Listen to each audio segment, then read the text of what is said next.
Hi, Councilmember Becerra, can you hear me? I can. Okay, perfect. I just wanted to make sure I was able to hear you. Hi, Councilmember Iglesias. This is Melanie. I just wanted to double check I can hear you. Hi. Hi. Okay, perfect. You sound great. Okay, everybody.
Good afternoon, everyone.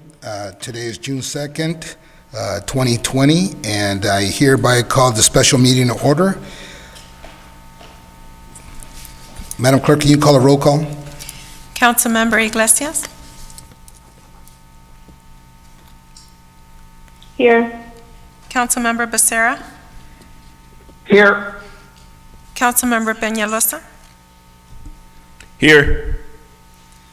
Councilmember Sarmiento? Councilmember Solorio? Here. Mayor Pro Tem Villegas? Here. And Mayor Pulido is absent.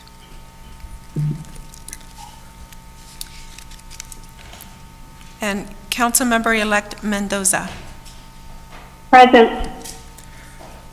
Okay, we're here today to speak on, to hear item 55A, the resolution declaring the May 19, 2020 special municipal recall election results, Ward 6, elected officer. Madam Clerk, do we have any speakers on this item?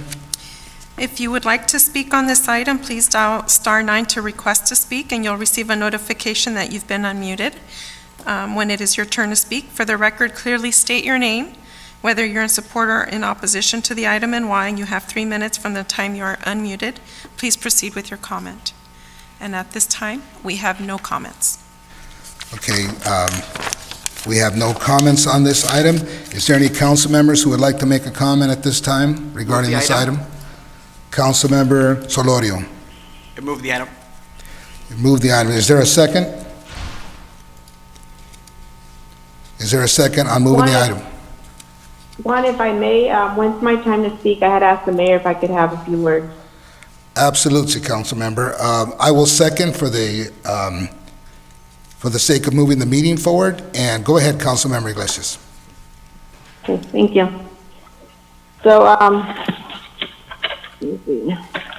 So, I want to thank, I want to take this opportunity, and first of all, thank God for the opportunity He gave me to serve the residents of Santa Ana. I also want to thank my friends and family members for their unconditional support that they've given me. Definitely the voters of Santa Ana who supported me during my tenure as a councilwoman. and thank staff for their professionalism and support when I needed them. I would like to address the council and the mayor, asking you guys to do what's right for the residents of this city. Please stop voting to increase our taxes and fees. As residents, we cannot afford the additional charges. Please use our resources to benefit the residents of Santa Ana. And to our police officers, I want to thank you for protecting and serving our city.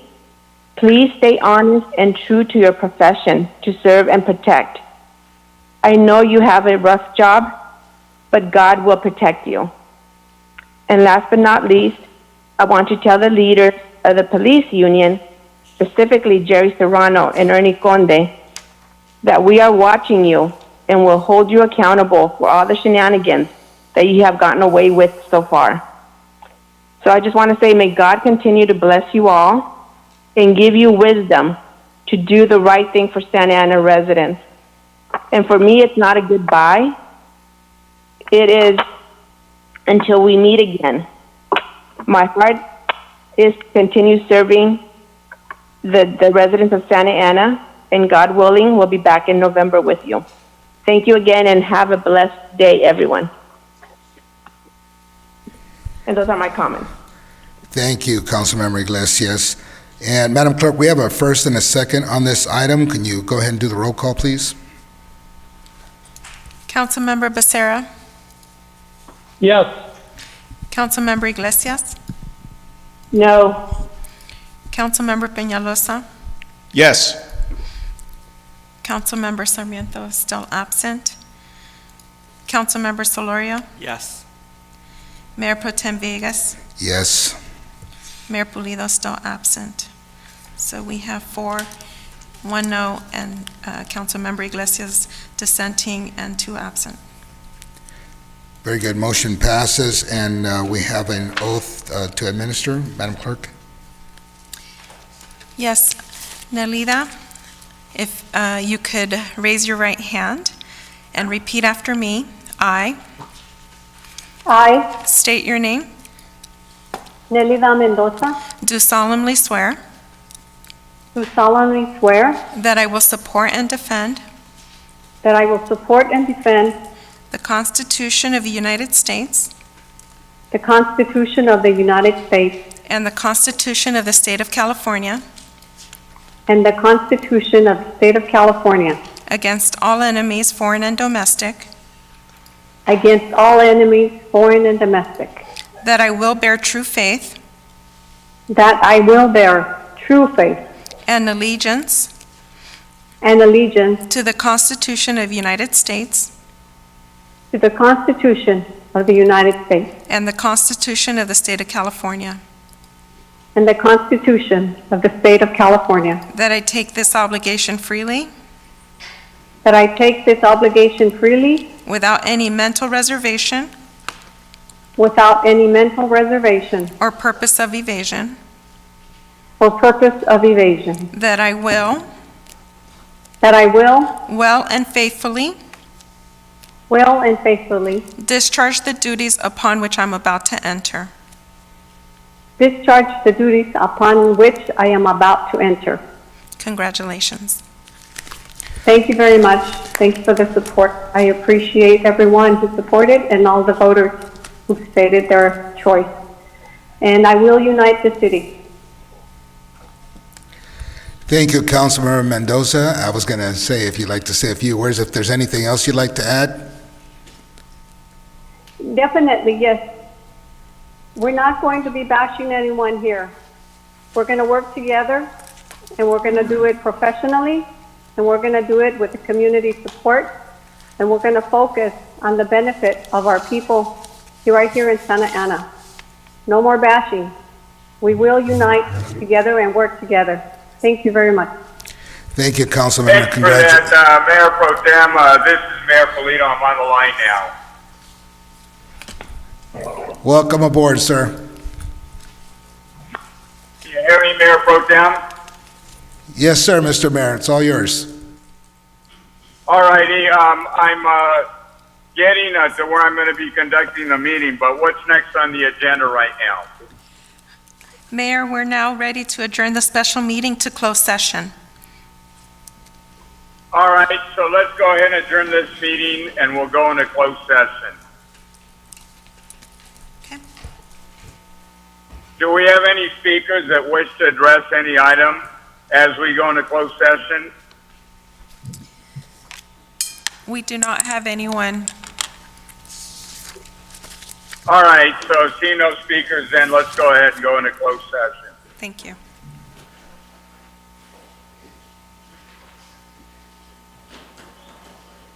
Madam City Manager, what is the first item on the closed session agenda?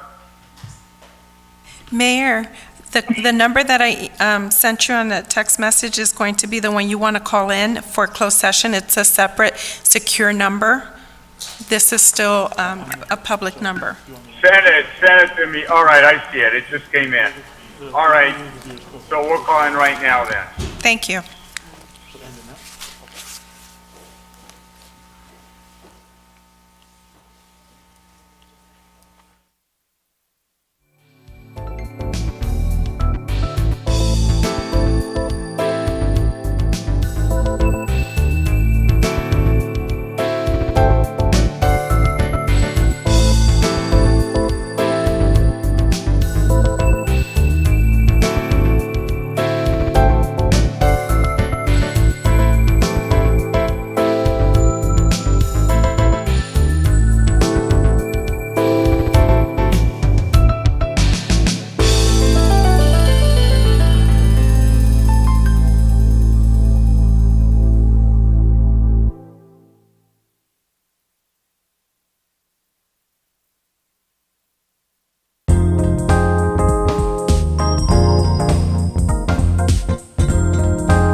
everybody's logged in, so whenever you want to start the meeting. Just a second, I have a question. Yes, the gentleman who was speaking earlier, Stephen Mendoza, Yes. that there is no relationship. I don't know the gentleman, so I wanted to clarify that there is no interest, conflict of interest on my part. I do not know him and we're not related. I don't think you have to say anything. I don't believe he'll be as active in the rest of the meeting, but if at Mayor, any we're point live. we can ask the city attorney. Mayor, we're live. All right. Okay. Madam City Attorney, just a quick question. Stephen Mendoza is a city employee. Councilmember Mendoza, Nelida Mendoza just joined the council. There is no relation, there's no nepotism, no nothing. Should she make a statement to that effect or not needed? I don't think it's necessary, Mayor and Councilmember Mendoza, unless you feel it's necessary, but you just can declare that there's no relationship. At what point do I need to do that, or shall we just say it right now. Yeah. Just say it right now if you want. All right. Yes, for the record, with the City of Santa Ana City Council, there is no relationship between the city employee Stephen Mendoza and myself. We are not related. We do not have any kind of relationship, and I don't think I even met the gentleman.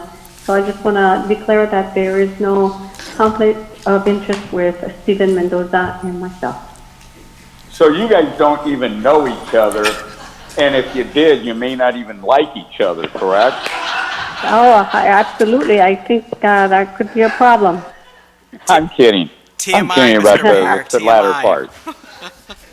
Yeah, you might like Right. him, you might not, but you don't even know him. All right, with that, let me call this meeting to order. And Madam Clerk, I think we're going to stand for the Pledge of Allegiance.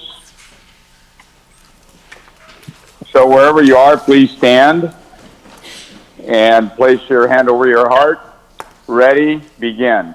I pledge allegiance to the flag of the United States of America and to the republic for which it stands, one nation under God, indivisible, with liberty and justice for all. Amen.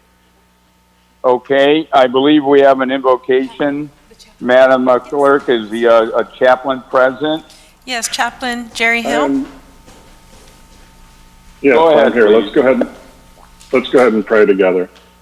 Heavenly Father, we thank you for this day, Lord, and we also recognize that as we come together, we are in unusual and certainly difficult times, Lord. And so tonight we would just like to ask for strength, for patience, for wisdom, for understanding, Lord. And I would personally, Lord, like to lift up our council members and our mayor, our city manager, our police chief, as they're dealing with difficult questions, Lord, and again, trying times. I pray for them, Lord. I pray that you would not only bless them, but keep them healthy, and that you would watch over their families and bless their families as well, Lord. And for our residents here in Santa Ana, Lord, who have lost jobs because of quarantine and lost businesses and lost income, Lord, we lift them up to you as well. And we pray that you would bless them, Lord, that you would help them get through this, that you would give them the strength that's necessary, Lord, in these trying times. And Lord, most of all, as we gather tonight, that you would bless this meeting and the decisions that have to be made, Lord. In your holy name we pray. Amen. Amen. Amen.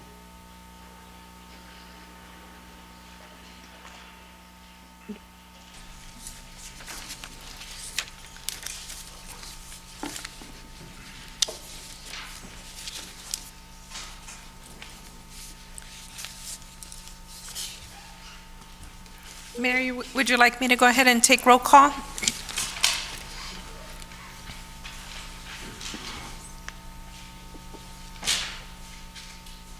Mayor, are you there? Yes, I am. Please call the roll. Councilmember Becerra, Here. Councilmember Mendoza, Here. Councilmember Peñalosa, Here. Councilmember Sarmiento, Here. Councilmember Solorio, Mayor Pro Tem Villegas, Here. Mayor Pulido. Here. So we have a quorum.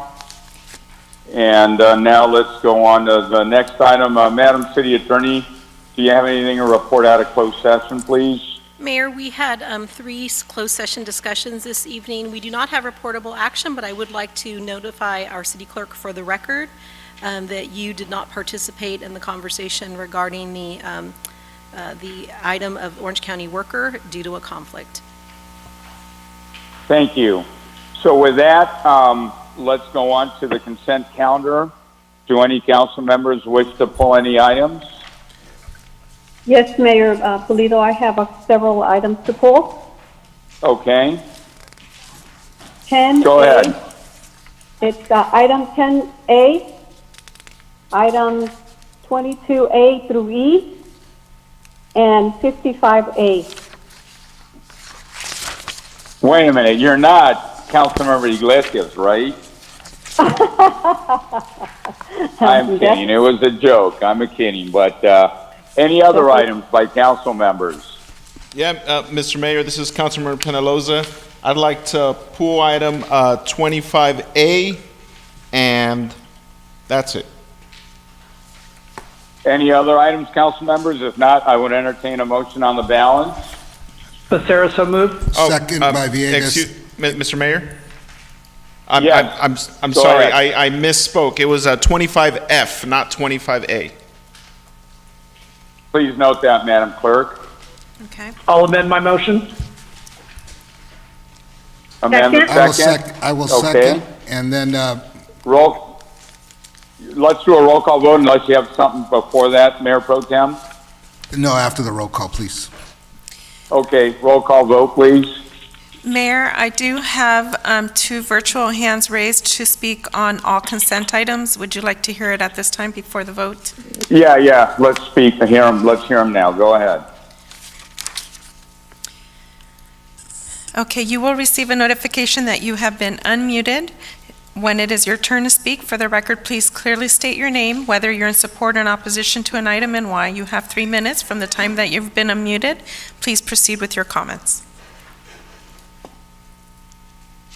Yes, hello. My name is Michelle, and I'm calling the Santa Ana City Council. I'm submitting public comment for agenda item 65B in support of the renewal of the Deportation Defense Fund at its current level of $200,000 or more to continue providing protection to Santa Ana residents facing detention and deportation. Thank you.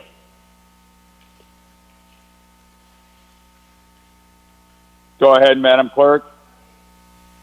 You will receive a notification that you have been unmuted when it's your turn to speak. For the record, please clearly state your name, whether you're in support or in opposition to the item, and why. You have 3 minutes from the time that you have been unmuted. Please proceed with your comment.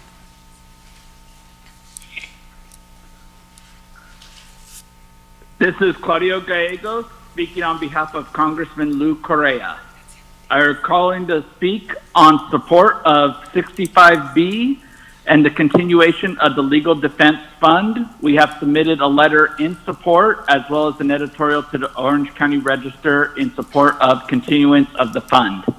We ask that the Santa Ana City Council continue the Legal Defense Fund for the city of Santa Ana and for their residents. Thank you. We have no other callers, Mayor. All right. So I believe we had a motion and a second on the consent calendar, the balance of it. Roll call vote, please. Councilmember Becerra? Yes. Councilmember Mendoza? Yes. Councilmember Peñalosa? Yes. Councilmember Sarmiento? Yes. Councilmember Solorio? Yes. Mayor Pro Tem Villegas? Yes. Mayor Pulido? Yes. Motion carries. Let's go on to the first item that was pulled, please, Madam Clerk. 10A, the minutes from the regular meeting of May 19, 2020. Yes, and I pulled that item because I would like to abstain as I was not present for the meeting of May 19th. Let's entertain a motion to that effect, please. Motion to approve. Second. Roll call vote, please. Councilmember Becerra? Yes. Councilmember Mendoza, I captured your abstention. Councilmember Peñalosa? Yes. Councilmember Sarmiento? Yes. Councilmember Solorio? Mayor Pro Tem Villegas? Yes. Mayor Pulido? Yes. Next item. 22A. Yes, and that was Councilwoman Mendoza. I pulled 22A through E because I noted that these are contracts that were awarded to outside the city vendors, and I am sure that staff was able to obtain the best possible pricing for the city of Santa Ana. But I just wanted to see if there is a way that we could get more of Santa Ana businesses to participate in the RFP process so that we can leave the business here locally in Santa Ana rather than contract it out. That was, I am in support of these items as well. Why don't we entertain a motion that says yes on these items, but no that request from Councilmember Mendoza, and maybe later, Madam City Manager, you can tell her all the things we've been trying to do to encourage, contracts going out to local businesses. Mr. Mayor, this is Councilmember Peñalosa. Yeah. If I can add to, I just want to thank Councilwoman Mendoza for bringing that up.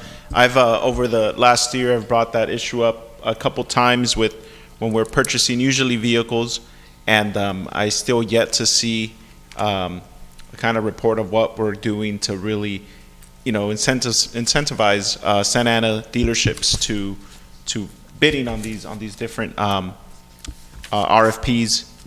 To make sure that those dollars stay in our city. So I agree, and that would be my comment. Mr. Why Mayor? don't you make them, go ahead. Somebody make a motion at some point, but go ahead. I just want to echo the sentiments of my colleagues. I really would like to see us do more to be proactive in reaching out to local businesses to get them on board. I know that our staff does a great job of, trying to get us the best deal, but whatever we can do, especially in these times, to really shop local, buy local would be appreciated. Mayor, if I may, this is Christine. Yes, go ahead. Go ahead, Madam City Manager. So on items 22A through 22E, with the exception of 22E, there were 6 Santa Ana vendors notified of the invitation to bid, and we did receive 0 bids from them. But certainly we can brainstorm among staff to determine if we can do additional reach out for those local vendors. Yes, that would be greatly appreciated, Madam City Manager. Thank you. Mr. Mayor, may I again? All right. This is Councilmember Peñalosa. Yes, go ahead, please. Go ahead. And I fully understand that, Madam City Manager, and thank you for that information. But I think of the times when I've been fortunate enough to buy a car, and I mean they're on you like a hawk the second you get out of your car that you're going to trade in the parking lot, and they fight over you. And I'm pretty sure that if we personally knocked on a Santa Ana dealership's door, I know that I don't know why they're not bidding. Maybe it's not, in their price. Their cars aren't as within the price range that we're proposing or whatnot. I'm not sure exactly the details on the RFP, but if we made sure to put effort into really calling them, and again, this is me not being so familiar with the RFP process when it comes to purchasing of vehicles, but I don't understand how they wouldn't want to bid, or why they wouldn't. Do we reach out to dealerships and say, hey, do we follow up? Do we ask why they didn't bid? Do we ever get that kind of feedback? So, Council Member, it's not an RFP process, it's actual invitation to bid, so we're required to accept the low bid, and we notify over 300 vendors, including vendors in Santa Ana that have that type of a vehicle. Santa Ana dealers that do choose to respond, we do give them a preference, so I can look into other ways we can reach out to them. We certainly don't want to interfere with the competitive process of the invitation to bid, bid, but I think there's other measures we can take That makes based on your sense. Okay, request. thank you, Madam City Manager. With that being said, Mr. Mayor, I'd like to make a motion to approve items 22A through 22E. I'll second. Second, Becerra. All right, roll call vote, Madam Clerk. Councilmember Becerra. Yes. Councilmember Mendoza. Yes. Councilmember Peñalosa. Yes. Councilmember Sarmiento. Is He stepped absent. out for a moment. Councilmember Solorio. Mayor Pro Tem Villegas. Yes. Mayor Pulido. Yes. 6-1. Next motion item, carries. Madam Clerk. That is 25F by Councilmember Peñalosa. Thank you. Go ahead, Councilmember, please. Thank you, Mr. Mayor and Madam City Clerk. 25F for the public listening was just authorized the city manager to execute an agreement for the use of certain city facilities with new singular wireless, basically just approving municipal facility license agreements with singular wireless and Crown Castle to use our utility poles in different neighborhoods in the city for cell towers. Just wanted to take the opportunity to thank Public Works for setting that Zoom virtual meeting with the Wilshire Square neighborhood earlier this week, or last week. Wanted to bring up a couple issues that were brought up, and I'm not sure if this is the appropriate time to do it, but just in regards to the notification of the public, I know that one of the issues that arose was that when it comes to cell phone antennas, we only notify within 150 feet of the cell phone tower. Neighborhoods like Wilshire Square found that problematic because of how old and the character that makes up these neighborhoods, and how, that limits it to, 5 or 6 homes distance radius around that pole. And they showed interest in wanting to involve more of the neighborhood and more of a distance surrounding the pole. And wanted to see Nabil or Madam City Manager what we could do, if that would be something that would be added to this agreement. I know that probably wouldn't be the way, or changing the way we do things, the ordinance or design guidelines that we have put forward. I'll defer to our Public Works Director to see where that requirement is found, to determine what we would need to change to expand the distance. Good evening, Mayor. Good evening, council members. Nabil Saba, Executive Director of Public Works. The 150 feet standard is written in our design guidelines, and but we not only notify the 100-foot radius neighbors around the pole, but we also notify the neighborhood association themselves, and we get them involved. So it's more than just 150, so we add to that. That 150, we can expand on it, but there is rules in the FCC that may prohibit us from expanding the notification radius, but we will look into that. That's something we are looking at right now as a result of our meeting yesterday. It was yesterday, wasn't it? It's not in this agreement. To answer your question, it's not in this agreement. This agreement here is really to allow the providers to use our street lights for antennas. What we discussed yesterday, it was for the utility pole, which is completely different. Okay. Well, because it's related, that's why I wanted to make sure I The commented. notification process is the same. Okay. And design guidelines and whatnot. So that would, I know we have design guidelines via an ordinance, if I'm not mistaken. So that would require That's correct. that to be brought to council if we want to change things, of course, compliant to FCC, right? Sure. Okay. All right. Those are my comments. Thank you, Nabil.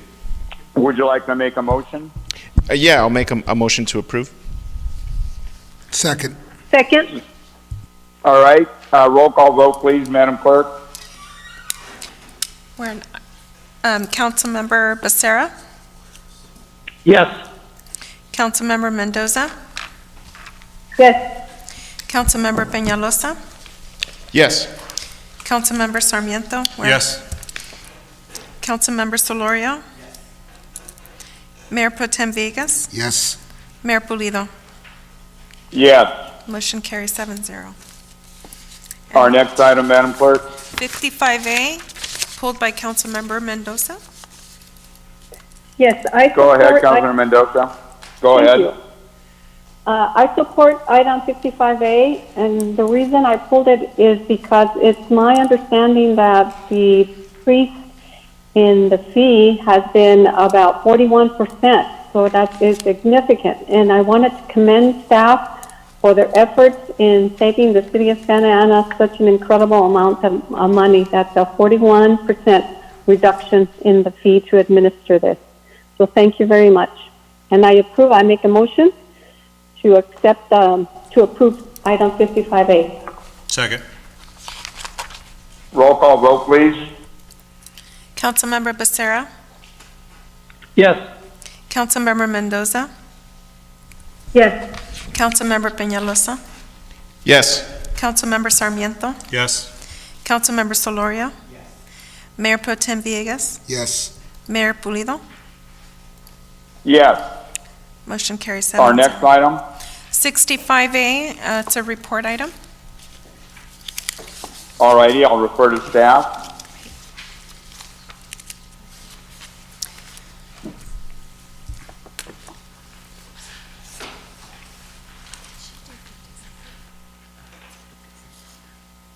Actually, this is the item, the ad hoc committee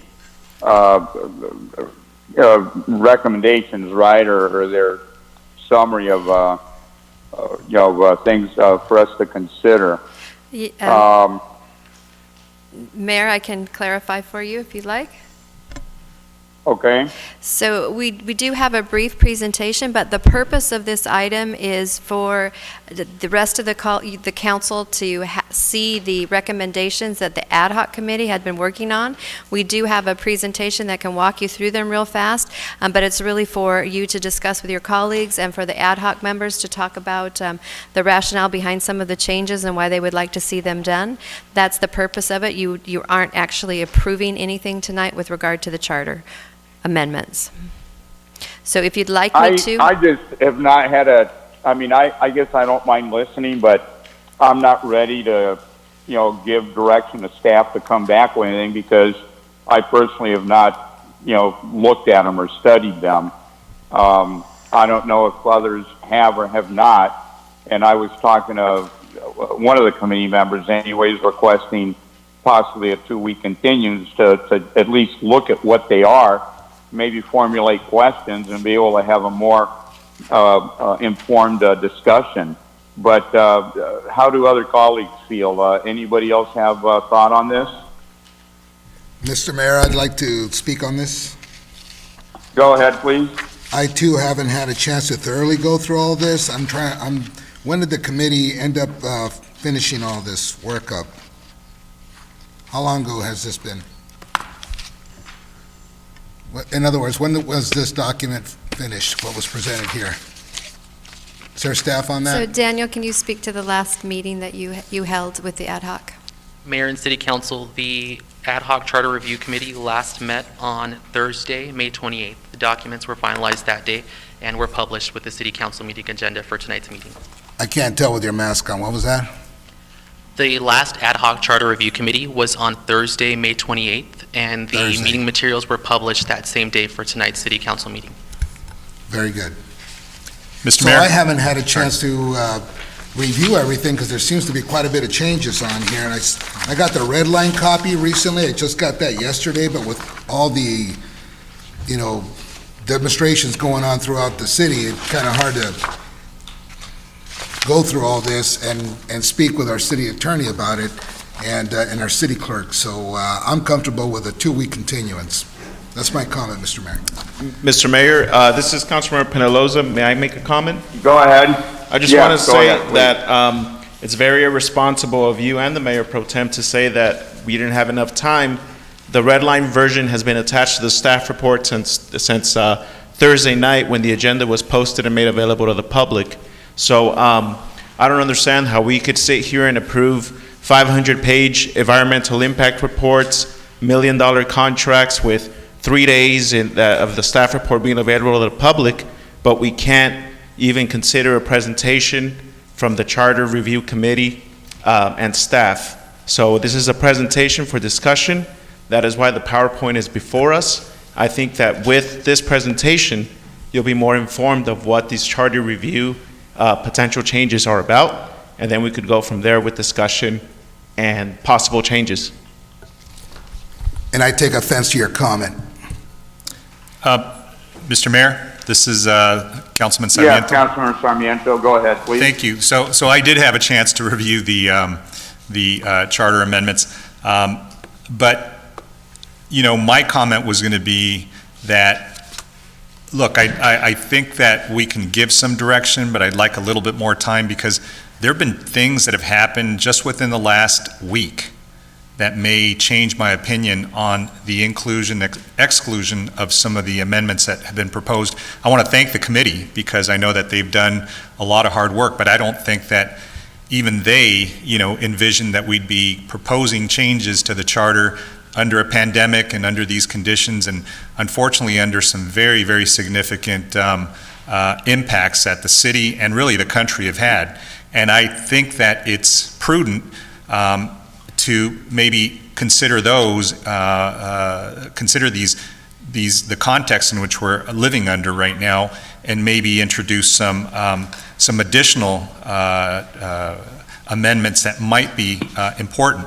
So I would just say, you know, I think the work has been done, but there may be some augments or some supplements to what's been proposed already, given where we are, because I know that, you know, my concerns have been, people have been questioning, you know, authority by the director of the Emergency Operating Center, which is the city manager, you know, issues having to deal with issuing citywide curfews, different authorities that we don't even think we were going to be dealing with just a few weeks ago or a few months ago. And just living under a pandemic has really made me reflect on powers that we extend, and how sometimes we have to move so quickly that we may need to reconsider just some of that language and some of those parts of the charter that we may need to now look at, because these are certainly irregular times, and we certainly want to be very thorough in our analysis. So those are my comments. Additional Mr. Mayor? comments? Yes, Councilman Mr. Mayor. Becerra. Thank you. I think that is the whole purpose of this discussion. If there are items that we want to include, let's put them forward. Part of the reason for this item being before us today was because we want to make sure that we provide the community, the public, the council enough time to flush through what we've done as an ad hoc committee. And I'm very appreciative to my colleagues, Councilmembers Mendoza and Councilmember Solorio, for the work that we put into this. And so I'm very proud of what we've done, and I know that if you read through it, you'll see that we do have some strong recommendations, and we have some other items that I think among the three of us, we felt that it would probably be more productive to carry that discussion over to the full council. I welcome any additions that my colleagues may have as far as what we could consider, and I think that, you know, Councilmember Sarmiento is correct. I mean, you know, with the pandemic, there's a lot of policies that we need to really think about as we go forward.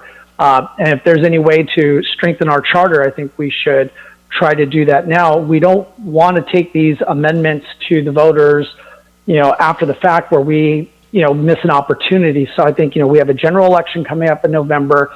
I think the ad hoc committee's intent was to make sure that these items were considered thoroughly, not just rushed onto the ballot, but rather had a chance for both the council and the community to read them, provide insight and comment. I'd like to believe that the ad hoc committee did a fantastic job in going through these items, but I know there's always going to be room for improvement. So I hope that we will have a productive discussion both at this meeting and the subsequent meeting. Thank you. Councilmember Mendoza, did you want to comment on this? Yes. As the newest council member, I would certainly appreciate 2 weeks to review the post amendments. My question, however, is does this delay cause or risk that these amendments or this charter change, does this need to go before the voters on a certain Yes, it does. But Madam Clerk, can you talk about the dates, please? Yes, so the last date to present this to council to consider this in the presence of the voters to add this as a ballot measure to the election will be July 21st. On July 7th, the City Council will have in front of them to consider calling the election, and that's primarily because the nomination periods opens at July 13th. So the following July meeting, July 17th, will be the next opportunity for the council to address the charter amendment. Okay, so there is enough time if we have a 2-week review period. There is enough time to review and vote on it, and then put it on before the voters. Yes. Okay. Yes. And anybody else who hasn't commented, go ahead. Yes, Mr. Mayor, this is Councilmember Jose Soler. I was a member of the ad hoc committee. First, I want to thank council members Peñalosa and Becerra. I think we probably did maybe like 10 meetings or so, 11. I was only one off.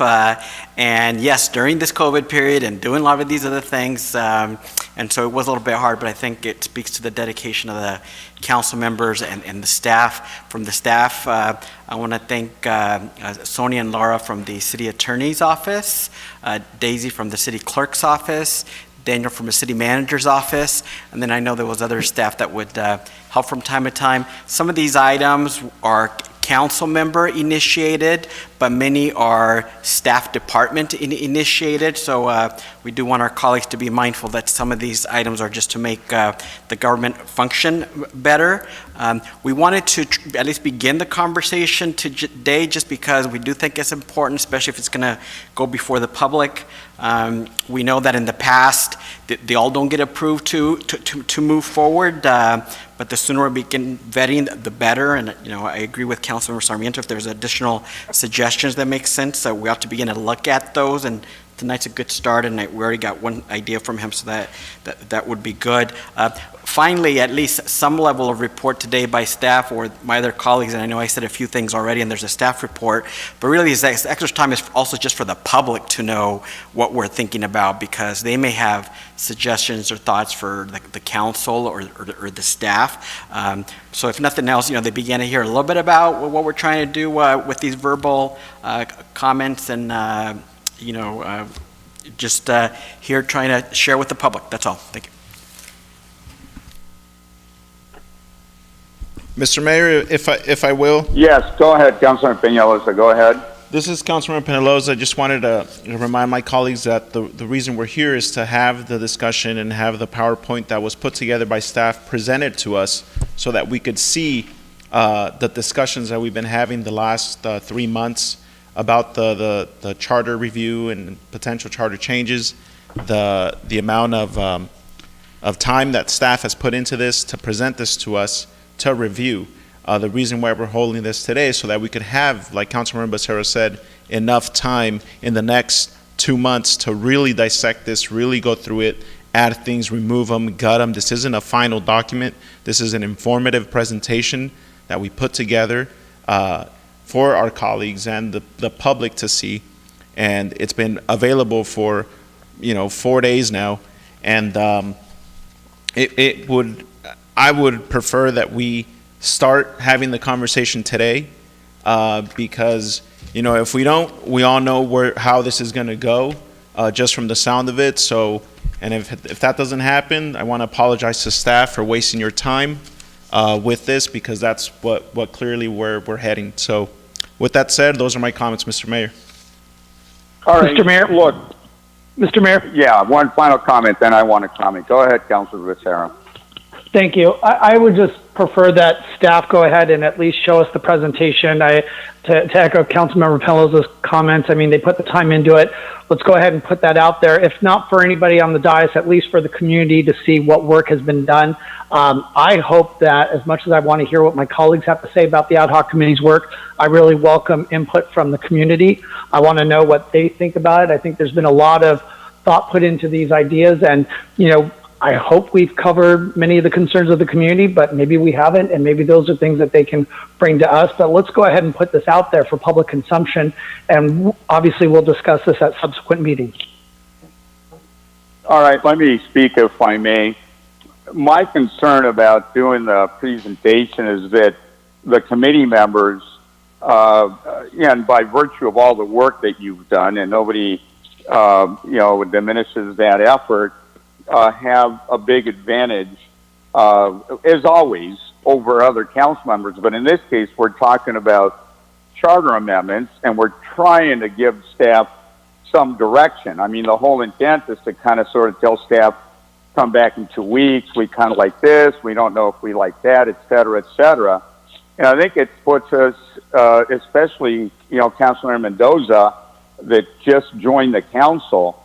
And I know 4 days is a long time, but not really, not when you're talking about these many amendments. And you guys have met for 11 times, and only last Thursday does it come out in a form for us to begin to consider them.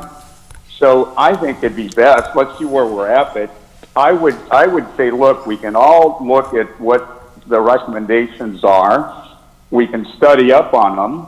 We can potentially suggest changes. We can put it on the internet. We can have the community look at everything they want. And then when we're prepared to have a more educated discussion, we can have it. So right now what I'd like to move is just move for a 2-week continuance, taking into account everything that everybody has said. If there are the votes to continue, we continue. And we get, Councilor Sarmiento's comments and potential amendments. We get everybody that hasn't been up to speed. And I'm guilty.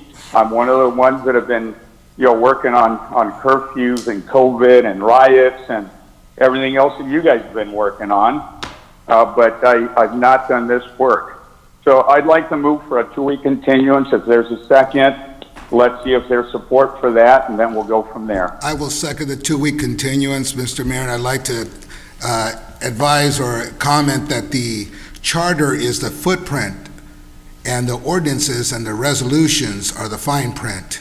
We need to remember that, and that's my second and comment. And you're limiting discussion on it.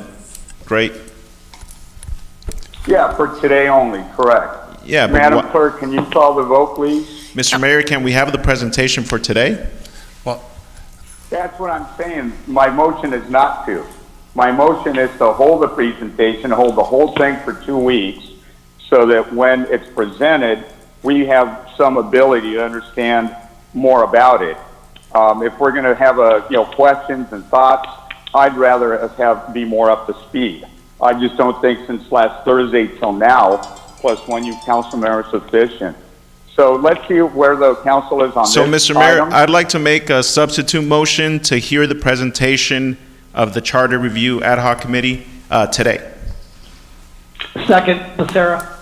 All right, let's do a roll call vote on the substitute. If it fails, we'll go back to the original motion. Madam Clerk? Councilmember Becerra? Yes. Councilmember Mendoza? Yes. Councilmember Peñalosa? Yes. Councilmember Sarmiento? Yes, with comment. The only amendment I would add to that is that this comes back to us in 2 weeks. So if anybody does want to make an adjustment to it after this, after we've had the presentation, there probably won't be much direction. So to the extent the first and the second are willing to incorporate that into the motion, I'd be supportive. Yep, that's, we'll incorporate. So hear the presentation and then just that's fine. And just to add, Councilmember Sarmiento, I think that's always been the intention, not to rush this through, but if we need multiple meetings, always happy to oblige. Thank you. Councilmember Solorio? Yes. Mayor Pro Tem Villegas? No. Mayor Pulido? No. Okay, motion passes 5-2. All right, let's go ahead and see the presentation. Okay, Honorable Mayor, Mayor Pro Tem, and council members, the presentation will present the proposed charter amendments from your ad hoc. I'd like to start with just a little introduction on the item. Our current charter was adopted in 1952. It has been amended several times since then, and most recently in 2018. In January 22, this body formed an ad hoc committee to review it and make recommendations. We also solicited recommendations from all of your executive managers. Council members Becerra, Penalosa, and Solorio served on the ad hoc committee, and as Council Member Solorio mentioned, this committee met 11 different times. They have 17 recommended charter amendments, and then additionally, there are about 5 areas that they were looking for a discussion with their colleagues on. So the proposed charter amendments, I'll just run through them very briefly. You certainly can return and discuss any item and would be able to put it up on the slide. But Charter Amendment 1 is Section 400, and the change would just be to clarify when new council members are sworn in. Charter Amendment number 2 is making a modification to the Code of Ethics and Conducts, and it would clarify the applicability of the code, and it would include elected officials, the city attorney, the city manager, the clerk of the council, the police chief, and all the other executive managers that head up city departments. Charter Amendment 3. Madam City Manager? I believe there was a typo on that page because I believe that the language should have included appointed officials. I'm not sure why that wasn't on there. Okay. Okay. Well, because elected officials was in there. But, so that's why I was asking, because we included elected officials, but we didn't include appointed officials. That's correct. So it would cover both of those. Okay. Let's just make sure it's added for next time it comes around. Okay. Charter Amendment number 3, this is Section 404, and it would move term limit provisions from this section to a new section. Charter Amendment number 4 is Section 405, and it's the Mayor Pro Tem, and it clarifies when the selection of the Mayor Pro Tem shall occur. Charter Amendment number 5 is Section 406, and it's Council Judge of Elections and Qualifications of Members, and this would add the phrase "or at a special meeting." Charter Amendment 6, Section 413, and this has to do with the adoptions of ordinances. It adds resolutions to the titles, and it clarifies effective dates, who can sign them, and provides that ordinances amended after the first reading must be reintroduced to be consistent with state law. Charter Amendment number 7 is Section 609, Budget Appropriations, and it removes the 2/3 vote requirement for budget appropriations. Charter Amendment number 8, Section 613, deals with claims, and staff recommends revising this section to streamline the process for paying invoices. The charter provisions currently are quite outdated. Charter Amendment number 9 deals with the civil service system, and it revises equal opportunity provisions and adds concurrence of the City Council relating to any recommended changes to civil service rules by the Personnel Board. Charter Amendment 10 is Section 1002. It deals with civil service again, and it provides for an administrative cleanup and revisions to ensure that our charter is compliant with the CalPERS rules and other applicable laws and regulations. Charter Amendment 11 is Section 1010, and it updates the anti-discrimination provision and adds a provision requiring that the City Council adopt an anti-nepotism policy. Charter Amendment 13 is Section 1011, and it's concerning contracts for performance of administrative functions, and it's simply, I'm sorry, did I say? You skipped 12. Oh, 11? Charter Amendment, no, I did 11, and this is Charter Amendment 12. Contract for performance of administrative functions, Section 1011, and it changes just the term personnel to human resources. Charter Amendment number 13 deals with work stoppages, Section 1014, and it removes the section in its entirety to comply with state law. Charter Amendment 14, Section 1208, is enforcement, and it allows the city to contract with a state or county entity to enforce the campaign contribution provisions of the charter.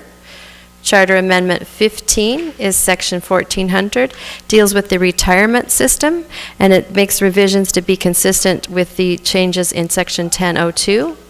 Charter Amendment 16 covers various ones, and it's just replacing gender-specific language with gender-neutral language. And the final charter amendment, number 17, is also various, and it replaces clerk of the council with the terminology that we use currently of city clerk. In addition to those 17, there are 5 areas that the ad hoc wanted to discuss with the full council. And so the first topic, topic A, is a proposed charter amendment with section 401 for the qualification of the members. And the reason for this is to revise the residency requirements for mayor and council member and add procedures to confirm residency and move term limit provisions to this section as well. The ad hoc charter review recommends that this item, including the attached red line changes, be discussed by the full council. Topic B is section 401, and this deals with term limits.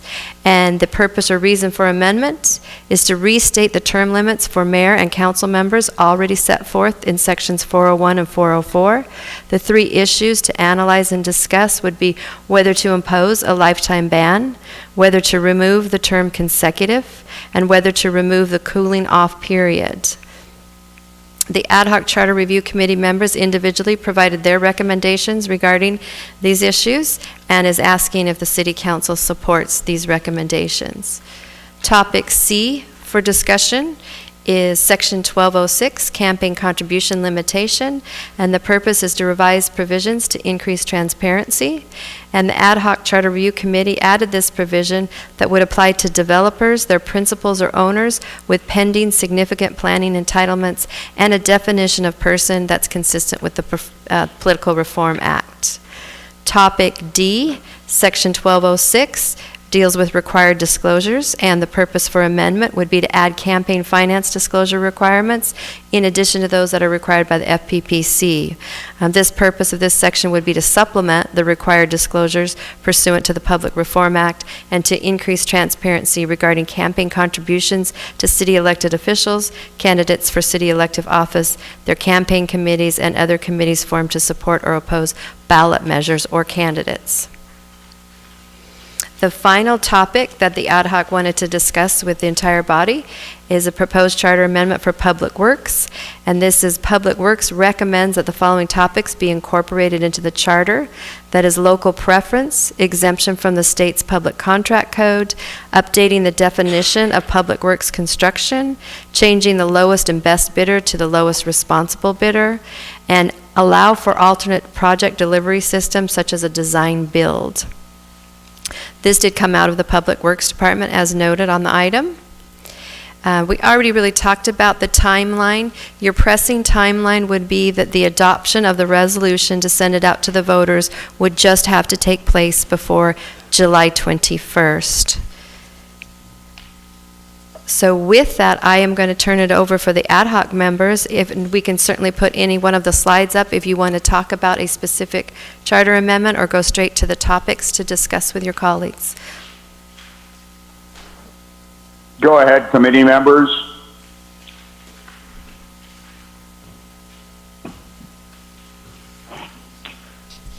So, Mr. Mayor, colleagues, this is Councilmember Mendoza, and we've worked on this as we've heard for over 3 months now. We met 11 times with staff, the city attorney's office, finance, CDA, the clerk's office. It's been a community effort to look at the charter and bring new changes. We looked at the charter amendments that were proposed from the last time the charter was looked at, the Charter Ad Hoc Committee, which was in 2018, I believe. We looked at that. We looked at new ones. We worked with staff, department heads, looked through their sections of the charter and brought that stuff forward to us, what could best work in their departments. I'm happy with the work we've done. Of course, this isn't final. The reason for us wanting to bring it forward to you guys is so we could all look at it, dissect it, cross things out, add things if we need to. And remember that at the end of the day, regardless of whatever we want, this still needs to go to the voters for them to make the ultimate decision. I'm happy that we're having this presentation tonight. That way, in like I've seen the last year and a half, we can't say 2 weeks from now that we don't have enough information, and we haven't heard what staff has to say. So a lot of these changes were very simple. Going through our outdated charter that's over 70 years old, you look at the language that says referring to the city manager as he, referring to the city attorney as he, the city clerk I think is referred to as she. Very outdated language, very, some are simple as to just making it gender neutral. All our 3 appointed officials are women, and I'm proud of that, and that should be reflected on the charter instead of our charter referring to as he. That's one of the minor ones. Then it gets into the deeper ones as, everything from public works contracts to elections and qualifications of mayor. One of the things that I campaigned on and when I was running for office and saying that we don't, as a elected body, we shouldn't, sit out 8 years and then be allowed to come back when somebody's termed out, whether it's me, whether this isn't to, single out any one individual or any particular person, but I'll use me as an example. Let's say this is where I'm termed out. Ain't nobody want to hear from me again after 8 years. I served my time. God bless you. Thank you. We'll welcome new blood, new ideas, new leadership, and that's what democracy is all about. And that's what my intention was to bringing that forward, is that I'm not comfortable with having an 8-year cooling off period where somebody could term out and come back and run for office again. I think you did your work, and thank you, and time for new leadership. And that lifetime ban is something that I had in mind, and I know that that's very popular with the public. The public agrees, likes it, and I know there's some legal questions with our city attorney of how we could, and that's even the question that we brought up. Can we apply retroactively? And a lot of times it was like, oh, possibly not. There isn't any case law to it, I believe, but that's not even the point. If it only applies to me, then so be it. Moving forward, we'd be a changed, better community and better democracy at our city hall if we did it. And I could care less if it just applied to me. So those are the big ones that I was pushing forward. At one point, I even considered reducing our terms as council members, going from 3 4-year terms back to 2. But I looked at the history of why we added a 3rd one, which I was fine with. And code of ethics, we've had this come up again over the last year with ethics complaints and how we have no real process to look through them and address any ethics complaints submitted by the public against any of us. And that's something that we also want to change a little bit to benefit the public and the way we do business. And those are my comments. My push for having this presentation tonight is so that we won't be able to come back in 2 weeks and say, we haven't had this conversation, we need more. It is the blueprint of our city, and we need to have multiple conversations, and that's why we're having it tonight, and that's why I'm happy that we were able to have it tonight and see this presentation. So staff, again, thank you so much for all the work you guys put forward to this. I've taken the temperature of the public with a lot of these charter amendments, and they're very popular, and people like them, and it's an outdated charter that needs change and upgrades to our current, it's 2020, and I'm happy with them. But of course, we're a full body council, and if whoever has more, amendments to it or changes, or if something isn't popular with the council, then, that's how it works. But those are my comments, Mr. Mayor. Thank you for allowing me to speak, and that's it. Absolutely. Can we, Madam Clerk, please start the clock, because I think it's unfair to allow way more time to one councilman versus another. So just remind us when we're at 4 minutes, and then let's try to limit it to 5 minutes, please, colleagues. Well, Mr. Mayor. Other Mr. comments? Mayor? Yes, Mr. Mayor. Sarah, go ahead. Thank you. I just want to start off with, being an elected official is a public service. It's an opportunity for us to give back to our community in these leadership roles.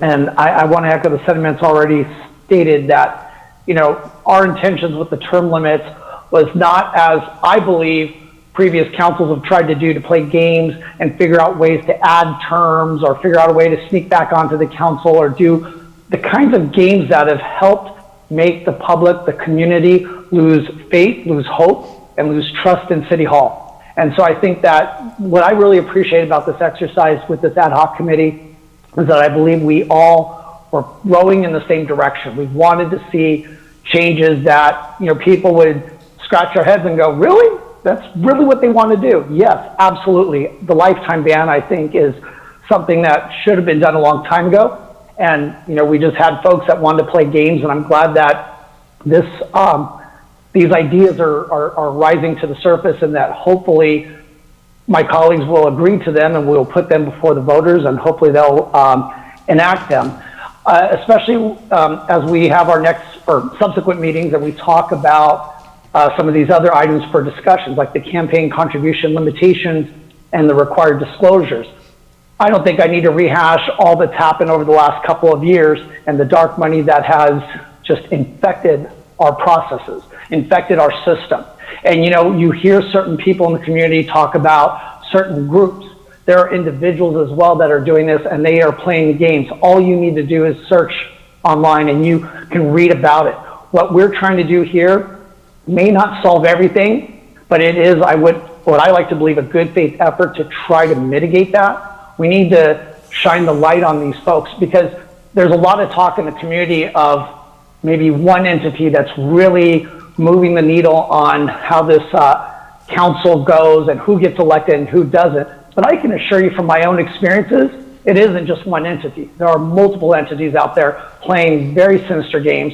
And what we are trying to do through these ideas, these amendments, is to hopefully, again, we probably will not be able to stop all of it, but we're going to do our best to try to provide as many regulations and rules that will prevent that sort of activity from taking place. So I just want to thank my colleagues that served with me on the ad hoc. As the presentation indicated, we went through 11 meetings and hashed it out, and I'm very proud of the fact that we had so many proposals that we all agreed on, and there's just literally a handful left that I think, with the guidance of the rest of the council, we can provide a very healthy package for the a healthy package of amendments for our community to vote on. Thank you, Mr. Mayor. Mr. Mayor, this is Sarmiento. Yes. This is just a Go question. ahead, This is just a Councilman question Sarmiento. for the city attorney.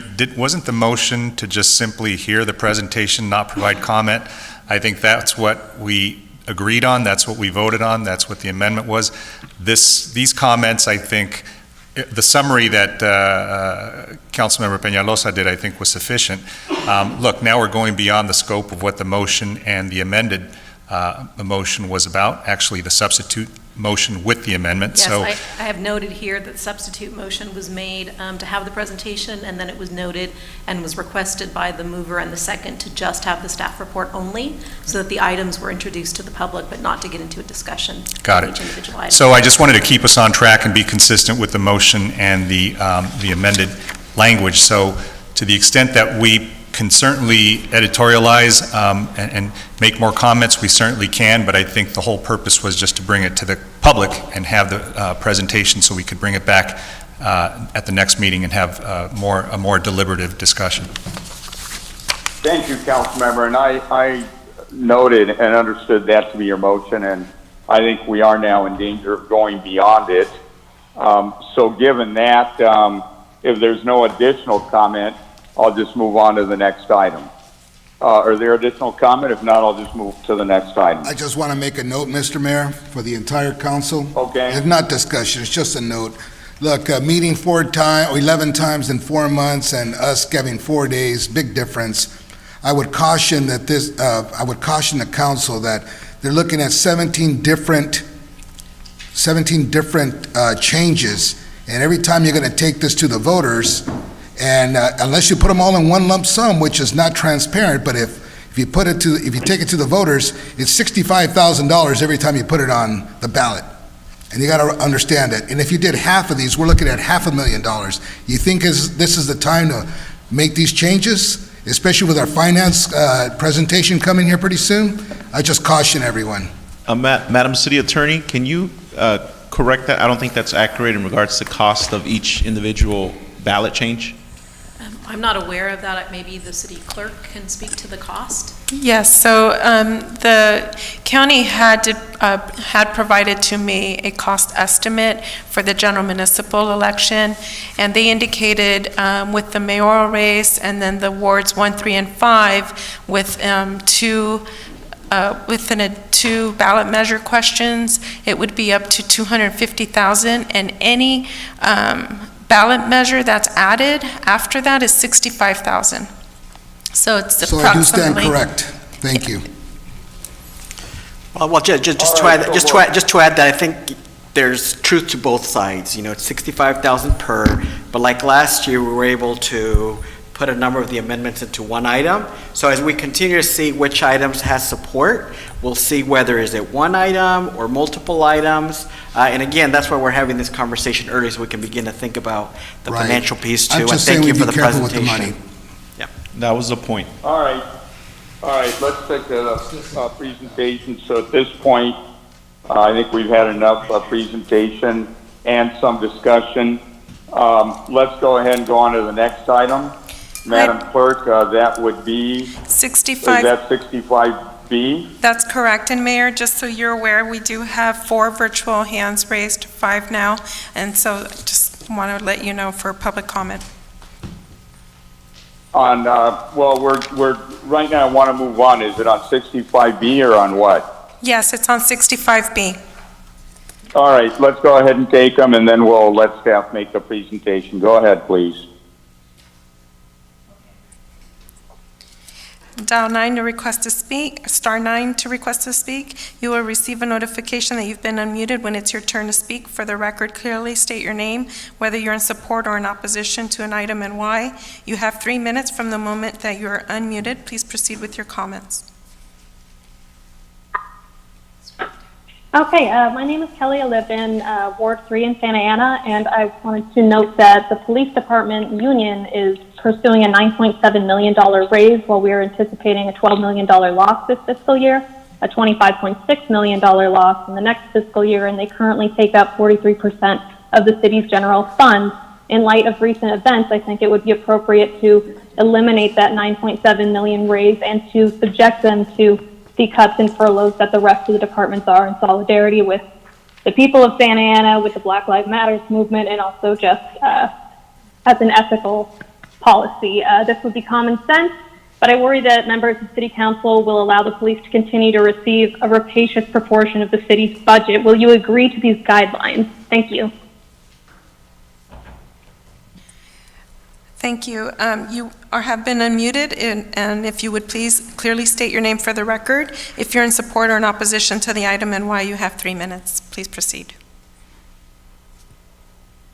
Hi, my name is Tai Fan, and I'm here in my personal capacity as a homeowner and longtime Santa Ana resident to speak in support of adopting the 2020-21 budget with $200,000 of funding for the city's Universal Representation Program in Agenda Item 65B. I am a first-generation immigrant and refugee, and I have seen firsthand the obstacles that new immigrants face in navigating a new country, often speaking without English, without education, without trade skills, and without resources. Santa Ana is an incredibly diverse city with people from all backgrounds. But with the COVID-19 crisis, and even long before that, providing support for our immigrant community is more important than ever. Many of our immigrant residents are disproportionately affected by the economic and health crisis and are not receiving financial support. As an attorney, I know how convoluted and complex the legal system is. In fact, as a law student and now as a practicing attorney, I have provided many hours of pro bono legal services on immigration matters because I know how hard it is to navigate a system that is set up to make you fail. In Santa Ana, we're all connected to each other by an invisible thread of community, whether we know it or not. But, federal law just doesn't guarantee the right to an attorney when an immigrant, a Santa Ana resident, faces deportation proceedings. But we know for a fact that having an attorney drastically increases a person's likelihood of winning their case, particularly when that person does not speak English. A deportation affects not just the individual's life, it separates families, it rips apart neighborhoods, and it destroys our communities. The Universal Representation Program not only protects the Santa Ana residents who qualify for its services, it keeps the lifeblood of our community together. It keeps the city of Santa Ana thriving. I really hope that we not only keep the funding for the program, but we increase it to $2,000. I know that as a sanctuary city, as a city that fought against the public charge rule by the president and the White House, we are willing and able to stand up even during this time of crisis with our immigrant community and say, we have your back, we support you, we are one family, and I really hope that you support this item and protect our Universal Representation Program. Thank you. Please state your name for the record, whether you're in support or in opposition to the item and why. You have 3 minutes. You have been unmuted.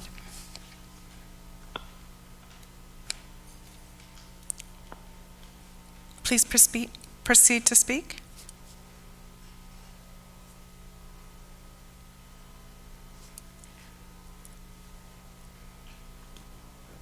They may not be there, Madam Clerk. Okay, proceed with the next.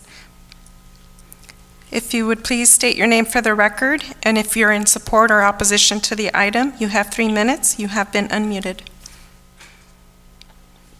Please proceed with your comment.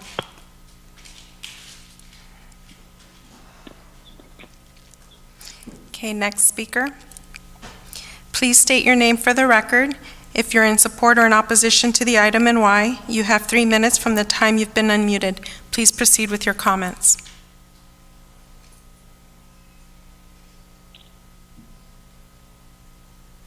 Okay, proceeding with the next speaker. Please state your name for the record, whether you're in support or in opposition to the item and why. You have 3 minutes from the time you've been unmuted. Please proceed with your comments. Hello, my name is Hector Bustos, and I'm a rising senior at the University of San Francisco and also a proud product of Santa Ana. I'm here to address some of the concerns I have regarding the lack of action being taken by the City Council to address one of the city's most pressing issues. Over the course of the weekend, thousands of people organized and practiced our First Amendment right here in Santa Ana, and I'm disappointed by the rhetoric used to describe our community. My people are not animals. It is disappointing to hear these words come from the social media of our City Council member. Our community is hurting. We are mourning the death of George Floyd and so many others who have fallen victims to police brutality and murder. The simple fact that you can speak on the destruction of property of big businesses before the murder of an individual whose life was taken because of racist police is very telling. Why does our Black community have to fight for the right to breathe? I'm calling on our city council to take action once and for all. We've been asking you to establish a police oversight committee with subpoena power, and your lack of action has brought us here today. We are no longer asking you, we're demanding that you do your due diligence as elected officials and carry out the needs of your constituents. Our police officers need to be held accountable for their actions. The Police Officers Association in Santa Ana has a monopoly of power, and it is no surprise to any of you or any of us in the community. Our city needs to be led by people who truly care about the future of Santa Ana. In addition to that, I now would like to bring your attention back to item 65B. The city's proposed budget is not reflective of the needs of our city. We cannot afford to raise public safety spending by tens of millions. This city cannot be bought and run by an institution known for their abuse of power and systemic racism. Every single one of you up on the dais loves to include community safety as part of your platform when running for office, but if you really want to keep our community safe, protect us from the racist police that are killing us every single day. The youth are listening. We are watching your every move. We will continue to hold you accountable, and we will fight until we finally have a city council and a mayor that listens to our demands. You have 1 minute Santa left. Ana needs elected officials who will do what they say they will do. We do not Thank want you. politicians. Thank you. Your time is up. Next speaker, please, Madam Clerk. Please state your name for the record, whether you're in support or opposition to the item, and why. You have 3 minutes from the time you've been unmuted. Please proceed with your comments.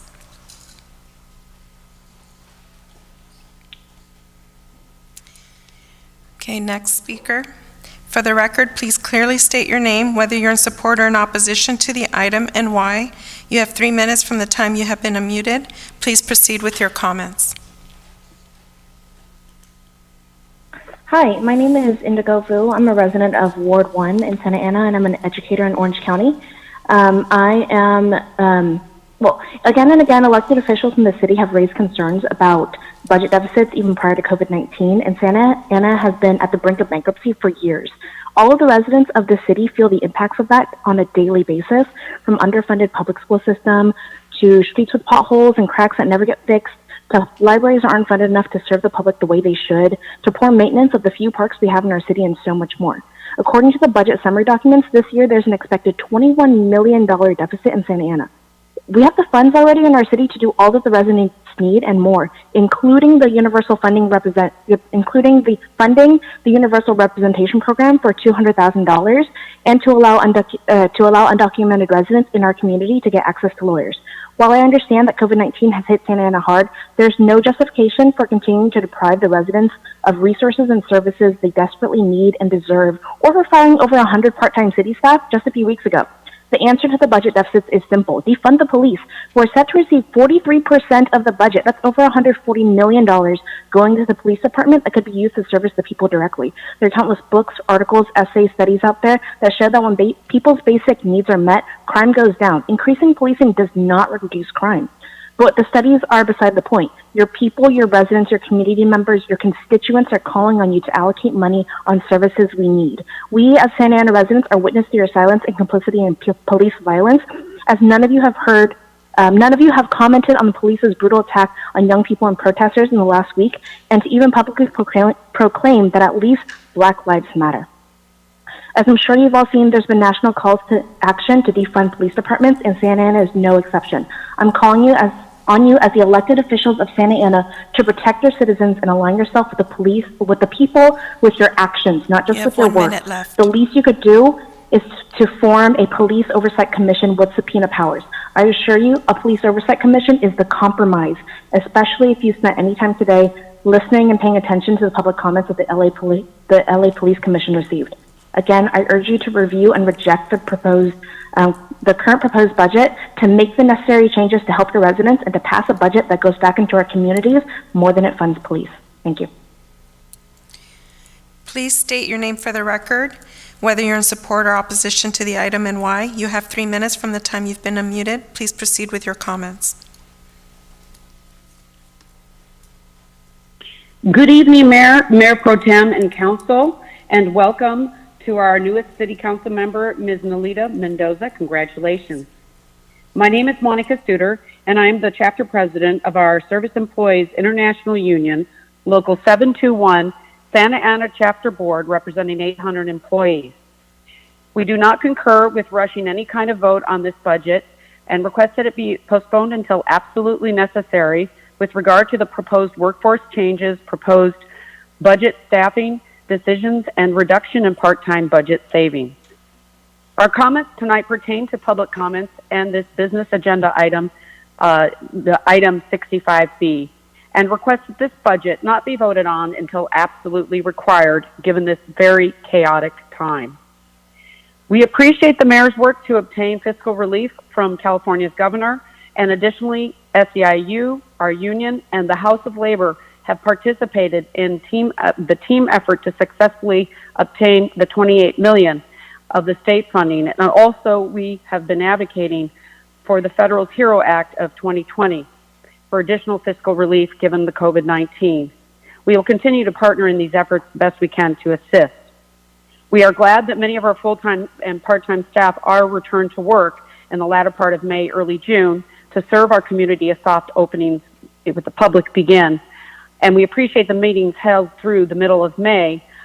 And we had the original expectation that all employees would be returned back to work. The only question was when. Prior to COVID-19, we represented 400 part-time and 400 full-time, and also some part-time civil service in the number of magnitude of 5. When deemed non-essential, several had to file for unemployment, including full-time and part-time, and 300 to 350 part-time employees were sent home in the phase 1 back in March.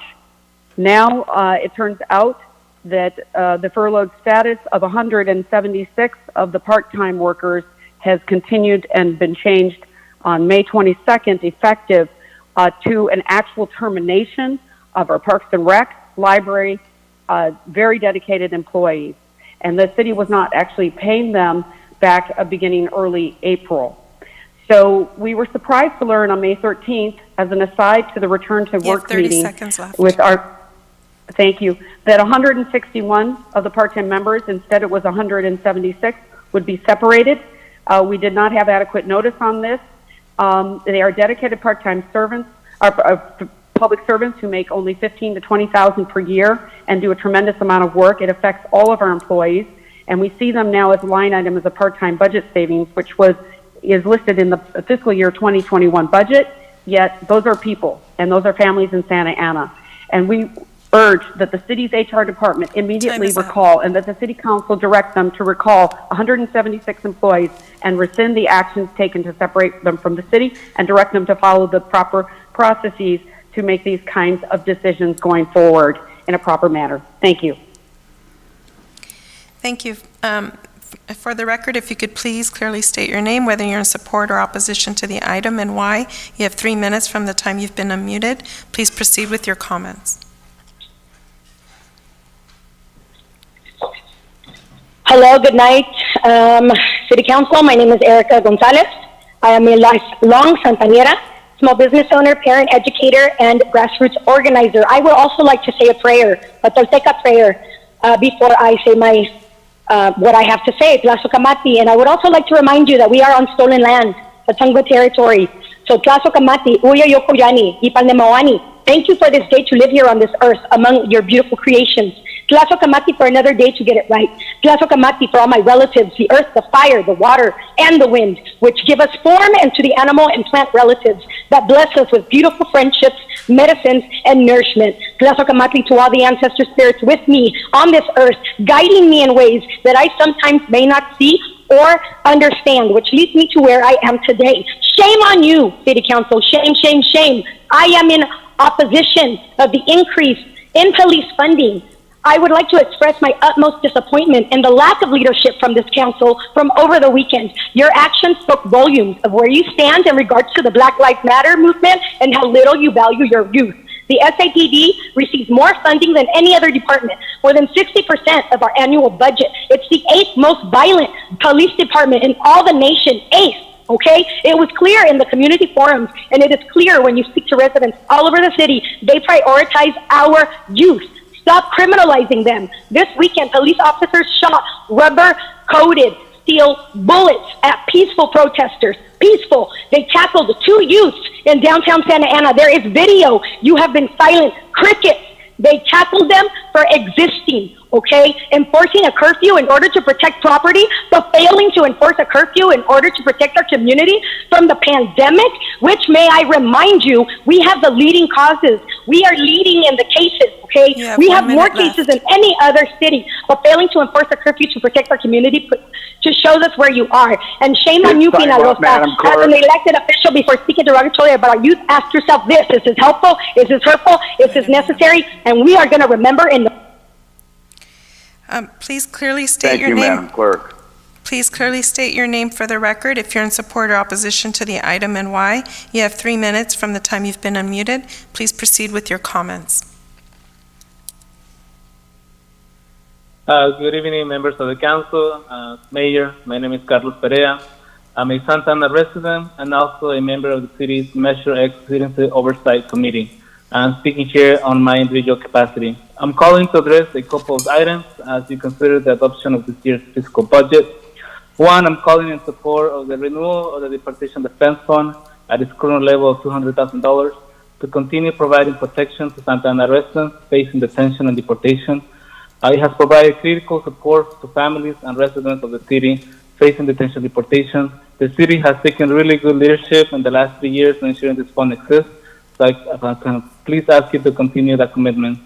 The second item, I'm calling also as a concerned resident, but also a member of the Measure X Oversight Committee, again on my individual capacity as a member, to raise concerns on the amount of funding that is being considered to public safety during the fiscal year allocation from the general fund. Specifically to the police department, the city should not be considering increasing $13.5 million for public safety during a pandemic that has hit the city economically and massive scrutiny of police in the wake of the last incidents with police incidents. Specifically, I believe the committee we sent you a report in the previous council meeting regarding how the city needs to change the status quo of budget allocation. So I please ask you to take a look at that report to meaningfully consider those recommendations as well. Additionally, I have concerns about the allocation of funds for youth services under the cannabis tax and under the Measure X funding for youth services again. The police department gets a sizable piece of the pie for both revenues. $28 million under the Measure X funds compared to less than $1 million for youth services. That is not acceptable. In the wake of the recent tragedy of murder of George Floyd, a black man, by a white police officer, it is important that the city rethink the way it states its values in tangible ways. That is budget. Budgets are moral. Thank you. Caller, please state your name for the record, whether you're in support or opposition to the item. You have 3 minutes from the time you're unmuted. Please proceed with your comments. My name is Karina Gutierrez in favor of allocating $200,000 to the Universal Representation Fund, along with other items in support to protecting your Santa Ana constituents. I make this comment as an Orange County Justice Board member, an attorney who represents Santa Ana residents, and as an undocumented member of this community who understands and knows not only the fear that comes with the threat of deportation, but through direct family members who continue to face detrimental consequences of not having access to counsel when deportations are initiated. As council members grapple with the budget during this pandemic, I urge you to consider the immigrant essential workers who hold Santa Ana City together. I urge you to take direct action to protect them through allocating $200,000 in full.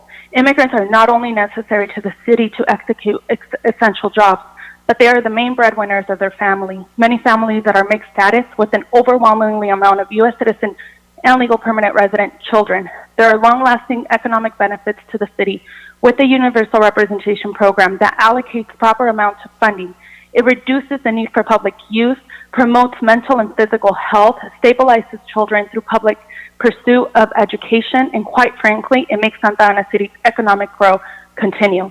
This is not the program to be cutting during challenging times of crisis.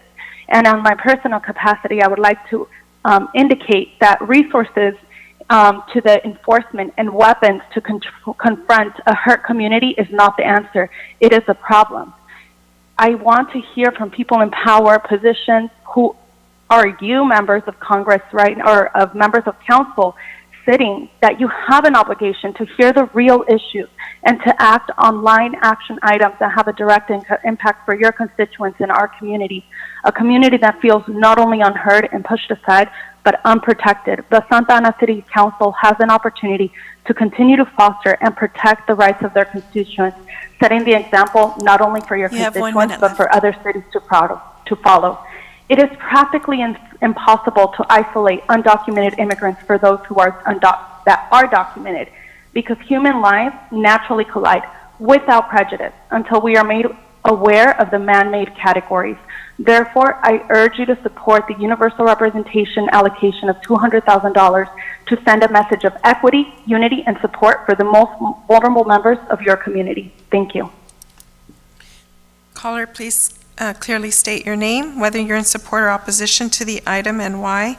You have 3 minutes from the time you've been unmuted. Please proceed with your comment.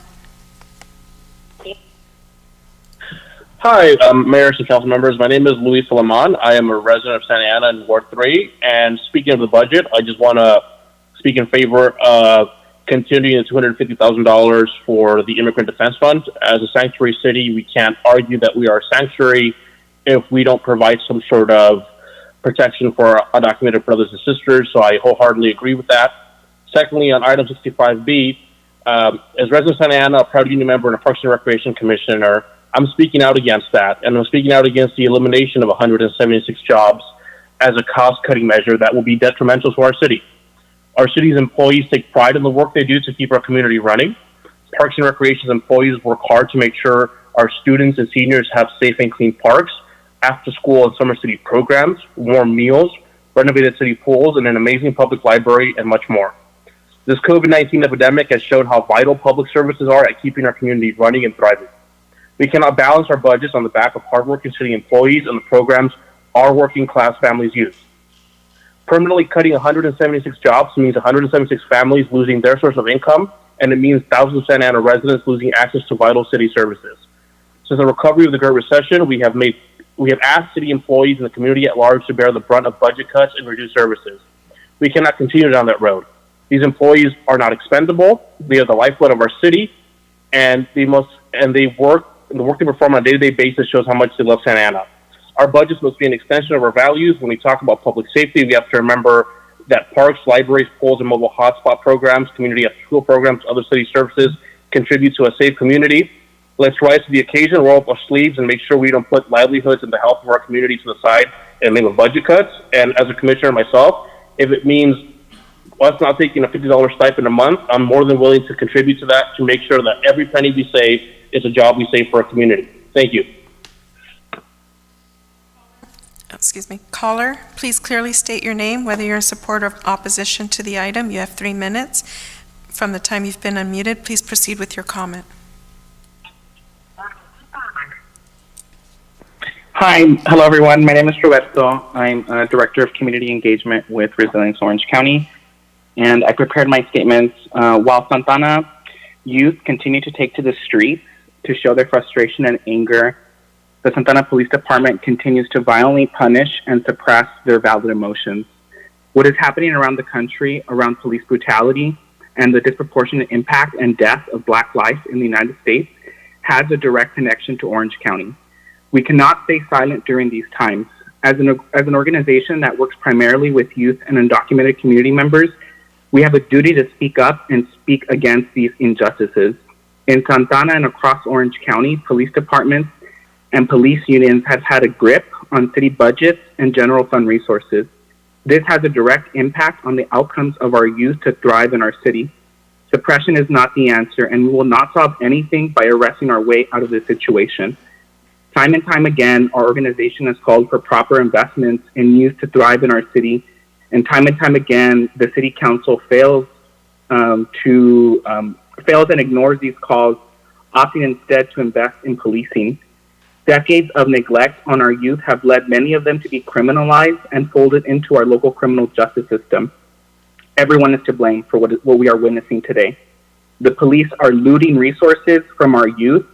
The district attorneys are not prosecuting the cops, and judges reinforce and lock up our people. And to the white supremacists who take and also allows white supremacists to take violent actions into their own hands. Youth need resources to thrive, and the systems around us are failing them. This has got to stop. We ask for the following: listen to the youth, defund the police. We need police oversight now with subpoena power. There needs to be zero arrests during this pandemic of youth. Denounce white supremacist violence. Invest in youth. And for housing specifically, there's currently ties that is tied to federal funding, so the immigrant community is not able to access that funding. Invest local city resources so local immigrant communities can access and have money to pay for rent. And support the Universal Representation Program. Over the last 3 years, our organization has been pushing for the city and the creation of this program. We need to continue the current funding levels, and I currently am part of the Orange County Rapid Response Network. We've made several referrals to this legal defense fund, and I'm so happy when community members tell me they're from Santa Ana because I know that the city is looking out for them. Thank you so much. Caller, please clearly state your name, whether you're in support or opposition to the item. You have 3 minutes from the time you are unmuted. Please proceed with your comment. Hi, my name is Felicity Figueroa, and I am absolutely in support of the full $250,000 for the universal representation. I'm part of the Friends of Orange County Detainees, and I've been visiting people in immigration detention for the better part of 8 years now. And the kind of desperation I saw with people, many of whom are longtime residents of Santa Ana, was just heart-wrenching. These are people whose families were left often destitute because they were the main breadwinners in the families. And when they were locked up in detention, there was no way that they could help support their families. And they were also not allowed to look on the internet to find their own lawyers. We got so many pleas from people who were asking us if we had suggestions of lawyers, if we knew any way that lawyers could be afforded. And unfortunately, we're not lawyers and we aren't able to give that kind of advice. And it was just made us feel so helpless to listen to their pleas and their kind of hopelessness as far as being able to find a way to come back to their families. I think you've heard from the other speakers the statistical realities that people who have lawyers have such a much better chance of having a positive resolution of their cases, whereas those who don't have lawyers, there's the language issue. They don't know any of the legal terminology. They often don't, the translators that they have are often not very fluent in the language themselves. And it's just, I mean, I can't understand how our system can allow that to happen, but the reality is they do. And that's why it's so important that city governments can step up and help fill the gaps. Pardon? You have 49 seconds left. Okay, and help fill the gaps that our federal government has left empty. And especially in Santa Ana, I mean, Santa Ana has such a wonderful reputation of holding up immigrants. It's a city of immigrants. And I think that it's something that is expected of Santa Ana just because Santa Ana is a sanctuary city and we really want Santa Ana to live up to that image and provide for the people who don't have the means to provide for themselves to be back with their families by getting legal representation. Thank you. Caller, please clearly state your name for the record. Whether you're in support or opposition to the item, you have 3 minutes from the time you're unmuted. Please proceed with your comment. Hi, my name is Tracy Law, and I am a resident in Ward 1. I am also the executive director of Their Eyes, a Vietnamese community organization that promotes social justice, civic engagement, and immigrant rights in Orange County. Many of the people we work with are Vietnamese residents in Santa Ana. I'm speaking in my personal capacity and on behalf of my organization on agenda item 65B around 7 points. Firstly, I am in support of the city's deportation defense fund and its current level of funding of $200,000 or more in the city's proposed 2020-2021 budget. This is an important program that should be continued to ensure legal representation for families facing detention and deportation. Secondly, in the wake of the murder of George Floyd, Ahmaud Arbery, Breonna Taylor, and countless Black people by police officers across this country, including the murders of residents and police brutality against youth and residents in the city that have been committed by the Santa Ana Police Department for years, I oppose increasing any police spending in the city budget. Instead, I urge the City Council to use any funding that has been designated to increase police funding toward youth programs, employment programs, rental assistance for residents impacted by COVID-19, and other programs that would actually directly benefit the city's residents. Given the continued systematic trend of police abuse of power and lack of accountability in this city and across the country, Santa Ana should establish a long overdue Community Police Oversight Commission with subpoena power, investigatory authority, and disciplinary authority. Over the last few days alone, I have seen the Santa Ana police throw tear gas and shoot young people and residents with rubber bullets for rightfully protesting the injustice against Black people in this country. This is shameful and abhorrent, and the city's residents deserve better than the City Council's silence and lack of action holding the police accountable. I look forward to meaningful action from the City Council. Thank you. Caller, please clearly state your name, whether you're in support or opposition to the item. You have 3 minutes from the time you're unmuted. Please proceed with your comment.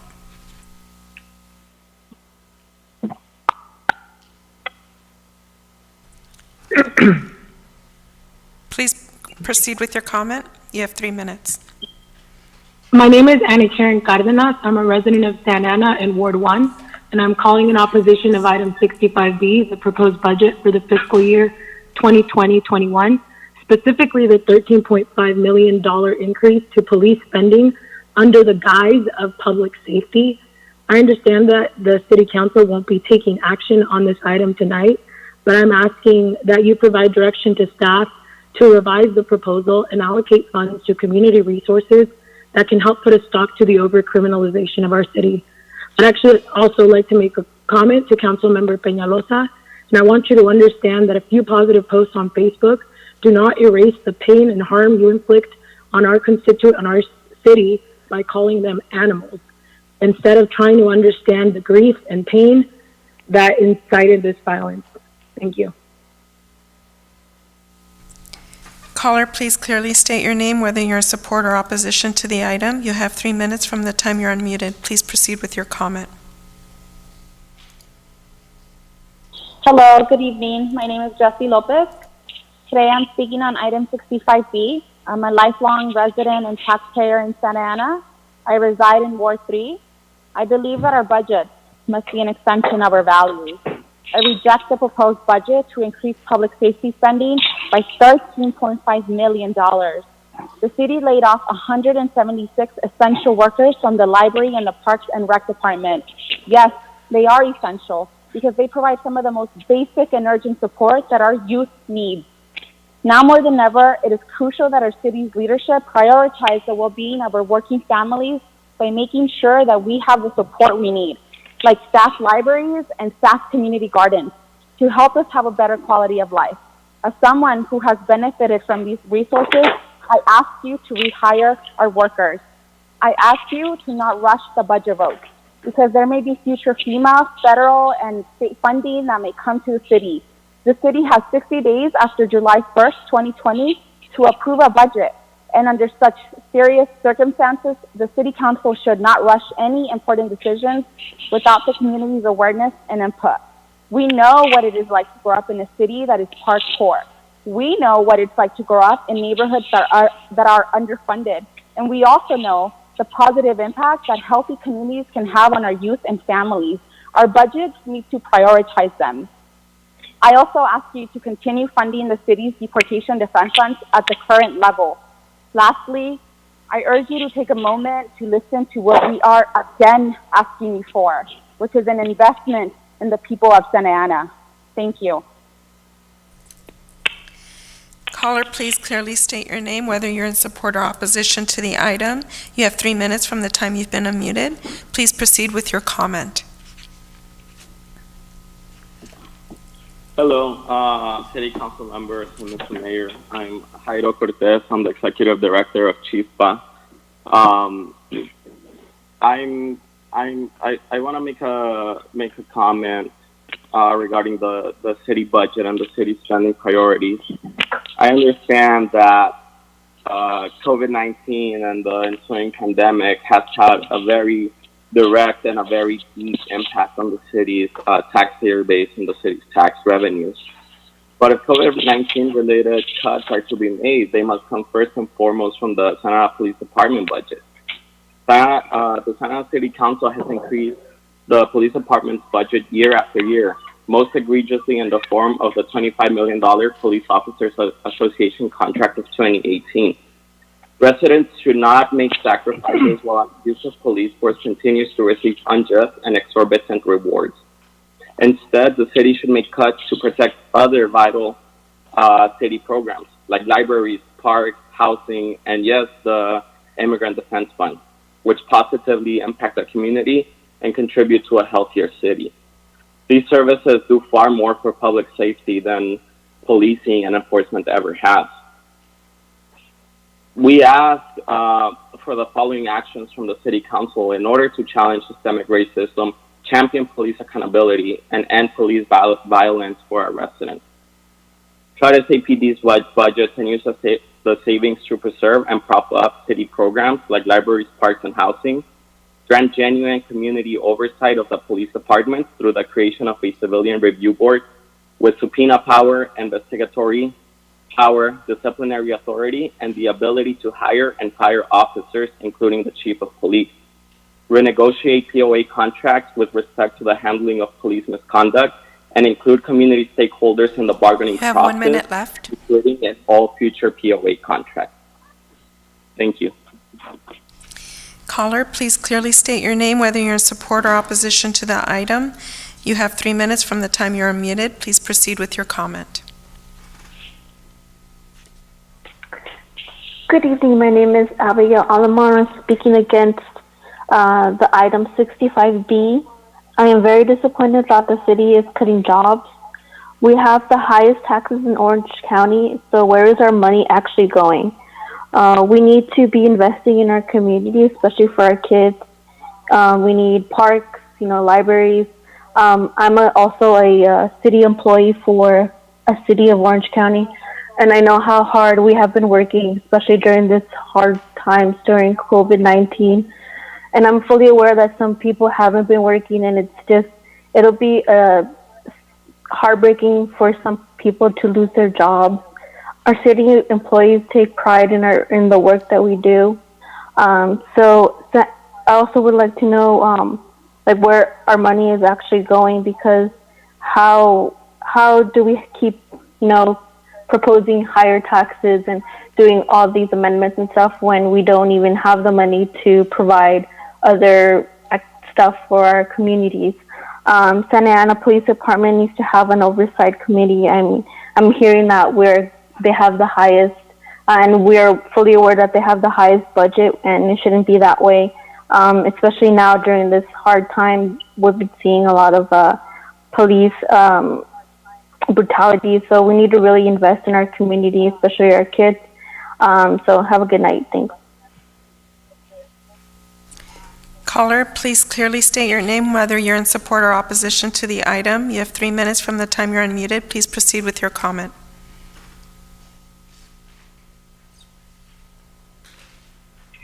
Hi, my name is Forbes. I'm a Santa Ana attorney, and I'm a homeowner, and I wanted to speak in support of the continued funding for item 65B. I have had a good deal of experience witnessing both privileged and underprivileged people reach out for legal help, and even the people who are in the know very frequently don't seem to really understand what's going on. So I think it's imperative that we continue funding this program for those who are picked up for deportation, because they are definitely even less advantaged in such a situation. I think the majority of the citizens are overwhelmingly in support of not just sanctuary city status, but also of having a properly funded legal platform to help these underprivileged individuals.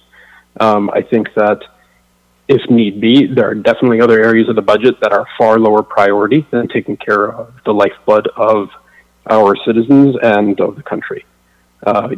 We all know that undocumented individuals do quite a bit, and I don't think that's properly appreciated, and I don't think that we've done right by DACA. So I would strongly urge to definitely continue at the level that has been funded in the past. Thank you. Caller, please clearly state your name, whether you're in support or opposition to the item. You have 3 minutes from the time you're unmuted. Please proceed with your comment.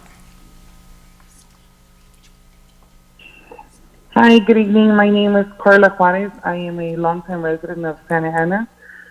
I am in support, but I would like to also request that you defund the police.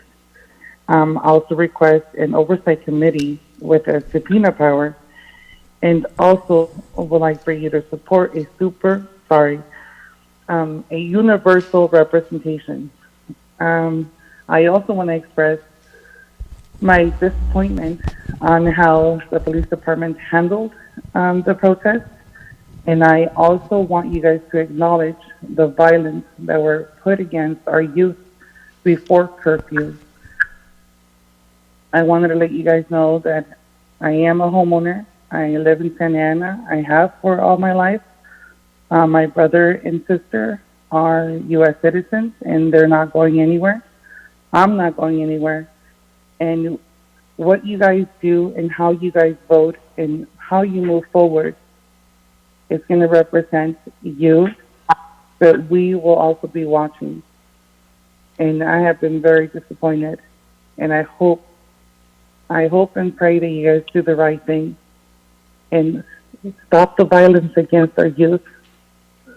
Publicly support Black Lives Matter and put the money and investment in youth in our community and not the police. This is why we came to this point, and this is why our city is burning, because of civil unrest.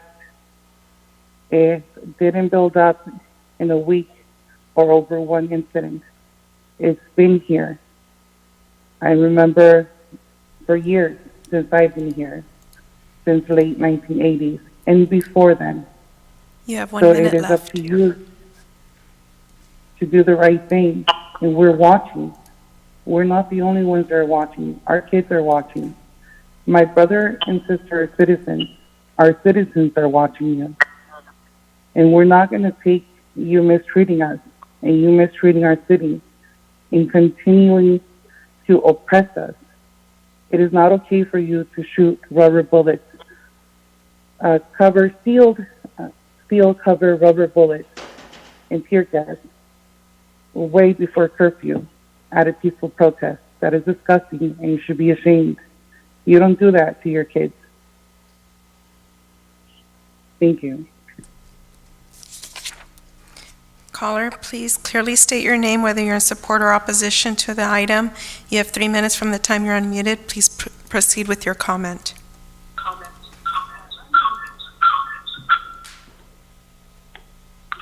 Hello, yeah, my name is Hector Bustos. I spoke earlier and I still had a minute left to speak, but was rudely interrupted by the mayor. So I'd like to finish my comment since I didn't have the opportunity to. And Mr. Mayor, if you don't like what you're hearing, that must say a lot about your leadership. And I just want to finish by saying that the youth are listening. We're watching your every move. We will continue to hold you accountable, and we will fight until we finally have a city council and a mayor that listens to our demands. Santa Ana needs elected officials who will do what they say they will do. We don't want politicians who claim to be one of us, but are being bought by the Police Officers Association. Come election season, the youth of our city will vote those in power who act on the needs of our community. Never underestimate the power of the youth in our city. Remember that you are here to represent us, but you are all failing us. You're letting the police kill us, and we will not stand for any longer. Do your job and bring forward a budget that puts Santa Ana residents first. Councilmember Sarmiento and Councilmember Solorio, we are watching you and what you will do for the youth as you roll out this budget and run for mayor this November.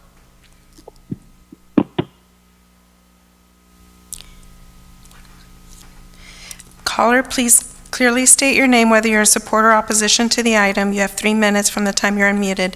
Please proceed with your comment.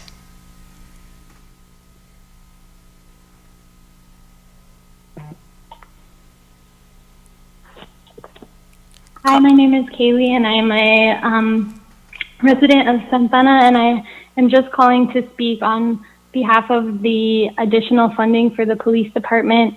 Like everyone who's spoken here, who's just been horrified by how the police has responded to the protests, I would just like to speak in solidarity for them, because it really is a different world for people of color to interact with police, and we're just tired of seeing this. We're tired of the hashtags, we're tired of the continued funding. There's already I believe about $145 million that go to maintain the police department in Santa Ana each year, and it's just one way that you guys can stand in solidarity with Black Lives Matter is to not continue to increase this funding. So thank you. Caller, please clearly state your name, whether you're in support or opposition to the item. You have 3 minutes from the time you're unmuted. Please proceed with your comment.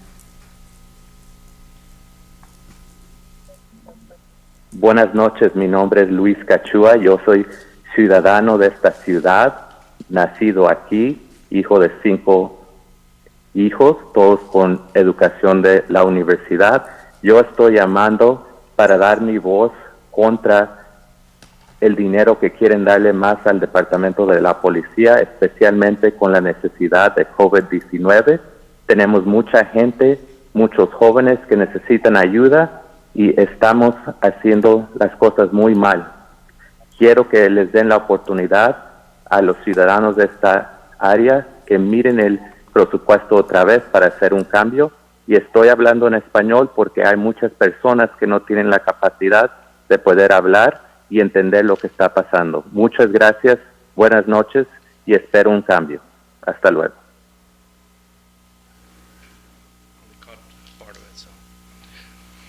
My name is Luis Cachua, and I'm here to ask not to fund the police.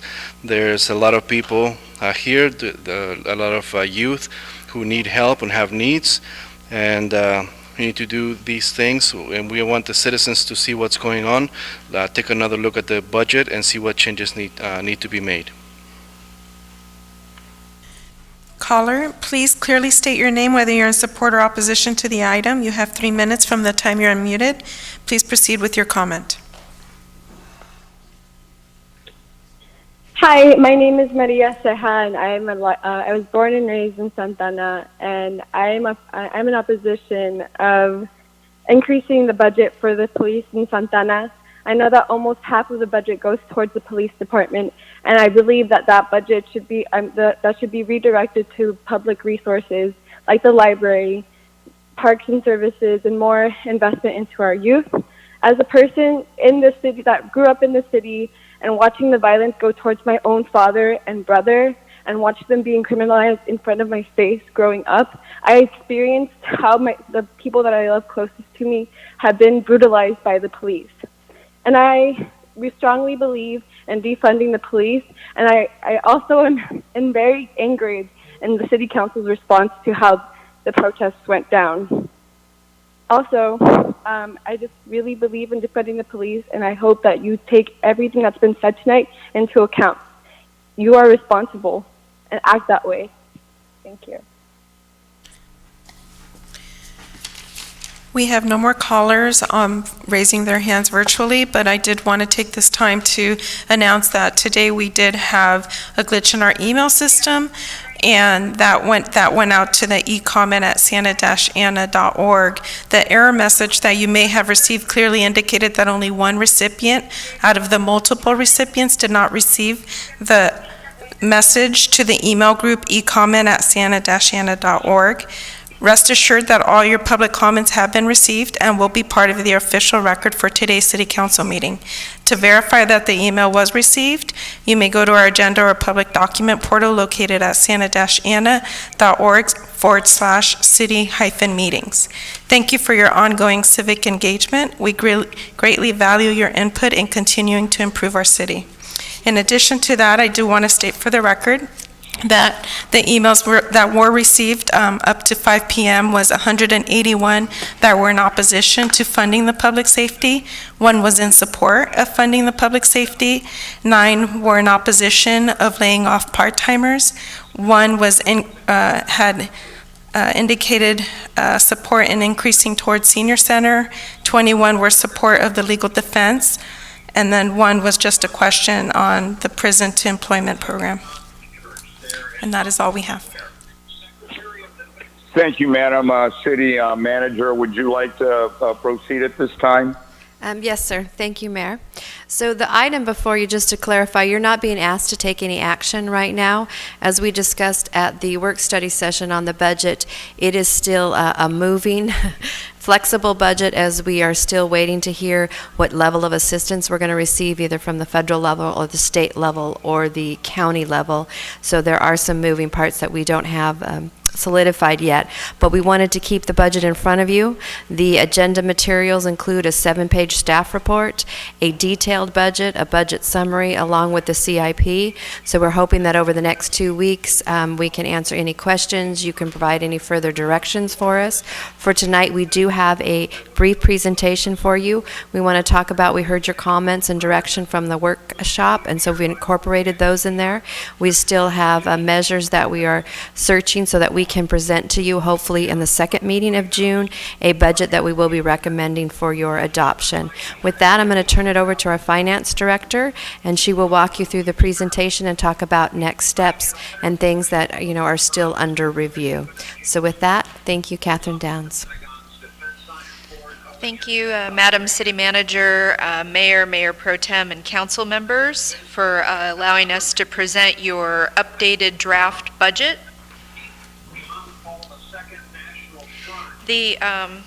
Sorry, let me just get myself a little situated here. The purpose of tonight's budget is tonight's presentation is to review the detailed draft budget that includes the council's direction from May 19th. Tonight, we're seeking additional direction, and to date, our budget process has included a live community input in March with ongoing input received by email, as you just heard from the city clerk, department budget hearings that were done in April, and reports to city council on both April 21st and May 19th.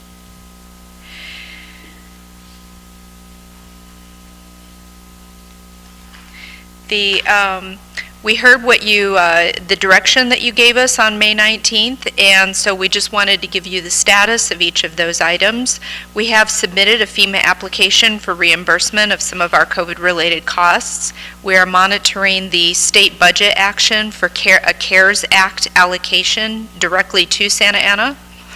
We are also in process of finalizing an agreement with the county for a CARES Act allocation from them as well.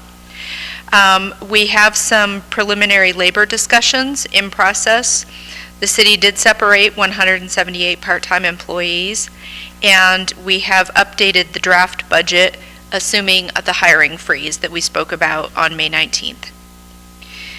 Fee increases were included in the May 19th agenda item, and on your June 16th agenda, we'll bring you a proposed resolution to adopt the fee changes. The budget adoption has been delayed to July 7th to afford us more time. We hope to present the pension analysis to the City Council in July with some options for reducing our costs related to that. On May 28th, the City Manager signed Executive Order Number 5 to allow use of downtown sidewalks and parking spaces and off-site parking citywide for dining and retail operations. The draft budget includes a $500,000 increase for the debris removal contract, as well as $75,000 for homeless outreach. Both items are included in your draft budget as recurring items. The draft general fund budget includes $5 million of one-time spending. Your draft CIP document, CIP budget, includes $3.4 million of additional funding for park amenities. There's funding for a one-time Parks Master Plan included in the draft budget. The draft budget for citywide, not just general fund, includes $10.4 million for senior services, which have been outlined on page 4 of the staff report on your agenda item. There's one-time funding included in the draft budget for a citywide parking plan. Staff is in process of developing proposed ordinance amendments to improve business equability when it comes to the business license ordinance. And Exhibit 4 to your agenda item lists all existing CIP appropriations.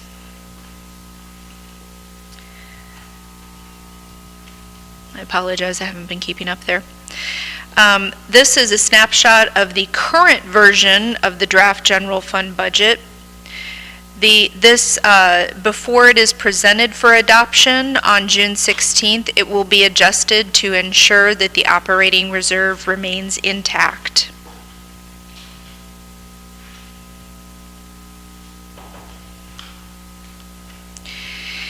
As the city manager mentioned, we still have some moving pieces, some things that we have not been able to finalize because we're waiting for information from both of state and county agencies. The draft budget is not ready for adoption. Some of our employees are responding to COVID-19 issues, and the compensation for those employees may be eligible for CARES Act funding as they are providing substantially different duties than originally budgeted.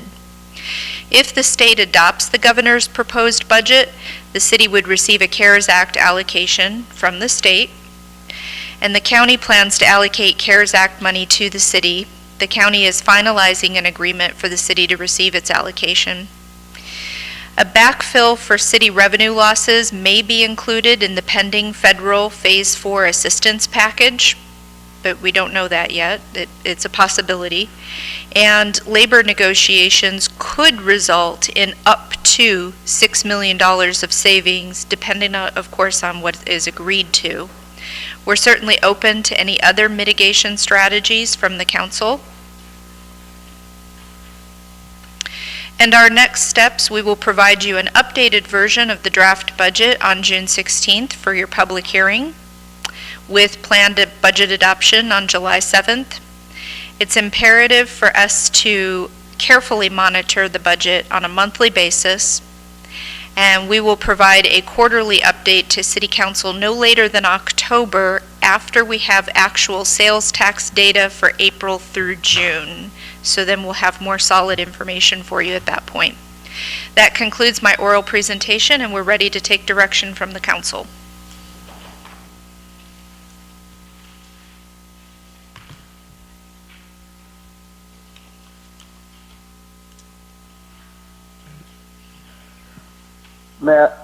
City Manager, are you done, or is there more? No, that was the presentation, and if you have any questions, we're here to answer them, or if you want to provide any further direction. If not, it does not require an action for you tonight. Comments by council members, please.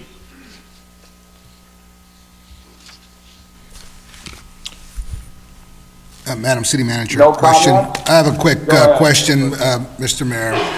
So regarding the employees that were furloughed and now are no longer with us, and the reason for that was because of COVID, and we ended up having to close the parks, and we don't have anything going on at the moment with the parks, correct?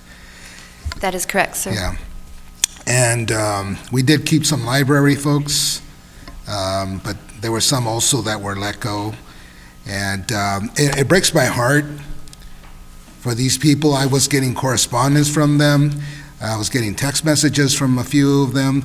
You know, the city employees, they're our families. Like I said, they're it's our city family. And a lot of them are from the community, and they have good ties, they have relationships, they've been there for years. And it's a shame, but I mean, I don't even know what else to say. It's just a bad situation. It's just, that's what it is. And it's a bad reality. And like I said, I'm hopeful that they come back. But is there any idea when we might be able to be calling people back in the future, or is that still unknown? Certainly, sir. You know, I echo your sentiments too. It is very sad. They've served the city very well, and they are hardworking individuals and stellar employees. What first happened is when the governor did the shelter in order, we had to shut down all services that he didn't consider essential. That resulted in 600 of our employees being sent home. As things have started to slowly open up, there still is a prohibition on providing certain services.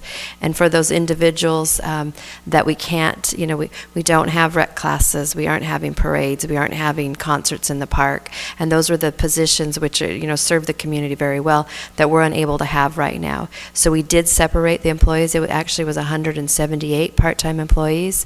We are looking at every opportunity possible if we can bring them back in a different capacity. They're going to be the first ones on a callback list.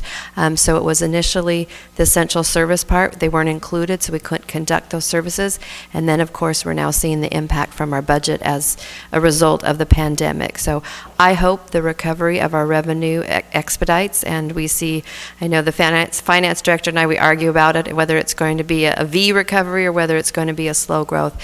But if we recover our revenues, I certainly hope to bring back every employee that we let go. And we don't even know, Madam City Manager, we don't even know if there'll be a spike in the the COVID situation here, and then the parks will continue to be closed in the rec centers. And that's kind of like on the back end of a lot of things, you know, like just like the movie theaters and the concerts and all that, you can't do it. And that is it's tough. It's sad. I really hope the best. I hope things change regarding the COVID situation, and I hope that we can bring back our folks very soon. Those are my comments, Mr. Mayor. Mr. Mayor, Thank you. Other comments, council members? Yeah, this is Councilmember Penaloza. I have a couple ahead. comments. I basically wanted to echo what Mayor Pro Tem Villegas said, Madam City Manager. It's troubling to think of all our part-time workers in the library and our rec centers and our pools. Memorial Pool, we had just approved to have it a year-round pool, which was the first time in ever that we had full-time year-round programming at our pool, which is something that's much needed in our community. Memorial Pool alone is where I personally learned to swim. So I was excited for that, and I'm sad to have all these part-timers at our different community centers let go. With that, just early last week, I went to try out our library curbside service, which is great. So kudos to the library staff for that. And as I was using it, I was trying to film a little video to get the word out to the public about our library service and make sure they know that it's there. And I was having a hard time getting shots because there was cars coming in, often, frequently. So people were frequently using it, and which was great. And so I, said, I'll do this when it's closed to the public. That way I could just quickly do it.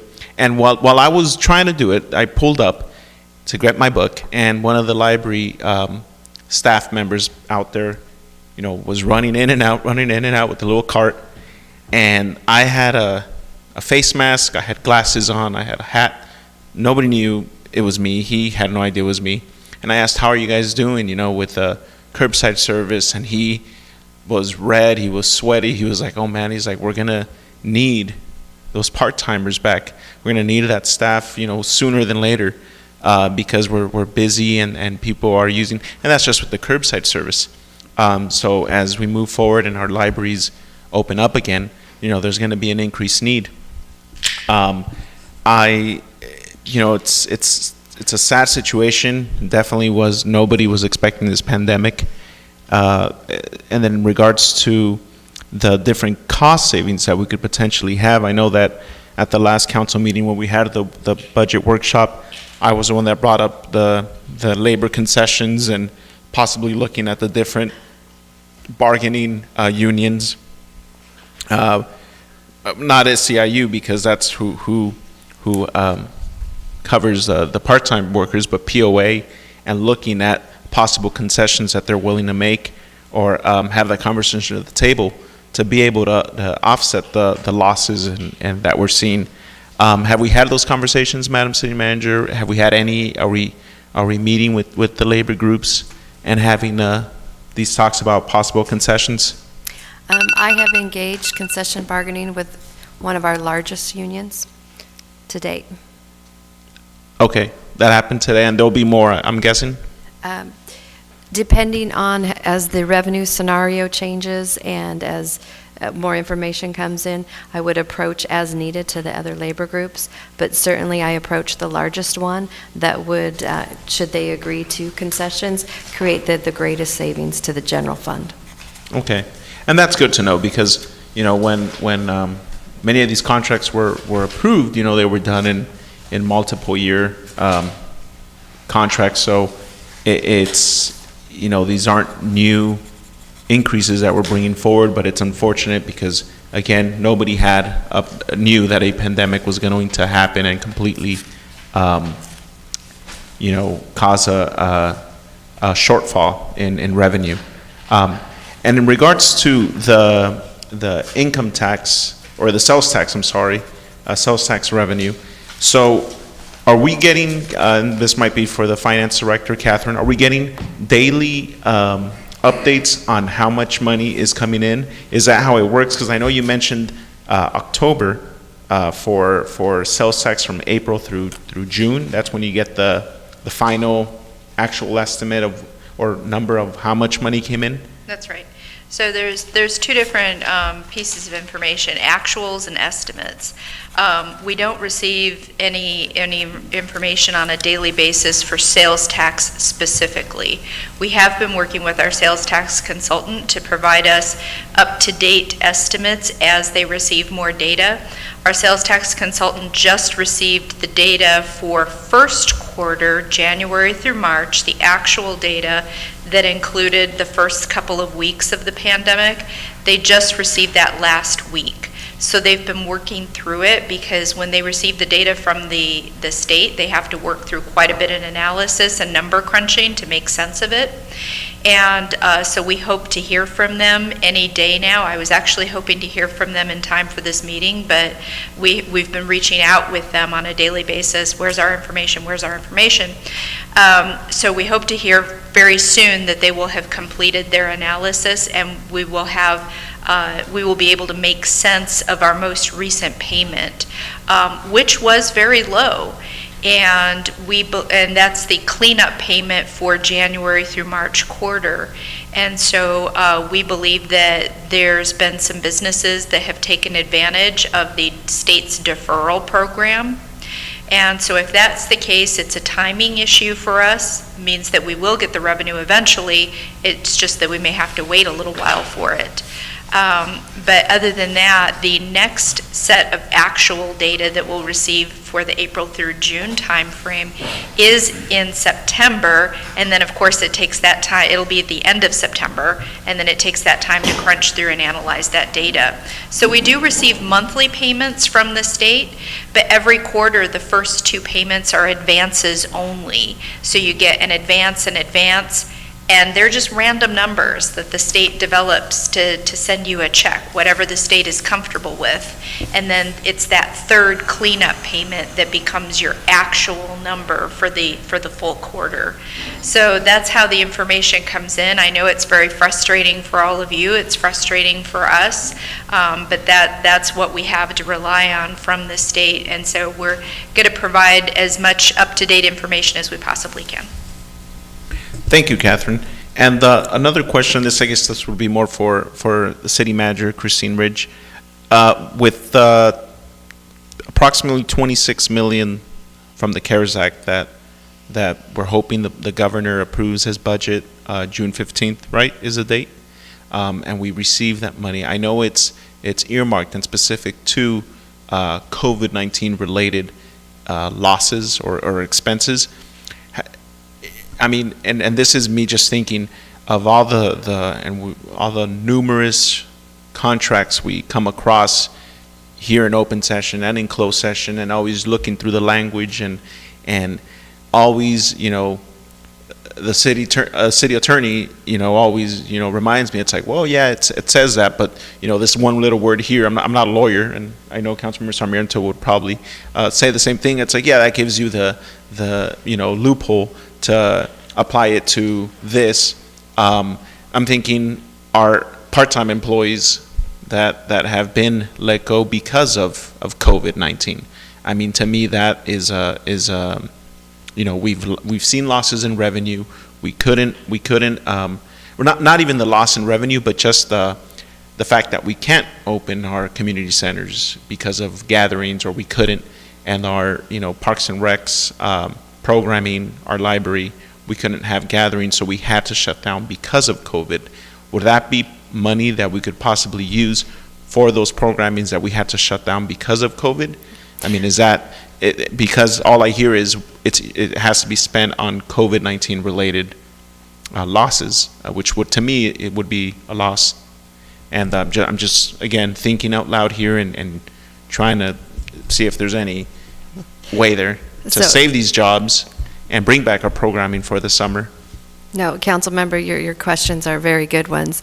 The CARES Act does come with guidelines that's issued by the U.S. Department of Treasury, and they have been modifying them most recently as a week ago on what you could spend the dollars for. So the one thing that the CARES Act does not include is revenue recovery. So right now there is not any dollars of CARES money that we receive that we could replace lost revenue, but they are issuing a lot more guidance. So some of the costs that we believe are eligible include when we had to send 600 employees home, and we gave them 2 weeks of pay, that we could seek reimbursement for the pay. For the part-timers that were sent home, and they had the opportunity to apply for unemployment, which many of them did. We're self-insured for our unemployment, so we're paying their unemployment benefits. We believe that that's another item that we would be able to seek reimbursement for. To the extent that we have existing city staff and we substantially change their duties to switch over to work on COVID-related things, we believe we can get reimbursement for their regular pay on it. Certainly with the public safety professionals, anything related to COVID, whether it's the overtime, whether it's operations of the EOC, whether it's manning the traffic controls at a food distribution event, we believe those are all reimbursable. And also all of the equipment that we've had to acquire as a result of COVID is certainly reimbursable. So we have FEMA dollars, we're expecting a lot more CARES dollars, we're really holding out hope for the federal legislation, which it was the HEROES Act, now it's morphed into a SMART Act. That's the only legislation that even contemplates revenue recovery. If we were to reap revenue recovery, you would be looking at a much different starting fund balance for this next fiscal year, which we could probably add back a lot of programs. So I know that was a long answer, but hopefully I answered your question. No, you did. That was very good and answered all of my questions for now. But I just personally want to make sure that we're aggressively seeking labor concessions with our bargaining units and making sure that we have all our ducks in a row from when we do receive these CARES funding. We could appropriately make sure that we're filling in the holes where we've been affected. And those are my comments, Madam City Manager. All righty. Any other comments, council members? Yes, Mr. Mayor. Go ahead, Councilmember Sarah, please. Thank you, Mr. Mayor. I've said it before and I'll say it again. I do not envy what staff has to do to present this budget to us in these times. I appreciate that you're keeping all the options on the table, but please remember that our residents, they're already paying the highest sales tax rate in Orange County as you're considering these fee increases. I also want to echo the sentiments from my colleagues regarding the layoffs of our part-time employees. They provide such, heavily used services, much needed services, and I hope that we're able to bring them back soon to serve our residents. I also want to thank staff for maintaining funds towards planning, such as the Parks Master Plan and the Parking Master Plan. We can't be disciplined with our spending if we don't have a plan. So I want to thank our Parks Executive Director, Lisa Rudloff, for her leadership on championing the Parks Master Plan. And I want to thank Min Tai for his continued championing of the Parking Master Plan. Parking, I don't think I have to say it, but I'll say it, it is something that has such a huge impact in our city. And I think that we just can't keep turning a blind eye or having this Hunger Games approach to parking. So I'm looking forward to the results of this Parking Master Plan, and I'm thankful that it's still included. And that's my comments right now, Mr. Mayor. Mr. Mayor, it's Councilwoman Mendoza.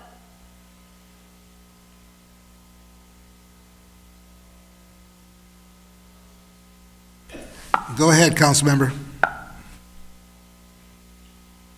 Yes, I would like to express my concern as well for the recent layoffs and understand that because of the COVID restrictions that we had to lay off some of our members. And listening to the staff reports in our budget, I am hopeful that we can continue to work in our efforts to bring these services back and to re-employ our workers, because they do provide services that are essential to our community. And hopefully once the nation returns to more of a concrete and restrictive COVID phase, that maybe we could phase our workers back into their positions. And I appreciate the hard work on the budget. It's a very difficult area. We need to balance it, and there are so many services that are required. But rest assured to the public that when we are looking at this budget, that we look at everything. We don't give anyone or any group special preference, that we look at it as the need, And so when the budget is approved, it is with all of our constituents in mind and for the greater good of the community. Thank you, Mr. Mayor. That is all my comments. Thank you. Any other council member comments? Yeah, Mr. Mayor, this is Councilmember Councilman Sarmiento. Sarmiento, go ahead, please. Yeah, and so I don't want to repeat a lot of what was said, and I want to thank staff obviously for continuing to bring this back and refining it. We know it's a moving target, and this is sort of a moment in time image of what we're looking at, and maybe when we see this in 15 days at the next council meeting, it'll be a completely different one, right? Depending on whether or not we're successful with federal and state monies. So I certainly appreciate that. I don't want to belabor the whole discussion on our employees that we've separated with, just to kind of maybe just dig in a little deeper on just specifics that I didn't hear.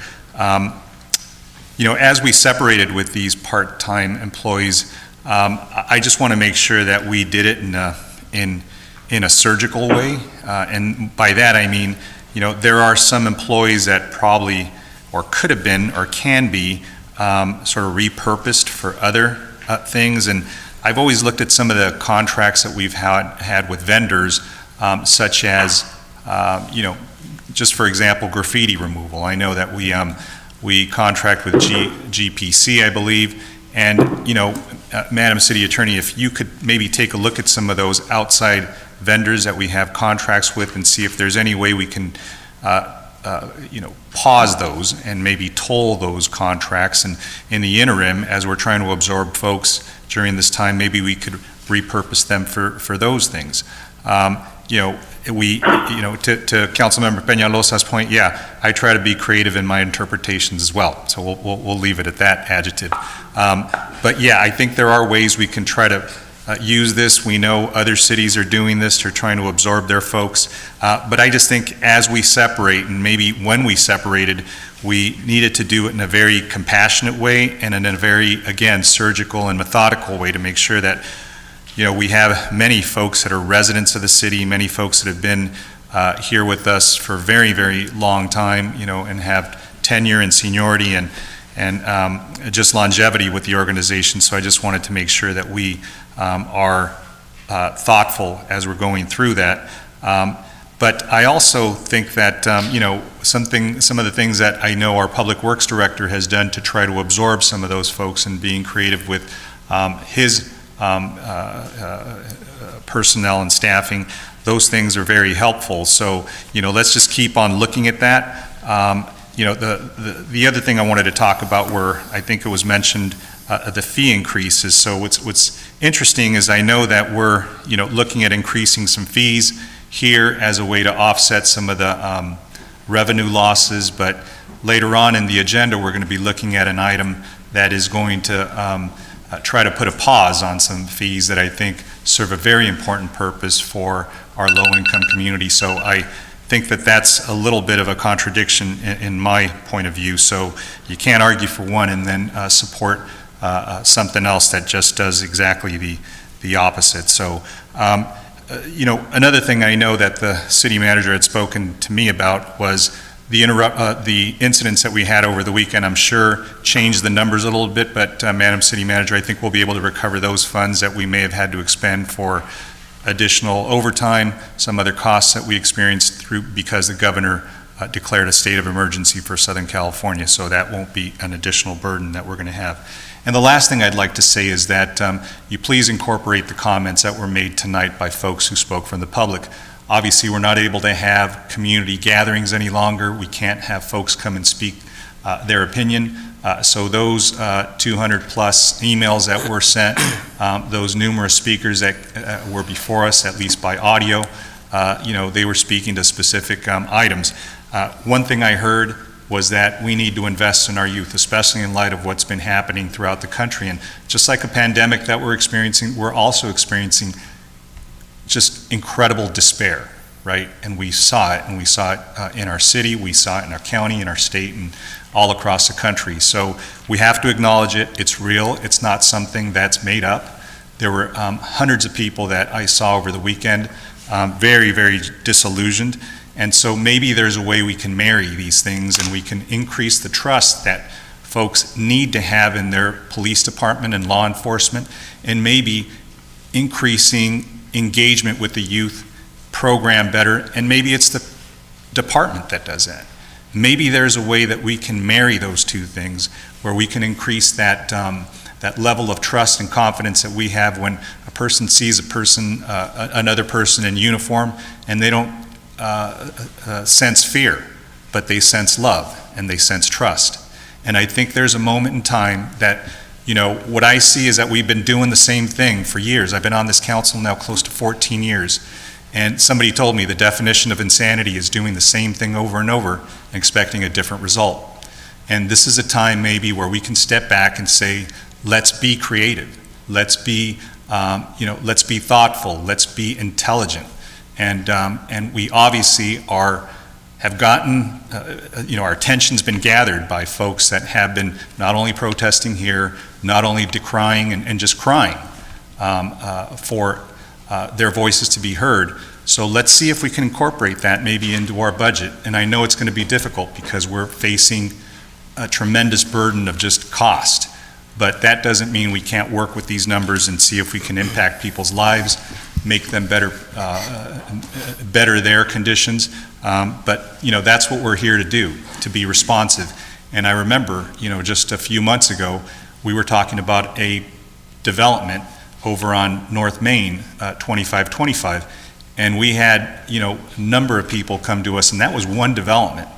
This is talking about systemic changes that really affect our entire community. So we need to make sure we proportion these things, balance these things. We have an incredible police department. I think that they'll rise to the challenge, but maybe, I certainly think that concessions from our largest bargaining unit, Madam City Attorney, I'm really glad that you've engaged in that. I echo Councilmember Peñalosa's point. I think that this is a time to make sure that we take a moment to reconsider some of those obligations that we have, just to make sure we get through this budget cycle. Thank you. Those are my comments. Additional comments, council members? Yes, Mr. Mayor, I think in alphabetical order, it's my turn. This is Jose Solorio. I'm proud of the progress the city has made over the past 3 years. Definitely we've hit a big bump in the road with COVID and the economic fallout from it. But what we've seen in the past 3 years, community safety improve. Really, minus, petty theft kind of stuff. Last year we had one of the safest years ever for our residents.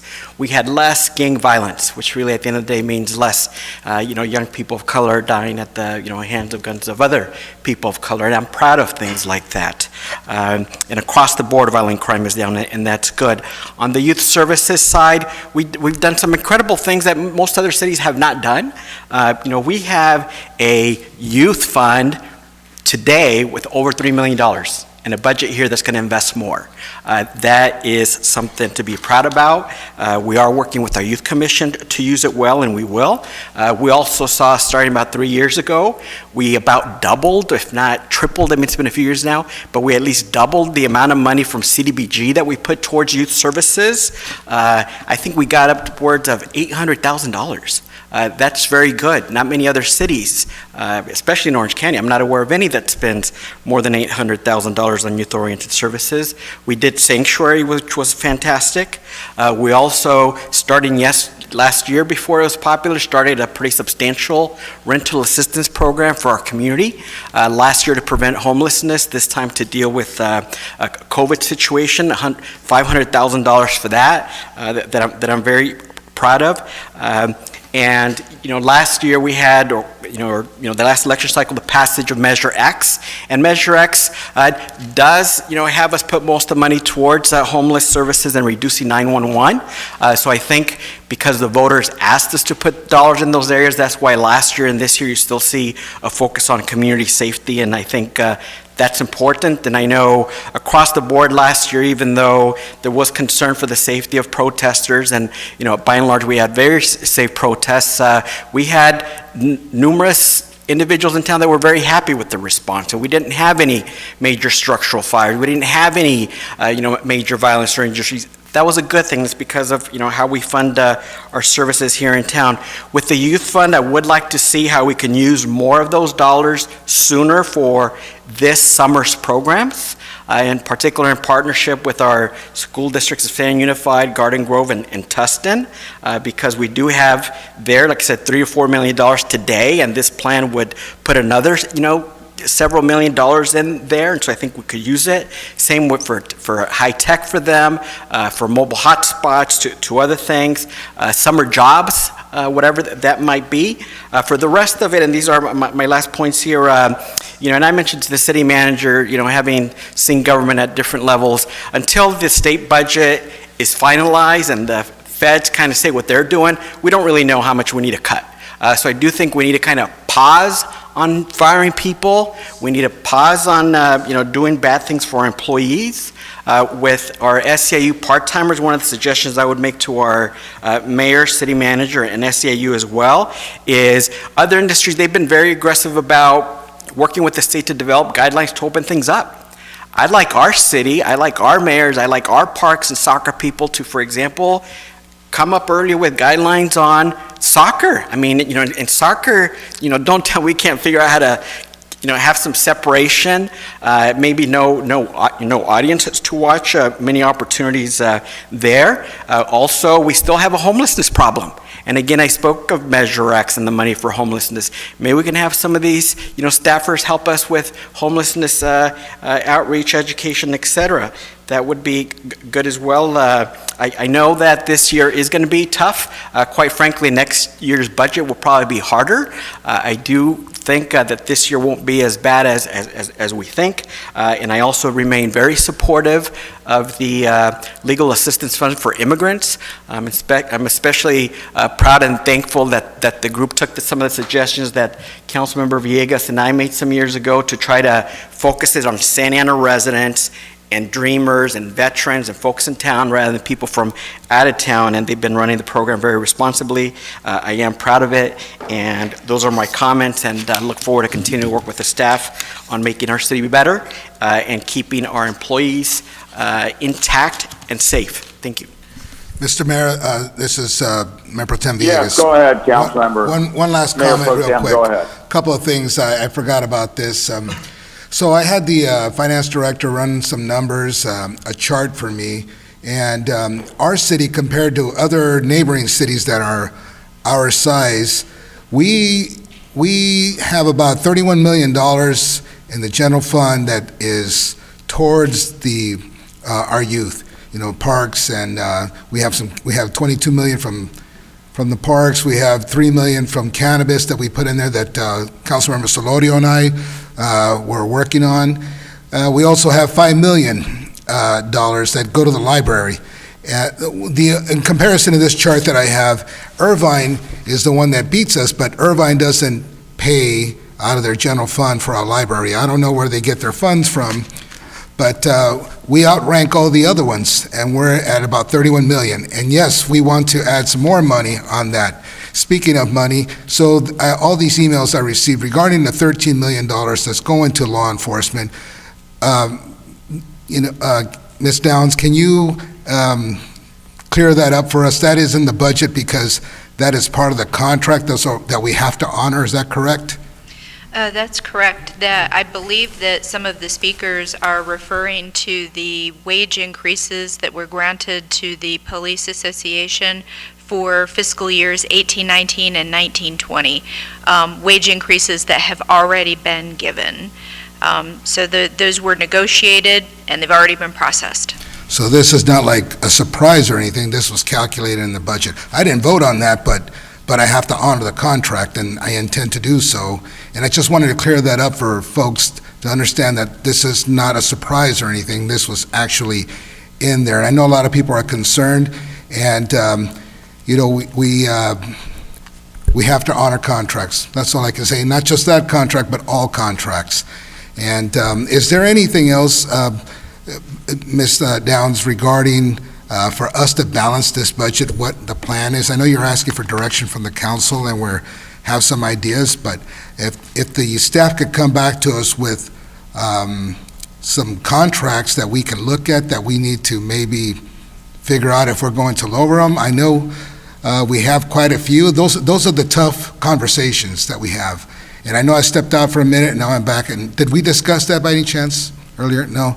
Well, and like the council members were saying, there's some tough conversation coming, and I'd like to see something,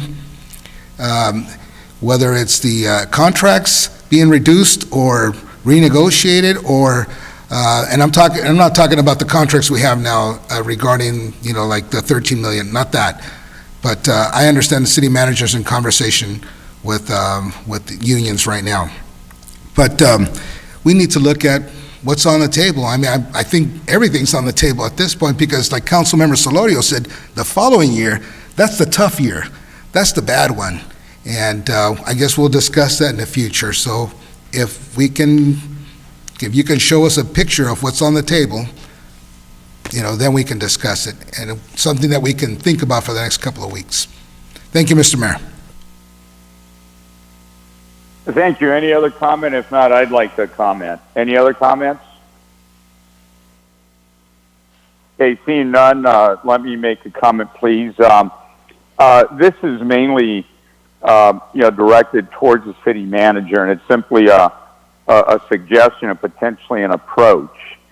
I believe every single council member has made, very good and appropriate comments. But there might be an area that we can think of differently. And what I'm talking about is that I'm very certain that in the near future we're going to be getting about $28 million from Governor Newsom. He has put that earmarked in the budget for Santa Ana. And I've been talking to the pro tem and the speaker, and of course the governor. And if that money should come, it's got to be used for COVID-related uses. But why couldn't we take potentially some of the employees that we've had to lay off, maybe potentially community groups if there's interest, and maybe do our own COVID-related activities? I know I'm talking about a real complicated effort, but look, we need contact tracing. We need people that can find people in the community that are infected and figure out who else do they know, who else have they infected. Right now, I believe we're over 1,300 cases here in the city. Now, given fortunately the mortality rate is not as high as maybe one initially thought when the whole coronavirus issue began, but it's still taken its toll. And my fear is that if we're at 1,300 now, what happens if we're at 3,000 or 5,000 or 10,000 in the not too distant future? And the county, as much as they're doing, I believe they're not doing nearly enough to slow this down. Our only defense is telling people to stay home, wear masks and watch the numbers go up. That's not enough. That $28 million, again, the city manager has to really think about this, but if we could use some of it in COVID-related activities, maybe we can help the city reduce the level of infection and employ some people. It's not a forever job. It's not, something that we can say, okay, we're putting the budget for the next 3 years. It's not going to work that way. But the emergency is now. The economic emergency, I think there's two pandemics, a biological one and an economic one. And the economic might even be worse in terms of the negative impact it's having on people. And the sooner we do things well, the better. I think we could also train some employees to potentially, help encourage good behavior. Go to restaurants, for example, kind of like the way we've done with code enforcement. But this could be pandemic encouragement of good behavior. Also, soccer was mentioned earlier by Councilmember Solari, I believe. You know, we could, again, train people, pay them to figure out, you know, how can we do certain activities earlier. And I'll tell you, if we come up with good, innovative programs, everybody's pulling for us. I mean, the governor, you know, the state healthcare official, if they think that we're doing things in such fashion that we're not going to increase the infection rate, I think there'll be support for activities. And, you know, we could take, for example, the pool. I've been working on trying to get pools and beaches and activities throughout the county opened up.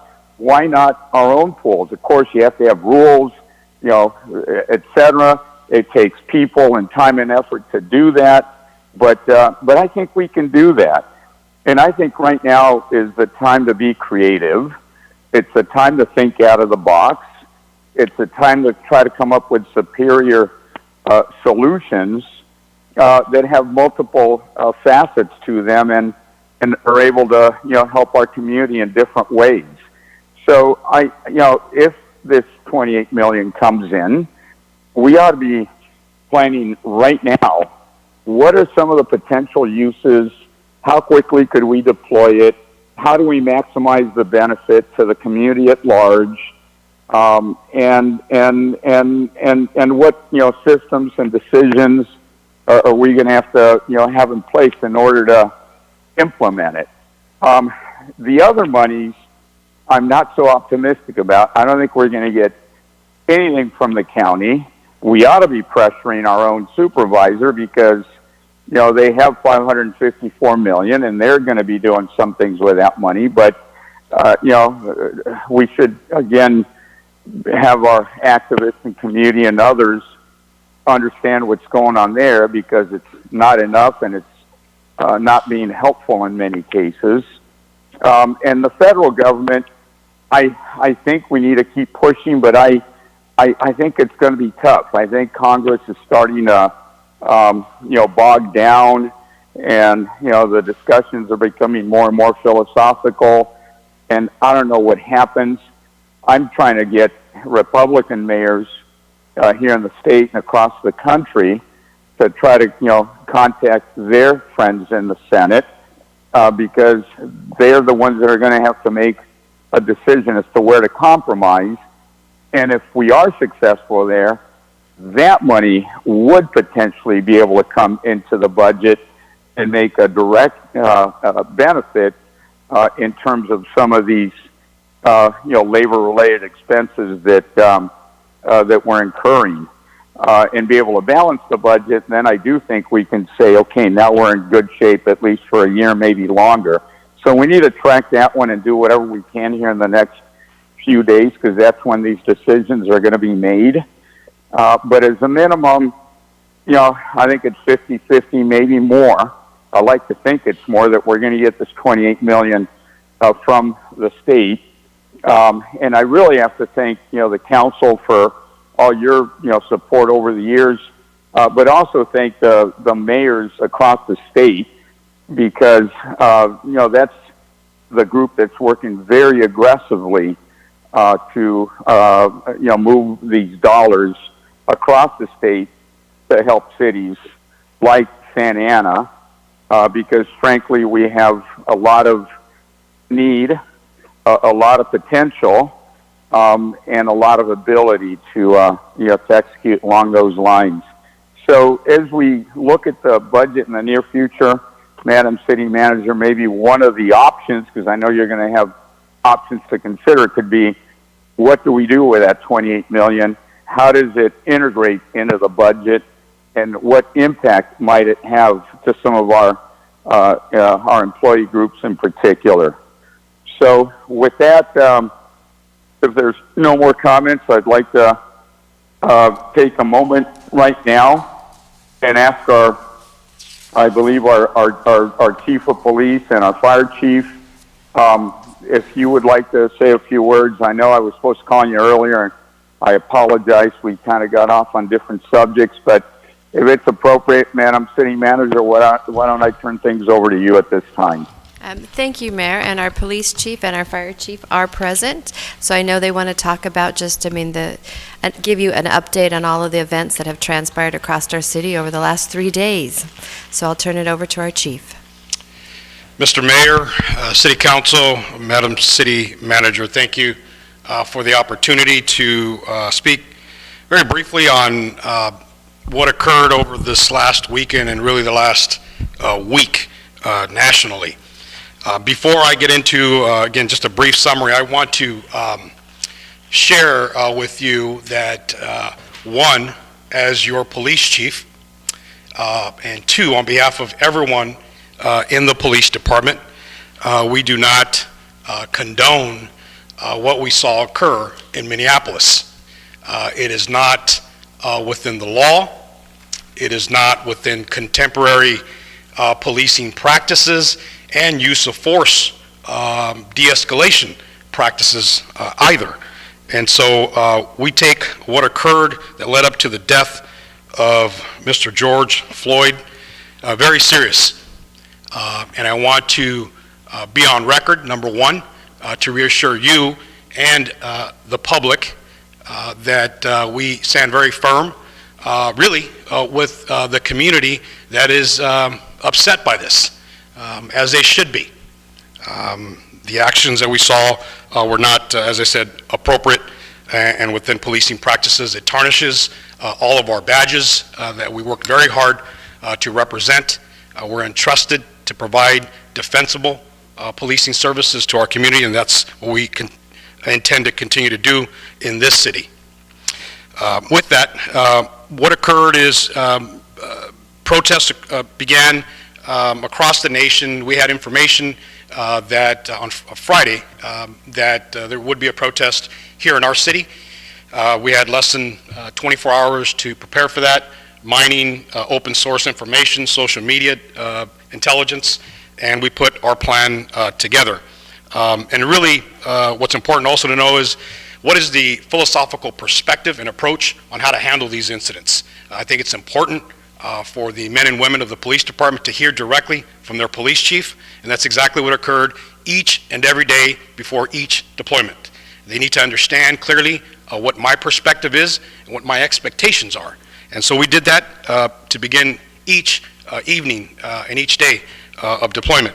So our mission was to facilitate a safe opportunity for folks to share their perspective on what occurred and keep them safe, both folks that showed up to protest and demonstrate and the police officers that were there to provide for their safety.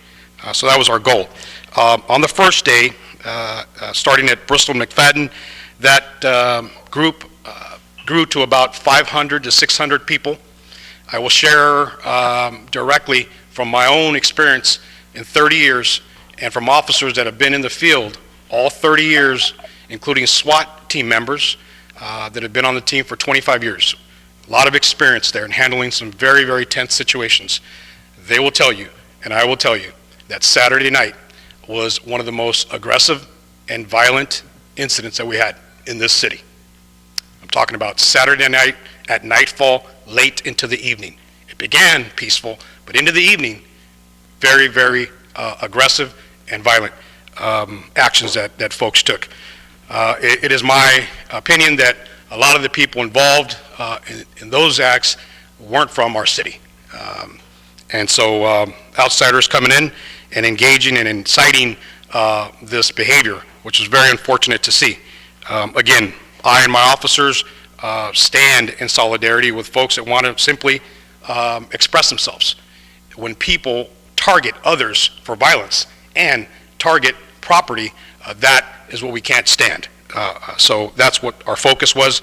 There was really three missions, and that is to ensure that we kept the community and police officers safe, that they did not suffer any major injuries, and then also ensure that no structures were burnt.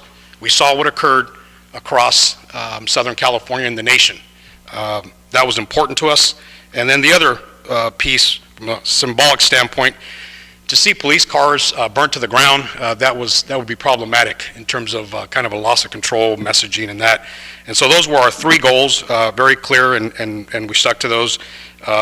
We did have to call mutual aid on Friday. That provided us in excess of 450 police officers and sheriff's deputies from across Orange County. I believe I had every law enforcement agency represented Saturday night. We did not make any arrests that night because it was really about restoring order that evening, late into the evening. Our officers were taking rocks and bottles. You hear that phrase a lot. It's really, sometimes it turns into police vernacular. I'm concerned with mortars, fire missiles, and big, large items thrown at our officers. Everyone's wearing helmets, shields, and they're still getting pelted. When officers came back into the station house, into our command post, deputies, officers from throughout the county, cuts and bruises and scrapes, that's part of this physical job. When you see burn marks throughout the police officers' uniforms because of all the fire they were taking, that's a problem. It paints a picture for what we were dealing with Saturday night. In spite of that, the feedback that I have received, and many of you have received because you shared it with me, is that our community, our businesses, our business owners, and I've heard from other police chiefs, very impressed with the manner in which officers were disciplined in conducting their work. They didn't immediately engage people. They were very disciplined and ordered in how they approached this situation. Again, we had to make certain decisions at a certain point to be proactive and respond to what we were faced with to regain order of the city. The next night, on Sunday, May 31st, that event, the core of it was targeted in our downtown business district. And so throughout the day with officers, I patrolled the city and actually spoke to various business owners who knew what occurred the day before. And they could not say enough about the really genuine appreciation that they had for the police department and everyone that came to help Saturday. They knew what it took to maintain order. With that, it was a bit surreal, I will tell you, to drive through the downtown and see, I would say, 50% of the businesses boarding up their storefronts. It was as though they were preparing for a hurricane. So, but they did that for good order, and so we again deployed, had to once again call for mutual aid. What started off, I have to point this out, and again, I think the underlying reason for the cause of these demonstrations, it's something that we need to examine really as a society. But as it evolved throughout the day, after 5 hours of very peaceful demonstration and people saying their piece, as night fell, the crowd turned different. Their focus was different, and not all of them. Everyone that came, that was part of that initial crowd, left, and that wasn't the issue. The issue was folks that came late into the evening with really one purpose: to take advantage of the situation and to target innocent people, target police officers, target property. When I see mortars and fire-held missiles that are thrown directly at police officers, that's not by mistake, that's intentional. When I see that same effort in an attempt to burn down our credit union or target our federal courthouse, et cetera, that's intentional. And so that's what we're dealing with. As a byproduct of that, one of the protesters, one of the violent protesters that was seen throwing mortars directly at our officers, also had a gun. And so that led to the seizure of various assault rifles, handguns, additional mortars, a significant cache of ammunition, body armor, heavy body armor. This was from someone originating in that protest Sunday night. So this is what officers are facing, unfortunately, from a very small element that are involved in this good cause. Across the nation, we've seen officers shot and killed as they're doing their jobs and trying to provide for a safe environment to voice people's concerns. We did have a deputy suffer a minor injury Saturday night. I went and saw him at the hospital. He was released. Sunday night we had a Santa Ana officer suffer an injury, and an Anaheim police officer suffer another injury. Both hospitalized, visit with them, they were released as well. That's a summary of the weekend. Since then, as everyone knows, we do have a mutual aid agreement in place in the county, and other agencies have experienced demonstrations as well. Yesterday, we assisted the Anaheim Police Department with a variety of different squads of officers, as they did to us, and we are on notice to help other police departments as well. And so what I want the public to hear is that we are focused on providing for the safety of the community. We take these incidents very serious. Our first and foremost goal is to keep people safe, but we will respond assertively when incidents do not support a safe event. And so we'll continue to do that. With that, I can pass it on to the fire chief, or if there's any questions for me. Before we go to the fire chief, if you could speak a little bit more about the level of enforcement. I know we were speaking, through the day and on into the night. I was on the phone, talking, texting, trying to get cities to up their mutual aid contribution, i.e. get more officers here, and they kept arriving and arriving. I think at one point we had about 450 from other law enforcement agencies. Can you just speak about that? Because I think it's a level we had never seen before, and I think especially Saturday night, that additional level of support was very, very helpful. Can you just speak to that, please? Yes, as I said, there on Saturday night we did have approximately 450 police officers and sheriff's deputies arrive to assist us, and that was needed. With those reinforcements, we were able to regain control.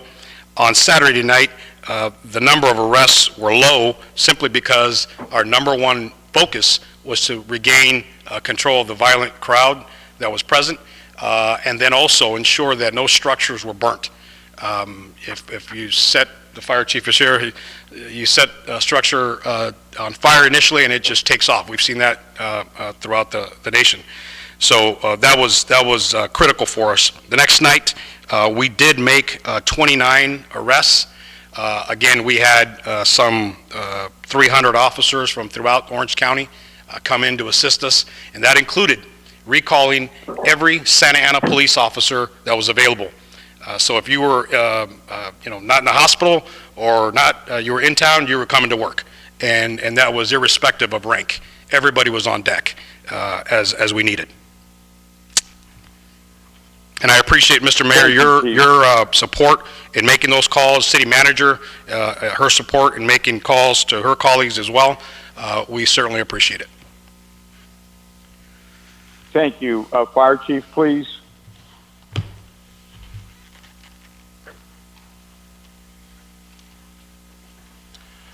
Good evening. I just wanted to let you guys know that we received a notification earlier in the week that there was a protest being planned, and I have to say that our ability to work with the police department and work collaboratively and collectively together is second to none. In addition to the 48 members that we have on duty in the 12 units, we also brought in additional resources of another 8 to 10 units and additional 32 people. As well as supporting the mission of taking care of any injured officers.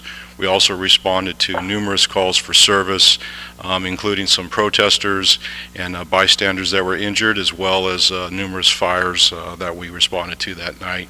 Luckily, again, with law enforcement's ability to provide force protection and to control the crowd, no structures were damaged. And so we're very grateful of that.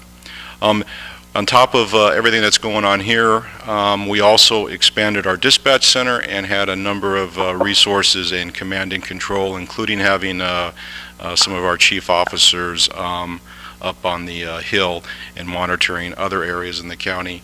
As you know, there's been protests in all parts of the county and other communities that we serve, as well as this week, including San Clemente, Yorba Linda, and planned events in Garden Grove and different places. So we've been very busy. I can't tell you enough about the professionalism that I witnessed firsthand, and the ability of the officers to deal with such extreme circumstances. I'm still amazed that we had very few injuries. So hats off to the police department. You have an outstanding agency, and I'm not just talking about now. I've had the privilege of being in this city since 1984, and I've always been impressed. I'm available for any questions. Chief, what was the number of emergencies that you responded to? The first night, I think we had about a total of 26 calls for service in the impact areas. Most of it was, dumpster fires, tree fires, things like that. We did respond to the deputy that was injured and some other medical aid type calls. But other than that, that was it. And then the next night, a little less, so don't have those exact numbers, but Saturday night, I think, tested everybody's limits. So tested everyone's limits, I see. 26 related to the demonstration, and then you also had other medical, Yes. regular medical calls that, calls for service. Absolutely. Also in the city. And Yeah, we average about anywhere from 150 to 200 calls a day in the city. So we had a structure fire that afternoon prior to the demonstration, but the calls for service that we had were in the identified impact areas. When we have situations like this, what we do is we identify an impact area, and then we coordinate responses from our dispatch center with our local law enforcement to ensure the appropriate routes to be safe, as well as to ensure that our people are going to be able to effectively do their job safely. And so again, that takes resources from the law enforcement agencies who are not available now to continue to deal with the protesters when they have to ensure that we're able to come into that impact area and be safe to do our jobs. Thank you, Chief. Have a good night.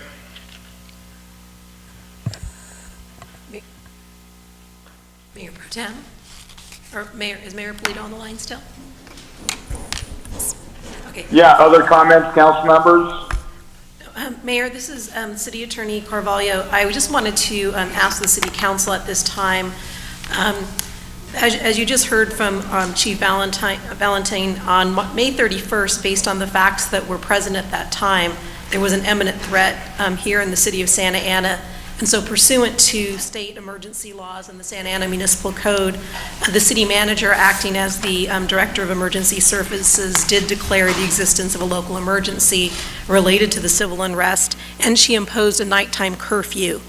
Because the police department used the curfew order in limited cases to enforce order in the city council has now requested under the Emergency Services Act to affirm that action that was taken. So I'd like to ask the City Council if you would permit me to walk before you an emergency item. I would need there to be a finding that this occurred after the posting of the agenda, which it did because we posted the agenda on Thursday. I would need a supermajority vote to walk it on.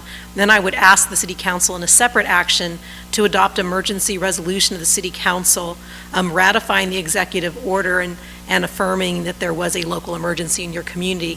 This action could allow the city to recover and to be reimbursed for any cost should they need to do so. Go ahead, please. I would need a motion first to add the item. Is there such a motion? I make a motion. I'd be happy to move. Second. Is there a second? Go I'll ahead, second with roll comment. call vote. I'd like You to want to make comment comments on? Go ahead. Go ahead. Yes, thank you, Mr. Mayor. Before we proceed with the vote, I just wanted to, thank both our police and fire departments for the work that they did that evening. But what I'd like to ask our police chief, just because I know all of us have been asked this question by the community, and as we're about to take action on this curfew item, I would like the chief to, you know, I guess answer to the community. Many have asked me and others why we haven't had a curfew imposed last night and why we don't have one tonight. And, you know, I'm not the law enforcement professional, you are, and I would just ask if you could just give an explanation so that we understand as we're about to vote on this item what folks should, what they should understand as far as your actions and what to expect. If I may, Councilmember Becerra, if I could ask the council to please take action on adding the item to the agenda, that would make it lawful for the chief to respond to your questions and engage in that conversation. All right, so this Roll is the call item vote, that's added then. Councilmember Becerra? Yes. Councilmember Mendoza? Yes. Councilmember Peñalosa? Yes. Councilmember Sarmiento? Yes. Councilmember Solorio? Yes. Mayor Pro Tem Villegas? Yes. Mayor Pulido? Yes. Okay, so I just want to announce that this item has been added to our agenda. Okay, Councilmember Becerra, thank you for the question. It's a great question. So the curfew is a good tool for us to have in law enforcement, but I think it's really about understanding the expectations of a curfew, particularly under these circumstances. So you really need to have the resources available and necessary to enforce that curfew. And so what you saw in communities throughout Southern California is those jurisdictions that went to a curfew very quickly and very early, you saw that they did not have the resources to enforce that provision. So what we wanted to do is really, from the intelligence that we had and confirming the information, ask that the curfew be implemented. And then we also look at the intelligence and the information that changes really, hour by hour in terms of when it's most appropriate as we proceed. And this is something we're doing daily. So it's a good question. Some folks may have it beyond you and others that have approached you, but it really has to do with how we can apply it. Can we be effective with it? We just assisted another agency here in the county. They imposed early and didn't have enough resources to affect that. The city of Los Angeles is a good example. They went with a curfew early on, really did not have the resources to do much with it until the National Guard arrived, of course, and were able to protect assets, and then their police officers were able to go out into the community and enforce that curfew. And it wasn't unilateral either. It was really incident driven. I hope that answered the question. Thank you, Chief. I appreciate that. Thank you, sir. So if we could also get an action on the, a motion on the adoption of the emergency Another resolution. motion, I'll move the second item that the city attorney requested. I'll second Councilmember Becerra. Mr. Mayor, this is Jose. I just wanted to make a suggestion. You all know this area much more than we do, and fortunately we don't need to do curfews too often, year to year. I do think that the logic is sound, but we can do a better job of communicating more information to our residents. I know in some of the conversations I've had with you, our city manager and mayor, it's also other things that you're doing. I mean, we're coordinating with other city police departments and monitoring things there. We are doing a lot of outreach in our city to see where there might be hot spots. And if there is a dangerous situation, an unlawful assembly, you can declare something an unlawful assembly, and I think that is a very useful tool. And then I know just a little bit earlier today you were speaking about how effective our helicopter services and how those eyes have been incredibly beneficial. I think our community, in addition to just do we have a curfew or not, they want to feel assured that we're safe. And then clarity for the businesses, for others, if they're going to and from work, do they need to close early or not, where it might be, etc. I do know that yesterday you did, put out a post conveying, some of that information. But even on days like this, maybe there isn't a need. But what happened in this era of social media, folks see reports from other cities. And so they're seeing that Anaheim, for example, I think tonight has a curfew, Costa Mesa might as well, and others. And so the question is, well, why don't we? And maybe we don't care or understand. And if anything, I think we're a little bit more sophisticated, have more tools, and we just need to communicate with our residents, how every single day that we're in this type of crisis, that you have all those things that your department is doing and doing well, because as you asserted, we had very little, crime, very little injury. Our officers, did well. Fire did well. We coordinated very well with the other cities. I know, Mayor Katrina Fuller from Costa Mesa. I spoke with her yesterday and this morning. She was very happy with the mutual aid, and I'm sure Anaheim is as well. So, thank you for all the good work that you're doing. Thank you. Thank you for those comments, Council Member. Just, Mr. Mayor, just a point of order. Are we going to vote on this, and can we continue comments? Because I would like to respond to some of the comments that were made by both chiefs. So, what would be appropriate, Madam City Attorney? I'm just trying to follow your lead. Yeah, because the item is now officially on the agenda, you may engage in a conversation, and then I would ask for a vote on the resolution that's before you. So let's do more conversation, then why don't we vote at the end and give everybody a chance to comment prior to that. Is that okay? Yes. Yes. Go ahead, Councilmember Sarmiento, please. Thank you, Mr. Mayor, and I want to thank the comments by both chiefs before us, and I want to thank the city manager for her action over the weekend. I think, curfews are always tricky. We have to be very judicious with the way we use those. And so, I want to thank you for showing good judgment, because, sometimes it's easy just to say, let's shut down the city. And then what happens is, you sometimes, strike fear into folks, and sometimes we can't have coverage the way we'd like to. And if in an emergency we have all our officers deployed someplace, they're unable to respond to, some of our day-to-day emergencies that people have all the time. So it is a very difficult judgment to make, but I think, the judgments were sound, obviously.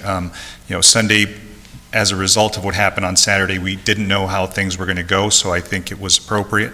The one thing I did see is I did see a videotape that circulated about, and I sent it to the chief, somebody on a bicycle who was, tackled or pushed off his bicycle as they were riding. I don't think it was somebody, it was one of our officers, and I think it was somebody from another department.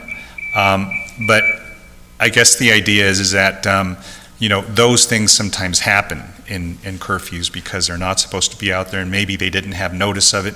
But I guess I want to speak to some of what I saw on Sunday, because my family and I, my wife and I, and our 3 kids were marching with folks through the downtown, and I advised both the city manager and the police chief, and thank you both for, checking in with me as we went. As the chief said, for those 5 hours, and I think even Councilmember Peñalosa was there, I think I saw. But, during that time, I saw people behaving really, really well, and kind of almost, to use a term, self-policing, and just saying, hey, don't damage businesses that are in town.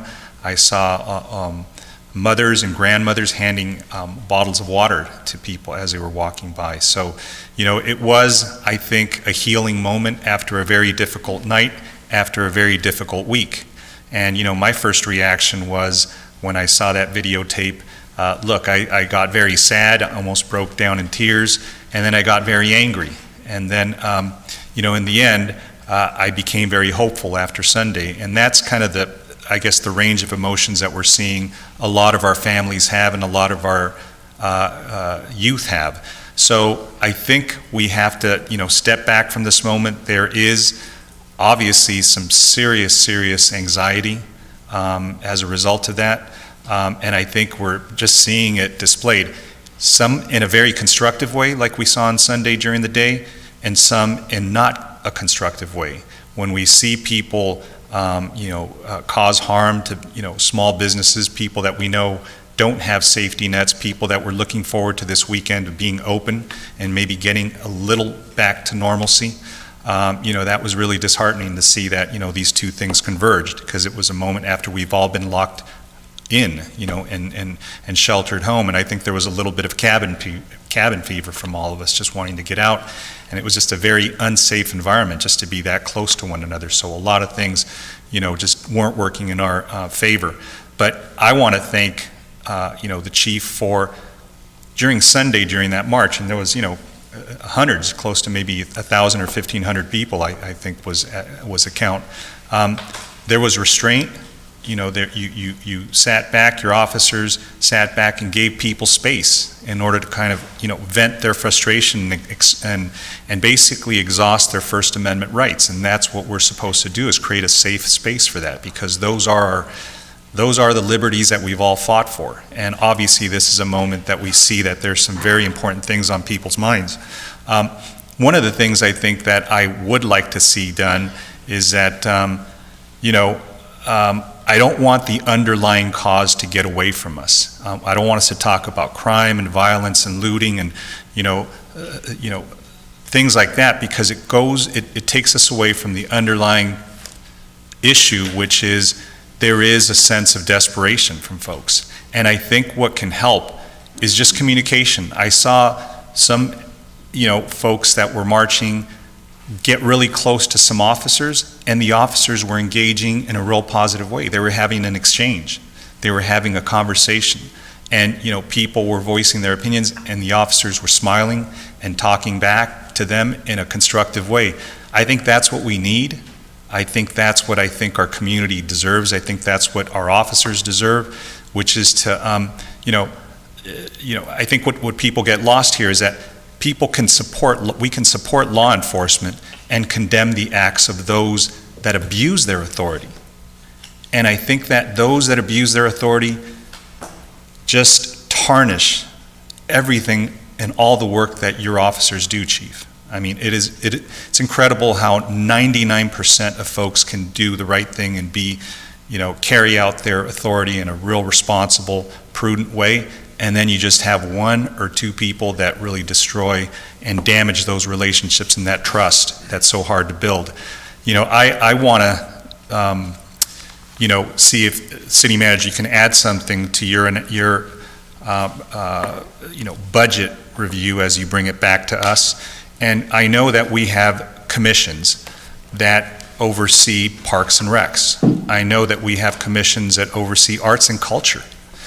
Important things, but we spend 75% of our general fund on public safety, and we don't have a way to oversee that and work with our department hand in hand, not to be punitive, not to be in contradiction, but to work hand in hand with them and maybe have that dialogue. And maybe that's the forum that we're able to reach better relationships. But I think that that's warranted, and I think that that's something that we should consider in light of what's going on. Again, we had hundreds, over thousands of people walking and marching, and I think that we can't turn a deaf ear to that. That is not the right thing to do. That is not the responsible thing to do. Our sister city in Anaheim has a commission that I think, again, works well. I think that could be a forum where we speak to one another. It's not the same as having council committees. These are residents whose tax dollars, whose public funds go towards these expenses. And if 3/4 of our general fund is spent on something, I think they have a right to say, hey, this is what we think works, this is what we think isn't working. But I think it's something at least to consider.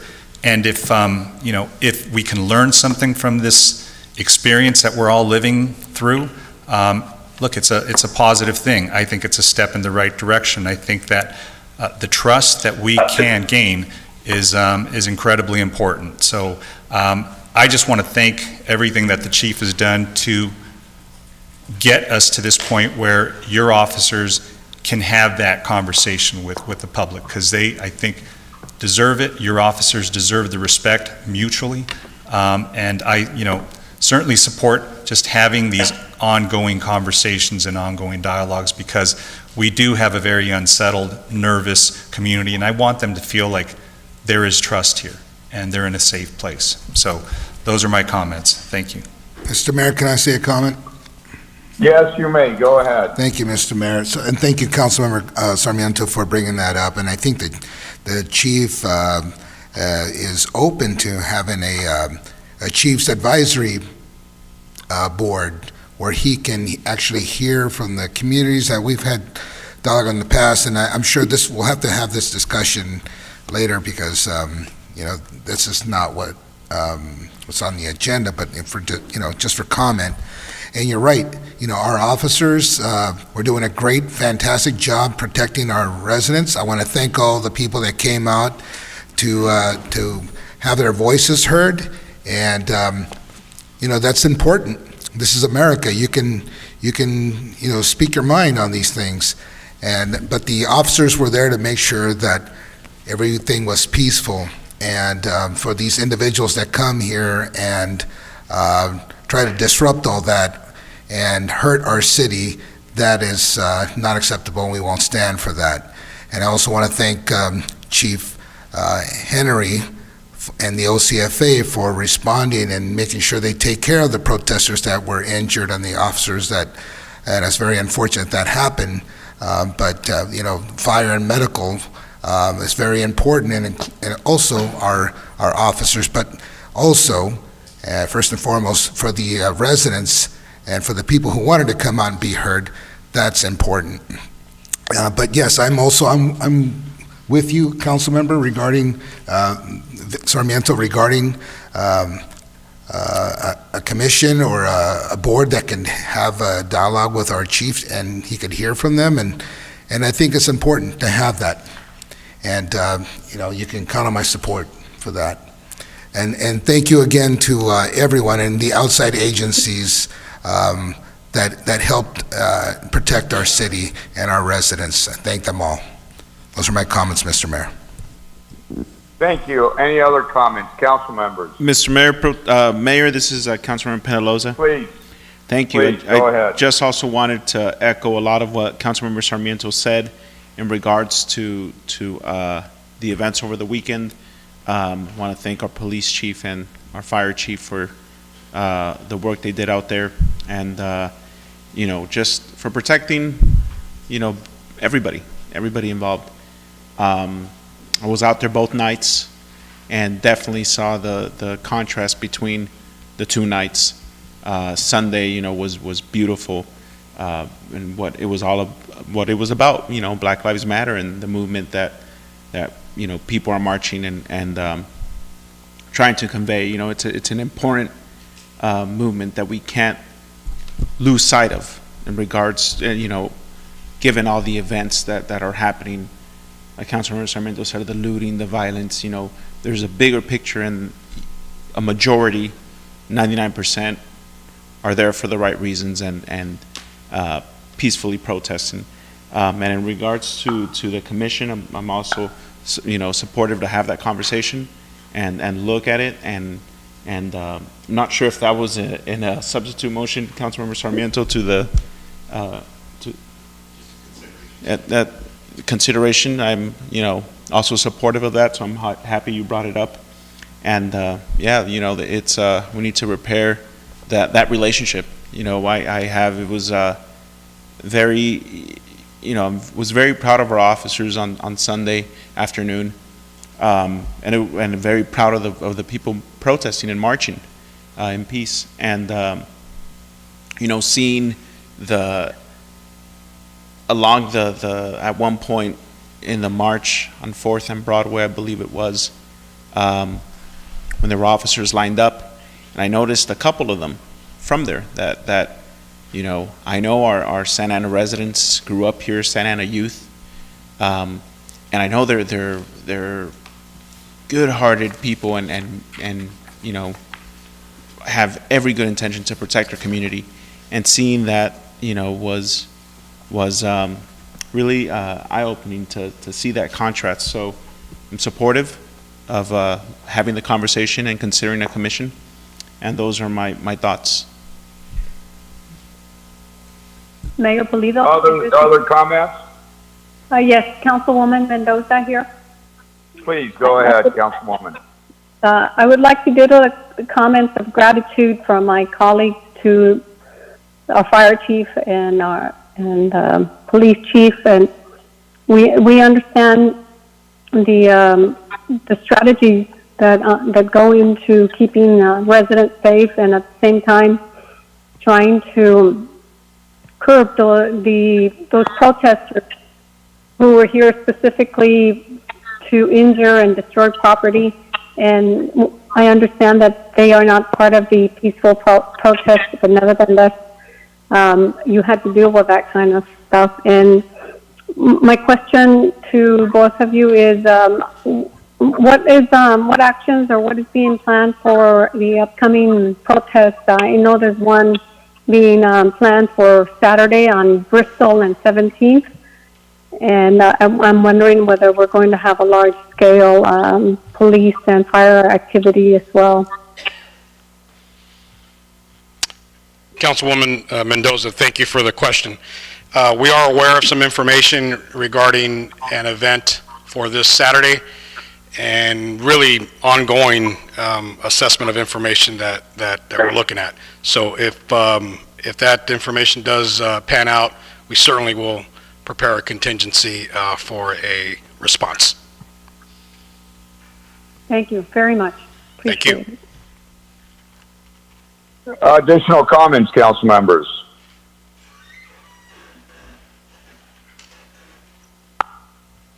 Seeing none, I think we were about to have was it a roll call vote?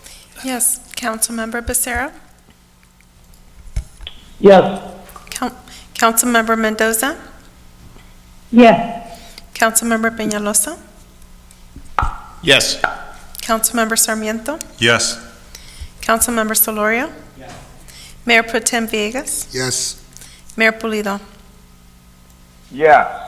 Motion carries 7-0.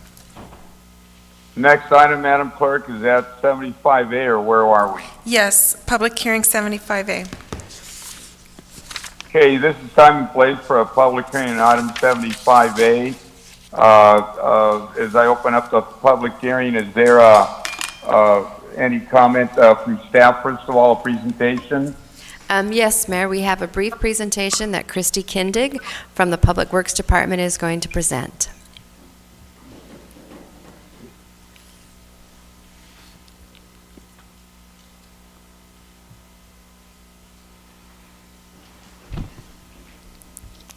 Thank you, Mayor, Mayor Pro Tem, and City Council. I'm here to discuss the public hearing for the refuse cart rate increases. I wanted to start out with the outreach that we did. The very first thing that we did was sent out public notices to all the property owners on April 17th, as required by Proposition 218. In addition, we established a hotline where we received over 100 calls and responded to all of them. We also sent notices via social media of an April 30 community meeting so that we could address any questions presented by the community. We did that, and then we actually did do the meeting on April 30th. Just to step back for a moment, I want to just give you a little bit of history. Of course, we contract for solid waste services with Waste Management. And what they've done in the past is they have taken our green waste and used it as what is called alternative daily cover at the landfills. And this has provided us diversion credit with our goals that the state sets us. AB 1594 has discontinued the ability to take that as diversion credit. So we had to look to a new process to deal with the green waste. And what we did was we went back to negotiate with Waste Management, came up with an ability to compost, which will continue our diversion credit, but came at a higher cost. On March 17th, you approved a one-year extension of the waste management agreement, which addresses the 1594 issue, and also authorized a Prop 218 process. Again, we're guided by these California legislative mandates that there's a very an active agenda at the state to make sure that we recycle and as much as possible and divert things from the landfill. And so this is what we're doing. AB 1594 was just the most recent. Briefly, just a reminder, what is alternative daily cover? Every day, the County of Orange, who owns the landfill system, must cover the waste that they put down for the day.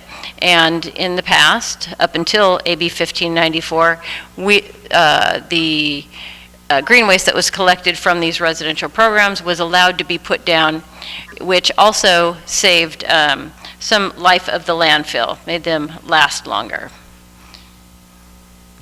So this is a discussion of the proposed service rate increases. If you just going from the top to the bottom quickly, our new cost per ton to process as compost is $90.13. Our previous cost was $33.13. So there's that increase of $57 multiplied by the total number of tons, which creates the cost per year. If you divide that by the number of residential units, you come up with the cost per year. And if you divide that by 12, you have a monthly increase of $3.44. We did negotiate a couple of items with Waste Management. One was they have been providing the compost service for at no cost to residents from January through June 30th. The second item is that they reduced the cost to us by 4 cents. In addition, the third item is they negotiated a tiered increase so that all of that $3.40 wouldn't be effective immediately, but it would be in 2 incremental increases. One in July of 2020, which is coming up, and then that's $1.90 per month. And then the second increase would be effective July 1, 2021, and it's $1.50 per month. So why are we here now? We are at the end of the Prop 218 process. If we allow the rate increase to go into effect, we'll stay in compliance with our state mandates and avoid potential fines. When comparing to neighboring cities, our solid waste service rates are very much in line. And finally, the action that we're looking for tonight is to, following this public hearing, is to adopt a resolution to increase these rates by these amounts. Do I have any questions? Any questions, council members? Yeah, Mr. Mayor. Mr. Mayor? Go ahead, council member. Councilmember Sarah, go ahead. Thank you, Mr. Mayor. My question is, when I heard staff say that we are in line with neighboring cities, what does that mean? I mean, are we are charging more than with this tax increase? Are we going to be in the middle? Are we the lowest end? Could you elaborate on that comment, please? Yes, just a comparison to a couple of our neighboring rates. Right now, let's see, let me make sure that I have both pages. Okay, so I'm going to compare current rates. Current rates in Santa Ana are $21.90 per month. Effective July 1, they will become $24.26. That will be the $21.90 plus the standard annual CPI increase of 46 cents plus $1.90. That will put us at $24.26. If you compare that to some of the other rates in Orange County of our similar cities close by, Garden Grove is currently at 26.18%. Brea is at, 26.18. Brea is at 22.66. Fullerton is at 22.53, and Yorba Linda is at 24.42. Every city is having to address this loss of the ADC, and they're doing it at different times. So not all the cities have made that adjustment yet. Okay, thank you. Other questions? Yeah, Mr. Mayor, this is Councilmember Sarmiento. Please. Thank you. Christy, so is there a reason why we're doing the 190 first and then doing the 150 afterwards? I guess, my hope is that maybe we can smooth this out during this time and maybe do the 150 and maybe do the 190 later, given where folks are right now and the relief that we've been trying to provide them. Is there a reason why that sequence is the way it is? That was the way that it was negotiated, and so in the process before COVID-19, that was the results of the negotiation. So, and it was done in a tiered rate in order to make it gentle rather than doing 340 all at once. No, understood. I guess in hindsight, had we known where we would be, just to smooth that curve and maybe do the lower amount on the front end and on the back end do maybe the larger increase. But if that was already something that was negotiated and we can't adjust that, then, my hope is that, as we do others, and as you negotiate any other adjustments, please, and I think I've had this conversation with the Director of Public Works, sort of, we got tired of this term, flattening the curve, but, kind of having the front end of that curve as low as we can, because we know that right now, just things are compressed and folks are feeling pressured. So thank you for answering that question. Other questions, council members?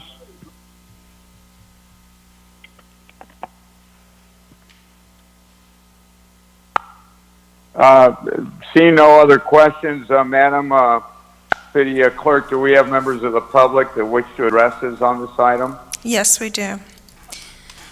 Go ahead, please. You will receive a notification that you've been unmuted. When it is your turn to speak, for the record, clearly state your name, whether you're in support or opposition to the item. You have 3 minutes from the time you're unmuted. Please proceed with your comment.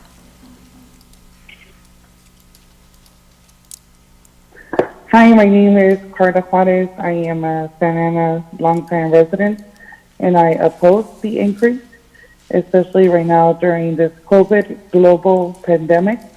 It is not a stance that I want our city to take with those who are already not being able to afford where they live. I am also a tenant counselor that receives many calls on a daily where people are struggling to pay their rent, and that is of April and also May. And even though that the city provided some funds, it was not able to help all.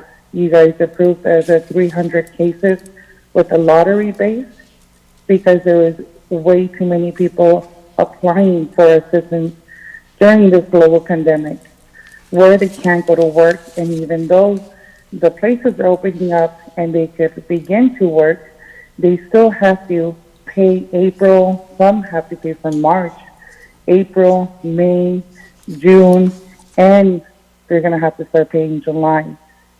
So people are just trying to make up all the months that they've missed out on paying rent.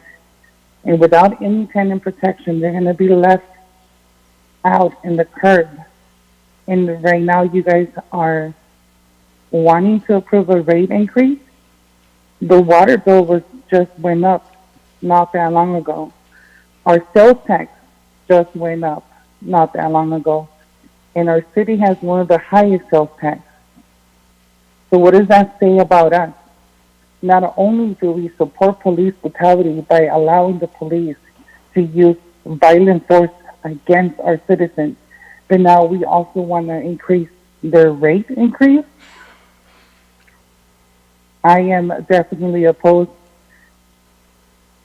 and hopefully you guys are too. Thank you.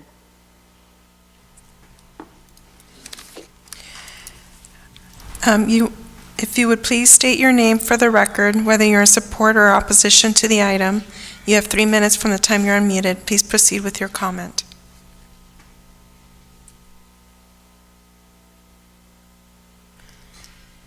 Good evening. Buenas noches. Blessings and to our city council members and mayor. I wanted to mention in regards to this proposition, my name is Carmen Granados Espinosa, and reside and raised in Santa Ana. we're also homeowners. Joining me is my husband, Gabriel Espinosa, and my father, Antonio Granados. And all three of us are in complete opposition of this proposition. As Councilmember Sarmiento mentioned, and we are also speaking on behalf of several families around us who either who don't receive these notices because they are not homeowners, but they still have to pay for this bill, this increase that is being proposed. So they were not aware of it, and so we are speaking on behalf of them as well. We are in opposition of this proposition. As you are aware, our community is filled with hardworking people. Many people were laid off and remain without pay. It is never the right time, but especially right at this moment, not the right time to raise prices, as many families are struggling to pay the current basic necessities they already do have. We see it as unfair of many homeowners within certain communities and renters who do need to pay for this bill. That we also have to remember. You're mentioning that it's the compost, but in the same bill it includes water and it includes the sweeper and our very high increase of taxes that we already have in Santa Ana. So as homeowners, as we are individuals in our households who have been without working since March due to as many families due to COVID. Thank you. More than half of the adults residing within our duplex contribute towards the mortgage, utility bills, groceries, and other necessities. We have to prioritize, besides food, which bill to pay first. And going a little bit in behalf of the previous mentioning of the looting, I know it's not in the same one, but it came after, that in what happened this weekend, and our community came together to clean up our city the next day. So this was not the city, it was the actual city, the people, the residents, given the kind donations and work that they made for free out of the goodness of their heart at 6:30 in the morning, plus that the pending money that is being mentioned. I strongly suggest and recommend that some of this be granted to these families that got up at 6:30 in the morning to go clean down Bristol and McFadden. That should be rededicated to these people instead of asking for money to pay for more money for a police department. Thank you very much for your consideration. Buenas noches.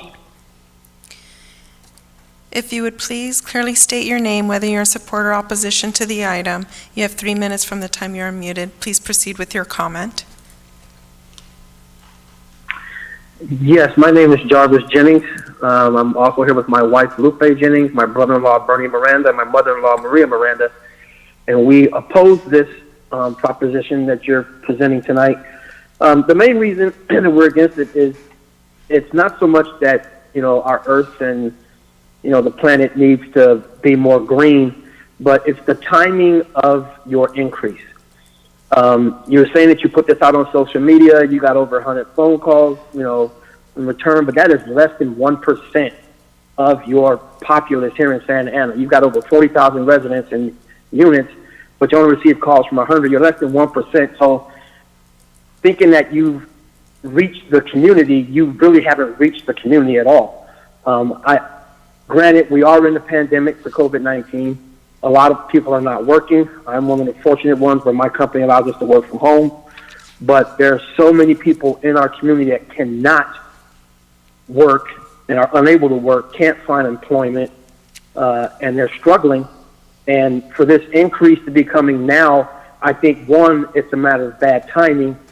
Two, I am opposed to it right now. I don't understand everything about it, with the one bill that was talked about, where you have to cover it up, all your compost and everything, which is a good idea, which I'm not disagreeing with. But the timing of this and how it's being presented to the community, I'm very unsatisfied. It seems like that this city council does this numerous times with different measures that they think that are worthy or not worthy to the public, but it seems like the timing of it and how it's brought out to the community is just not done in a good fashion. you guys are trying to do the best you can, and I understand that right now with everything that's going on. But some of these measures, you know, it may not seem like $1.50 is a lot or $1.90 is not a lot, but for some people, that is a ton for them that they can't afford. You know, people are struggling. They have to do whatever they can to make ends meet right now. You know, some are getting stimulus checks, some are not. You know, but I just think that this is not the right time to vote on this and move forward with it. I understand that you have to still be in compliant, but I'm pretty sure that using the pandemic and what's going on, this issue can be pushed back to a later date and revisit it and ensure that your community hears about it before you revisit it, more than just, you know, 0.02%, you know, of your populace, you know, here in Santa Ana. Thank you. We have no other callers. However, I did want to tell mayor and council members that we did receive 46 emails in opposition to the curbside cart rate increase. Thank you for that. So I will now close the public hearing and bring it back to City Council for thoughts. Mr. Mayor? Go ahead, Councilmember Sarah. Thank you. You know, what we see a lot, and we've seen this over quite a few years now, Sacramento has a great idea, and we all listen to it, and we think, wow, that's wonderful. Then the implementation comes, and it becomes very much a burden of the cities. It becomes very much a burden of the city's residents, whether it has been when it comes to when Governor Brown had to clear out folks from prisons. So they got pushed down to the counties and then out onto our streets. Now here we are, we're talking about an environmental measure, which I appreciate. I definitely want to see whatever we can do to help the environment. But in this particular instance, we have a service or an item that was at one point provided as part of our overall contract that now, because of state mandates, we are now going to be asked to vote to pass it on to our residents. And especially given this time, this council was supportive of a moratorium on evictions, rent freezes of temporary nature, and now we're just going to turn around and pass on another expense to them. I won't be supporting this. I just can't. I just don't think this is the right thing at this time, and I think the whole principle, I'm not going to continue to support these sort of unfunded mandates that keep coming down. And who has to pass it on to the residents? We do. The state says this is a great idea, but let's see them actually pass on the rate increase themselves. But no, they ask us, local mayors and council members, to do it, and I, for one, will not be supporting this one. Thank you. Additional comments, council members. Mr. Mayor, this is Councilman Solorio. I have similar concerns. I'm not too interested in supporting this item tonight. I do feel that maybe we could take another 2 weeks to a month to see if we can get some timing relief, either from the state through our lobbyist, or through the county, or through waste management, or a partial investment from our reserve program. But I just feel the timing's bad, and I know staff didn't mean to, you know, have the community have this imposed on them during COVID, because we didn't know about COVID coming like this, and similarly with these other, you know, public safety issues that we've been having.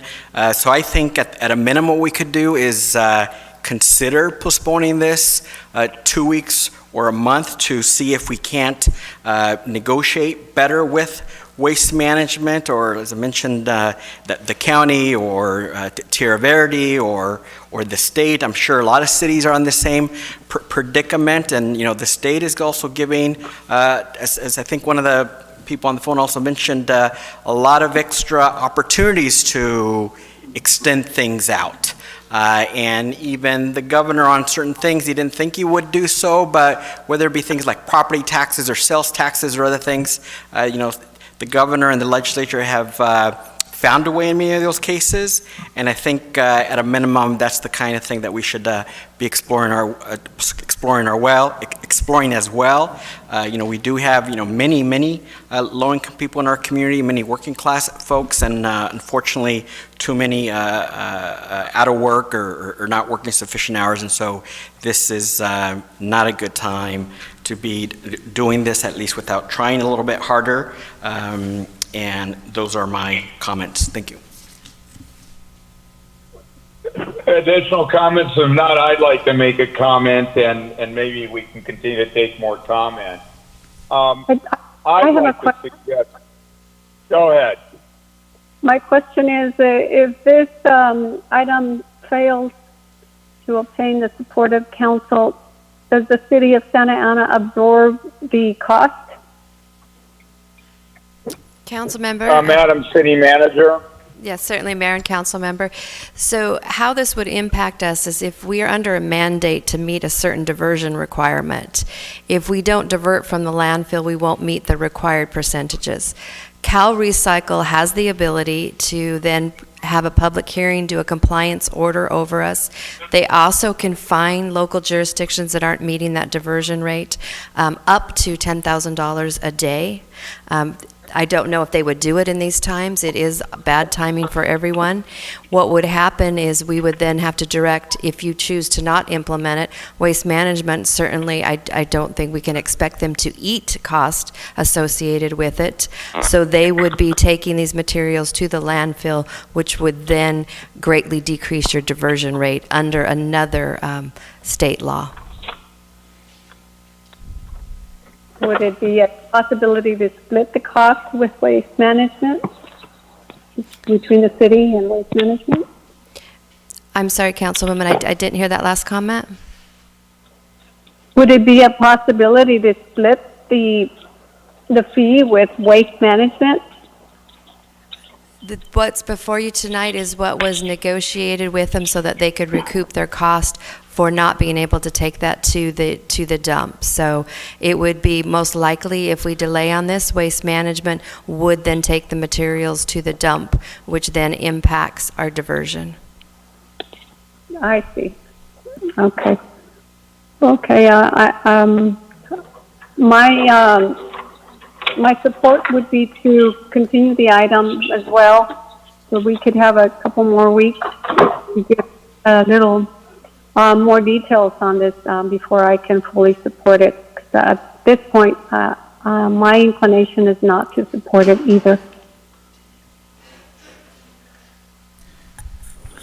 What I was going to suggest really would be to table the item and to have the city manager bring it back to council whenever either it's better timing or we have a better deal or we engage our lobbyists in Sacramento and see if we can't get an extension or some relief.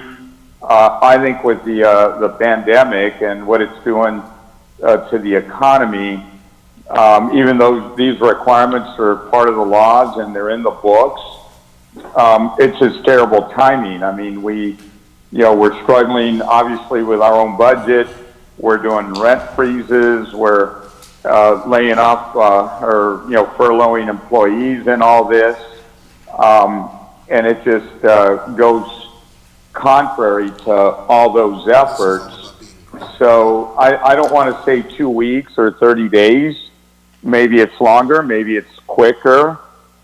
Let's just try to work on it harder and see if we can bring something else back. Right now, to me, it's just not the right time for this type of an action under these circumstances.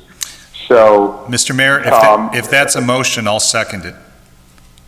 Yeah, that is a motion. So, but just to be clear for council members, I'm saying tabling.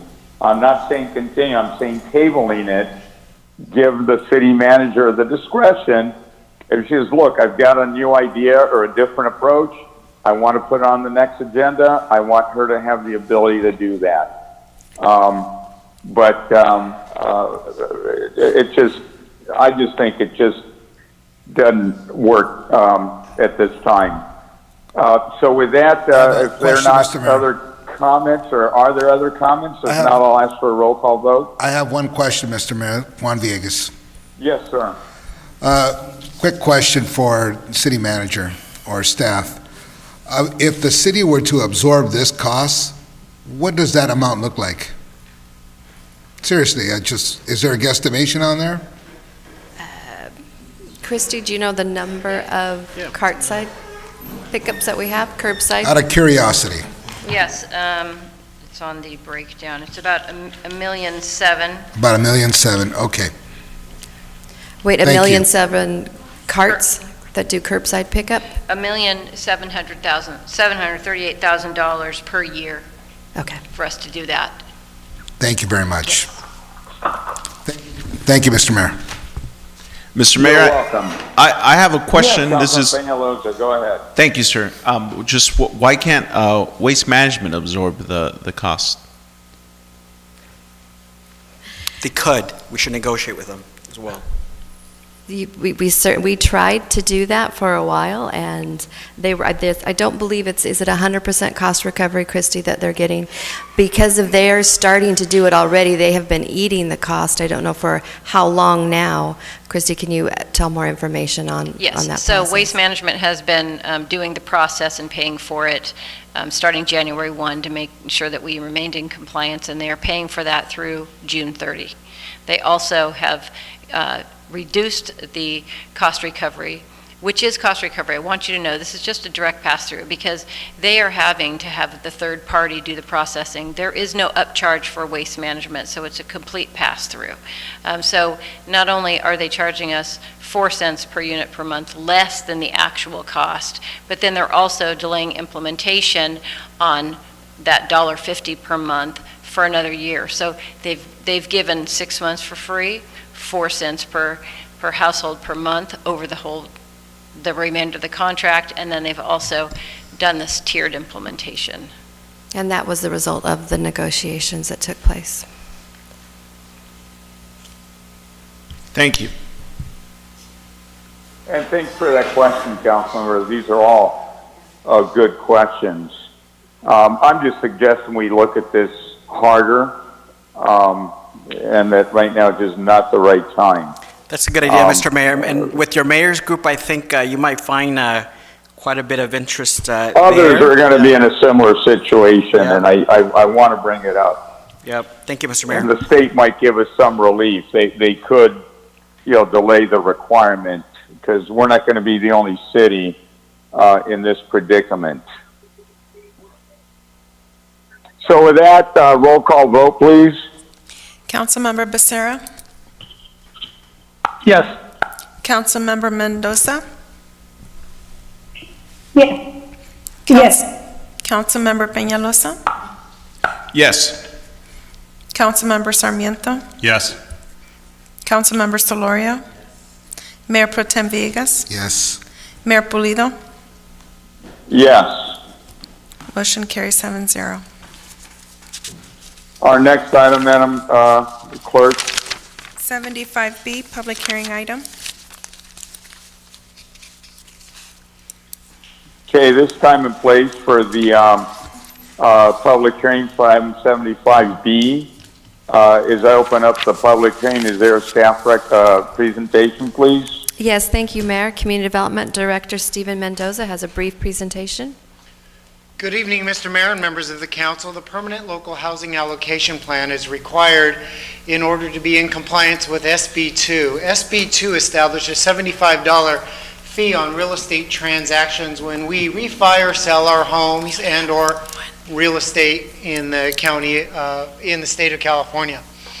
What this plan requires us is to allocate how we're going to use these funds. We're predicted to get about $2.8 million a year, and all of our funding is going to be for a permanent homeless shelter that replaces the link. With that summarizes and completes my report. Thank you for that. Madam City Clerk, do we have members of the public that want to speak on this item? Yes, we do have. If you would please clearly... How many, just so we know? Currently, we have 2. Okay. For the record, please clearly state your name, whether you're in support or opposition to the item. You have 3 minutes from the time you are unmuted. Please proceed with your comment. I am sorry, I was waiting for the public comment on a non-itemized agenda. Okay. Itemized, thank you. Okay, thank you. We'll mute you until that item comes up. If you would please clearly state your name for item 75B, public hearing item, whether you're in support or opposition to the item. You have 3 minutes from the time you're being unmuted. Please proceed with your comment. Hi, my name is Luis Pettis. I'm the political director for UA Local 582.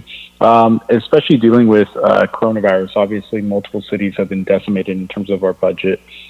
Moving forward in this actual type of policy is something that can really revitalize not only how we look at housing as a whole, but also how we affect our budgets from a city perspective.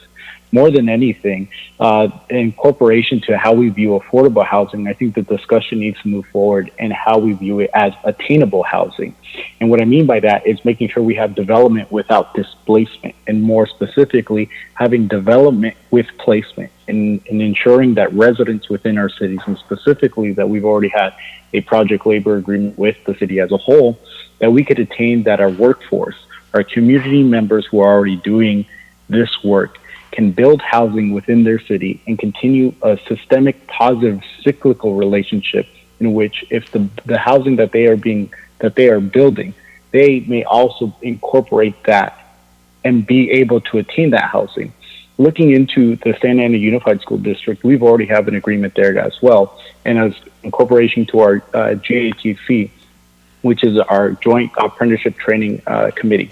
And essentially, we have high school members down at Century High School who are already getting prepared for our pre-apprenticeship programs so that they're able to join our community workforce. Because as we're looking as a whole and we're discussing not only schools to prison pipelines, we also have to understand that folks are not going to be wanting to go and get a public education through a Cal State University or UC.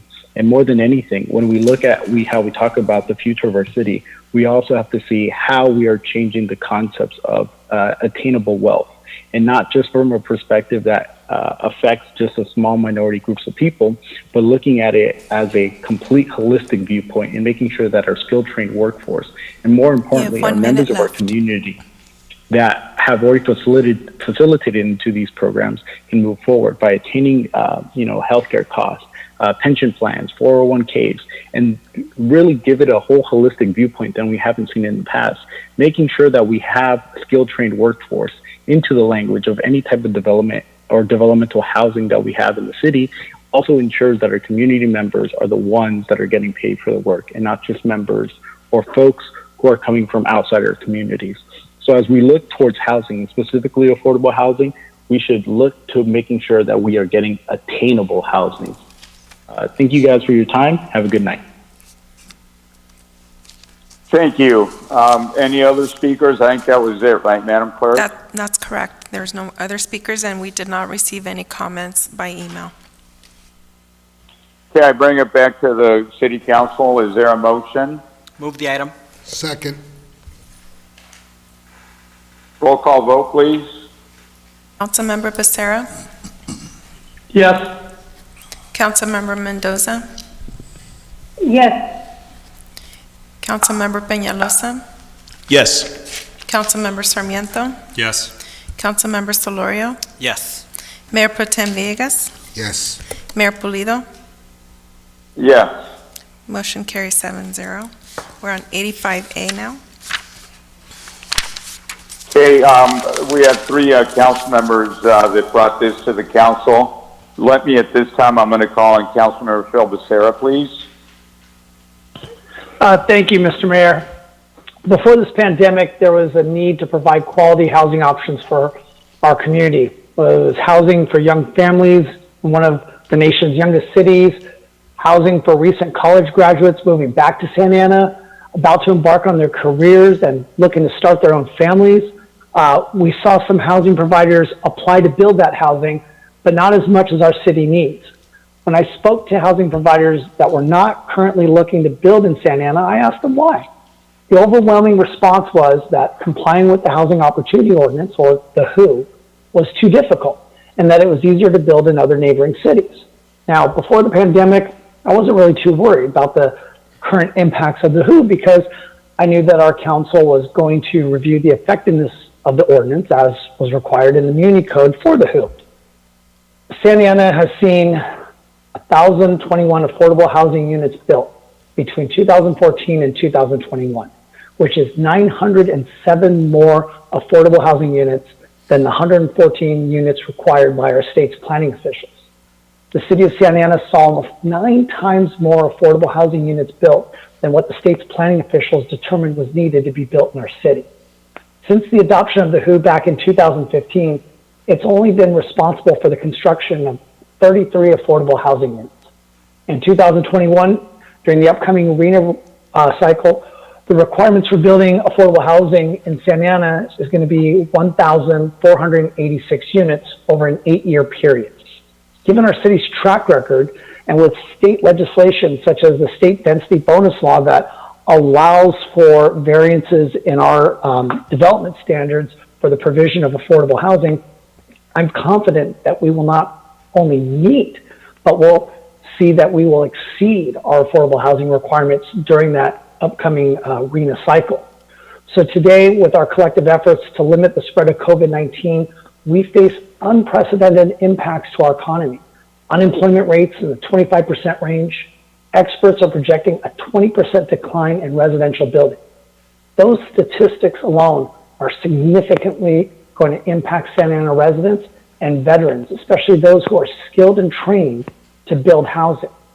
So with the need to provide quality housing for our young families and college graduates, and our need to do our part to help keep Santa Ana residents employed in construction, especially during these unprecedented times, I would like to ask my colleagues to help encourage housing construction in Santa Ana by directing staff to bring recommended revisions to the WHO to the City Council in the next 60 to 90 days, and to also temporarily suspend the implementation of the WHO for the next 1 to 2 years. Now, I would not be comfortable suggesting this action if we did not have all the other legislative tools in place to help our city continue to meet the anticipated demands that we have for affordable housing, especially in regards to what the state has asked us via their requirements. That's all I have to say, Mr. Mayor. Okay, Councilor Juan Villegas, Mayor Pro Tem, I know you're on the committee as well. Any thoughts? I had some thoughts, Mr. Mayor, regarding this. Every time we keep building affordable housing, we have, our intentions are to help the people and the residents who already live here who could go into one of these homes, but there is no control over that. Every time we build one of those things, it's against the law for us to forbid other folks to come into our city and apply or to move into those locations. Even though we have a preference, it's still, we cannot deny folks from moving in. So I feel that I would rather use some money to refurbish some apartments that are here because there's a lot of there's a lot of units that could use some work, and I would like to fund that and see that type of program. I know we have a first-time home buyers type of program. It's been a little difficult with that, but so maybe we should move forward with refurbishing what we have now to clean it up and make it look better. Those are my comments, Mr. Mayor. Thank you.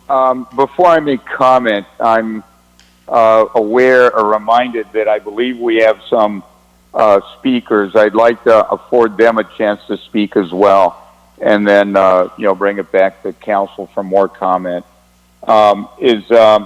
Madam Clerk, are there any speakers on this item? Yes, we do have several. Go ahead, thank you. Caller, please speak on item 85A.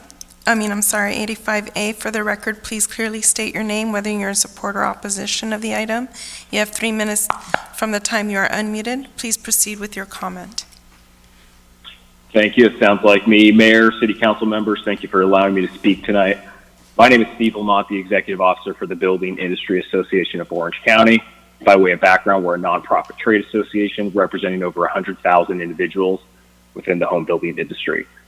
First, I did just want to thank the council members who proposed this discussion item tonight.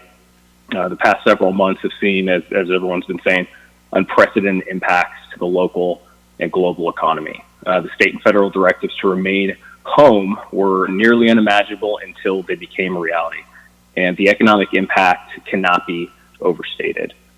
It's important to realize that before COVID-19, we were in a housing crisis, a housing supply crisis, and the orders to shelter in your homes have only made that it's really only brought that to the forefront.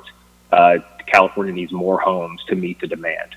What we can't forget is that when this crisis is over, we're still going to be in a housing crisis. In fact, it could possibly get worse. Developers and builders are like any other business. They're susceptible to the same market fluctuations that come with anomalies like pandemics. There will be slowdowns, possibly due to business reasons. This will affect supply. This will affect prices. And just like the many other cities right now that are looking at policies to help stimulate economic activity, we are encouraged to see Santa Ana bring up the discussion of housing construction. I've spoken many times on this item in that chamber, going back to even 2015, and I recently just commented by letter in May. But it is our belief that the city should focus on the housing opportunity ordinance, otherwise known as inclusionary zoning, if they want to spur development. And more specifically, as was discussed earlier, a pause on the HOO for a period that we would think is as good as 2 years for projects in the pipeline, and during the next 2 years would be a huge step for the city to build that attainable housing that was also just mentioned on the previous item. We're not just asking your city for delays on major policies. Just recently, we asked SCAG to delay their RTP-SES vote due to the pandemic, and we're currently asking the governor to delay BMT implementation at this point, which we are gaining bipartisan support. You have 30 seconds left. Thank you. It is our understanding that since 2015, no project has paid the higher $15 per square foot fee, even though there are entitled units. I could be wrong on that. Maybe that's a question for staff. And then as mentioned, the city has been meeting their RENA numbers for the current cycle. We need supply. We need housing for the masses, if you will, the younger residents, the local residents, those coming back from college, the millennials. There is a need for all types of housing, and the city has the opportunity right now. Thank you. Caller, please speak on item 85A. For the record, please clearly state your name, whether you're in support or opposition of the item. You have 3 minutes from the time you're unmuted. Please proceed with your comments.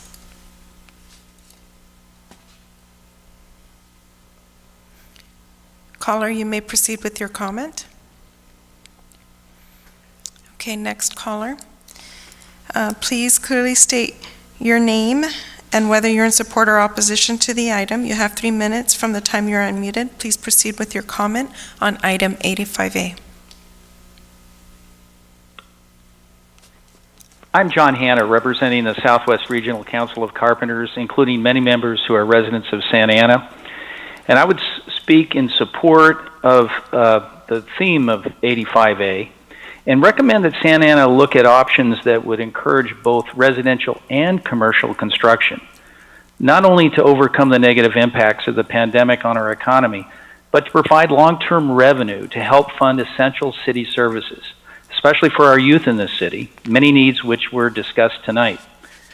While many options exist, such as the building industry's suggestion of a 2-year halt of the Housing Opportunity Program, there's probably not one silver bullet that will start a stampede to the planning department, nor avoiding enriching some of the developers who would have developed their projects without more incentives.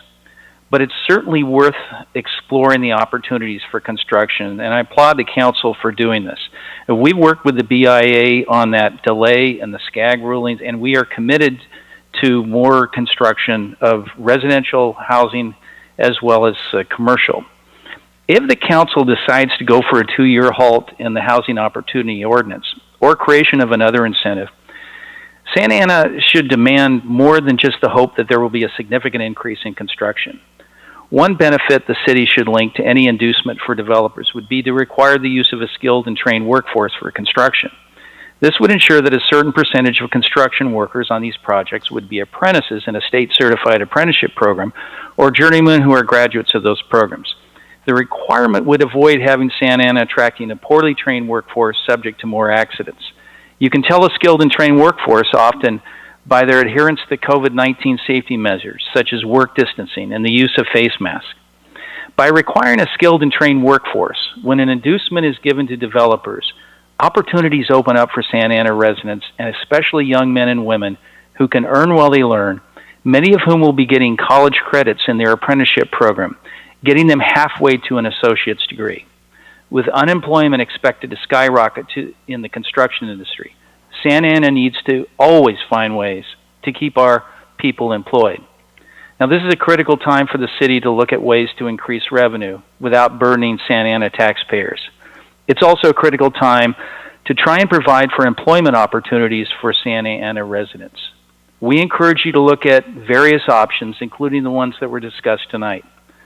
But make sure Santa Ana gets the value of prioritizing its residents in the construction workforce. Thank you.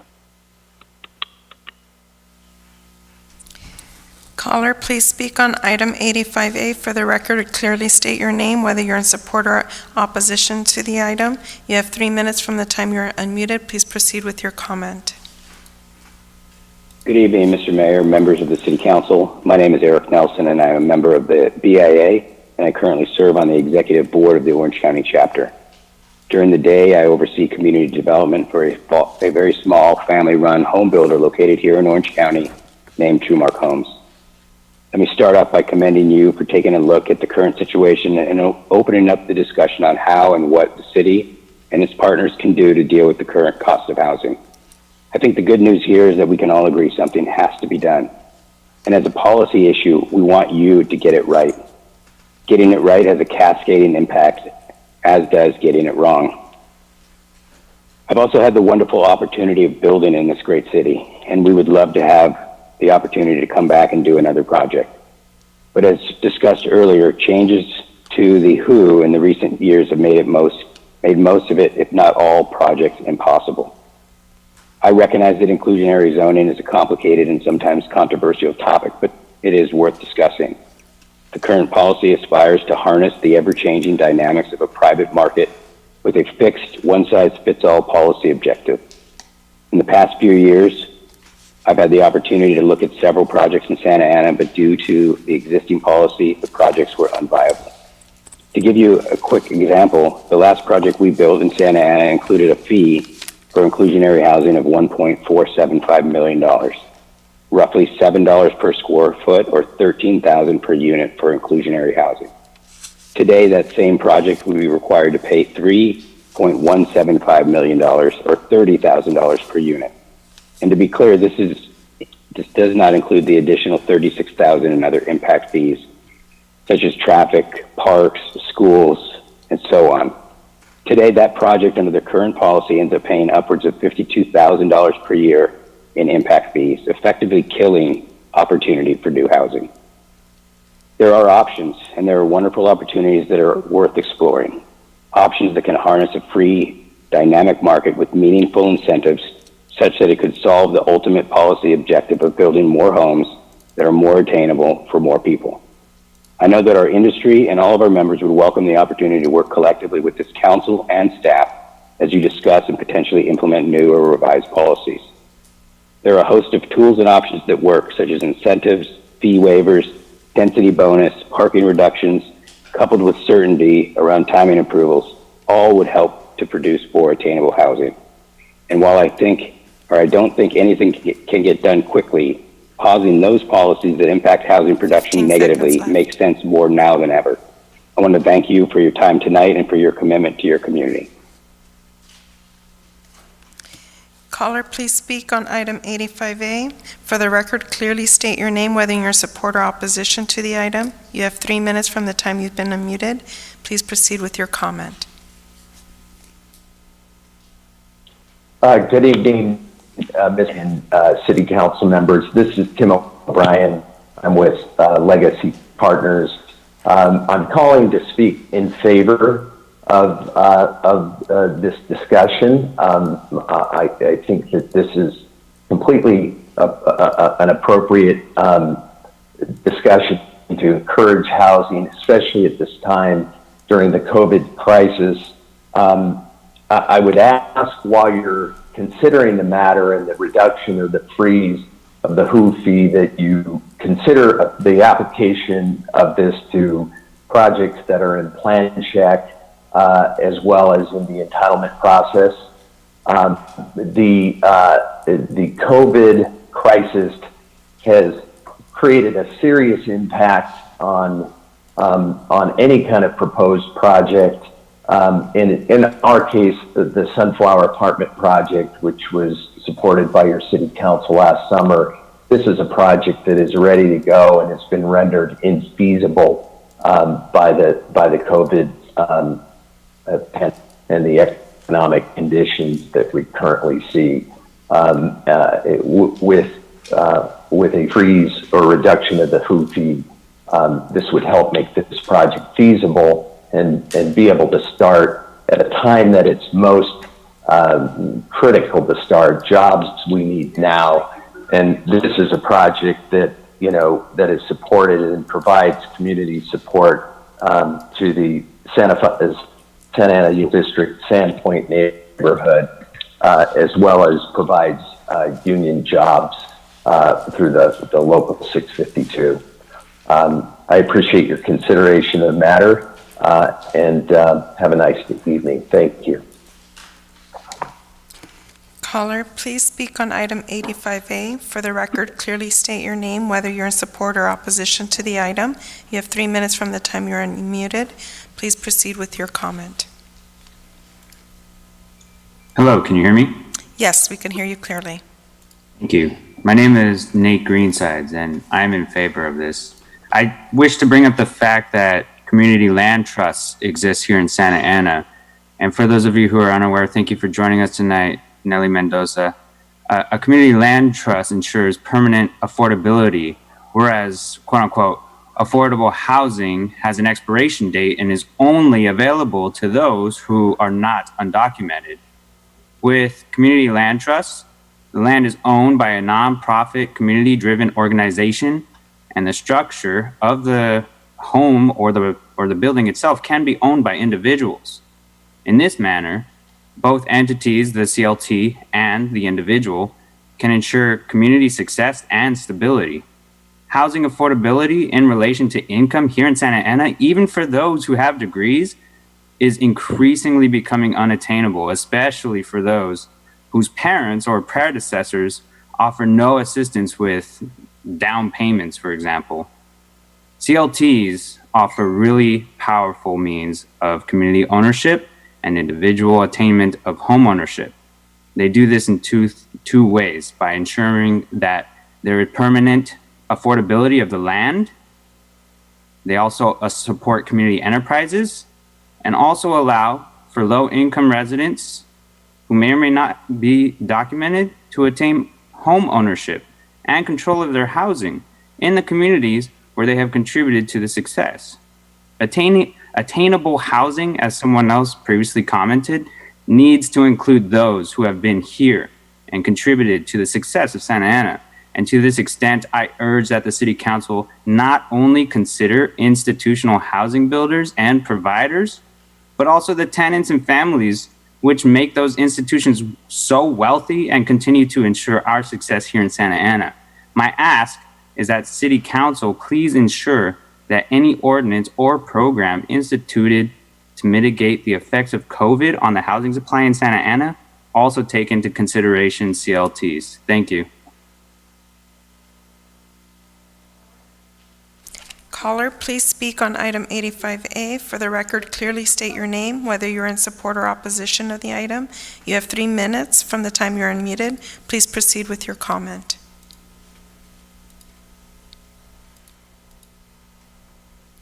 Yes, good evening, Mr. Mayor, members of the City Council. My name is Ernesto Medrano with the LA Orange County Building and Construction Trades Council. Congratulations, Councilmember Mendoza. It's clearly very positive to see you there. First of all, we're going to have to build ourselves out of this recession. It's very clear, but we have to be very careful and have a worker perspective. Latino immigrants dominate the residential sector, comprising 2/3 of the workforce. They're more likely to be uninsured and struggle with the housing costs themselves. 70% or more of the workers in the LA residential sector have experienced non-payment of overtime and wage debt. In the residential sector, construction workers earn an average of 24% less per year than other jobs. Obviously, there's less training offered and there's increasing unsafe working conditions. But it doesn't have to be that way. This city has already established values in terms of working with the trades, with having skilled and trained workforce from the joint labor management programs. You have programs that you have apprenticeship readiness programs for the Santa Ana College at Century High School. Folks that are in line to get into our apprenticeship programs. You have an opportunity to do local and veteran hire. It makes no sense to attempt to start your economy if you don't do local hire. It doesn't make sense to have a worker from outside counties or outside of the state if they're not spending their money locally. And remember, for every one construction job, it probably has a multiplier effect of 3 others within your local community. So you cannot disconnect the conversation of wages, benefits, working conditions, and affordable housing. It has to go hand in hand. And so with that, I support the item, and I wholeheartedly support the conversation in terms of wages, benefits, working conditions, and housing. Thank you. Caller, please speak on item 85A. For the record, clearly state your name, whether you're in support or opposition to the item. You have 3 minutes from the time you're unmuted. Please proceed with your comment.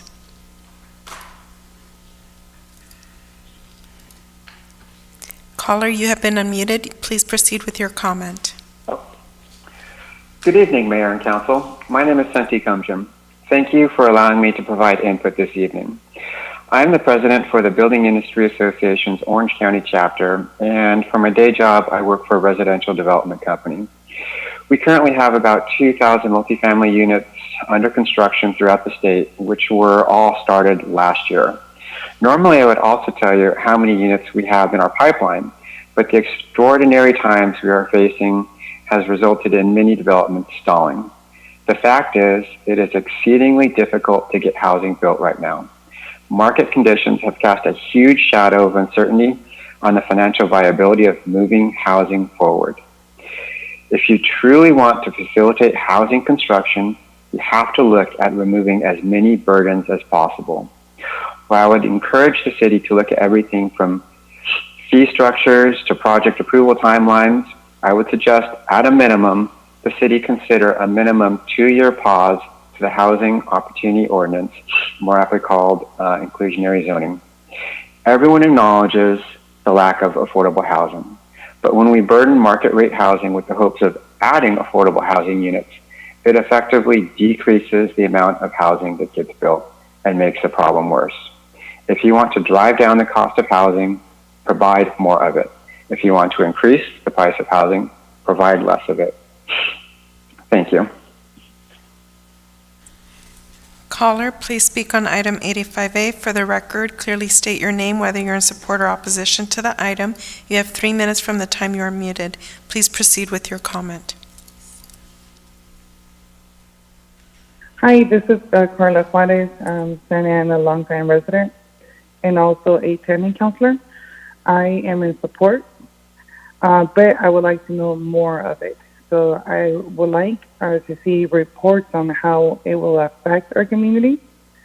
I am also in support of the community land trust, and I am more concerned on how developers would take advantage of this opportunity and then end up paying the in lieu fees to create housing that our people in Santa Ana cannot afford, which will bring people from outside of Santa Ana that could afford and increase the rents around that area, which will cause our people to end up leaving or kicked out, evicted, or homeless.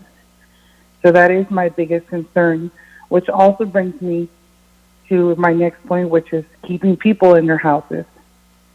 So this is a good opportunity, but let's not lose focus on keeping people in their homes by extending the protection of rent freeze and also extending the protection for them not to be able to be kicked out, especially not at this time.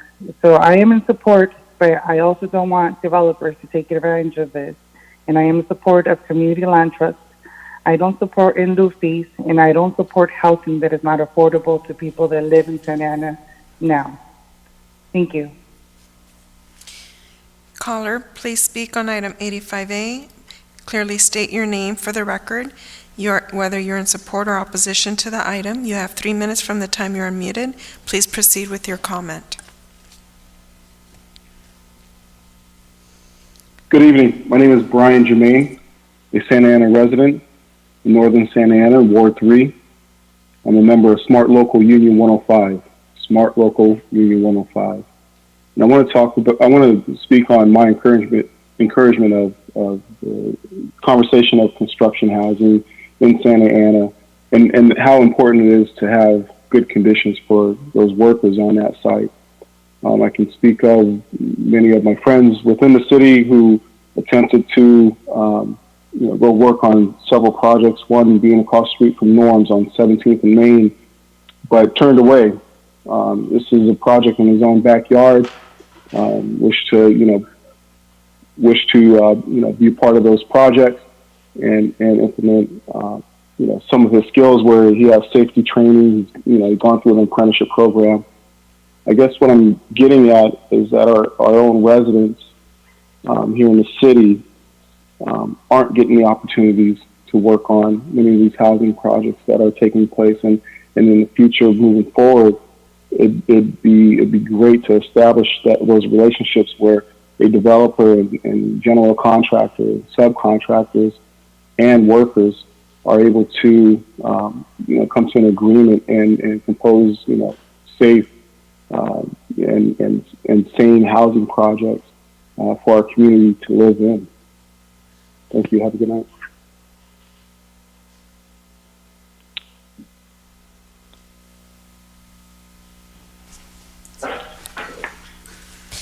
Caller, please speak on item 85. For the record, clearly state your name, whether you're in support or opposition to the item.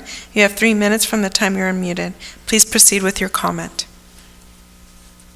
Hello again. My name is Luis Andres Perez. I'm the UA Local 582 Political Director. I spoke a little bit earlier, but to the point, the median age in Santa Ana is 31 years old, meaning you have a growing age population, meaning you have a housing situation that's going to burst really in 20 years. You have 54% of your city residents are renters, and only 46% are homeowners. Overall, as a whole, we need to look to, as I said earlier, towards attainable housing.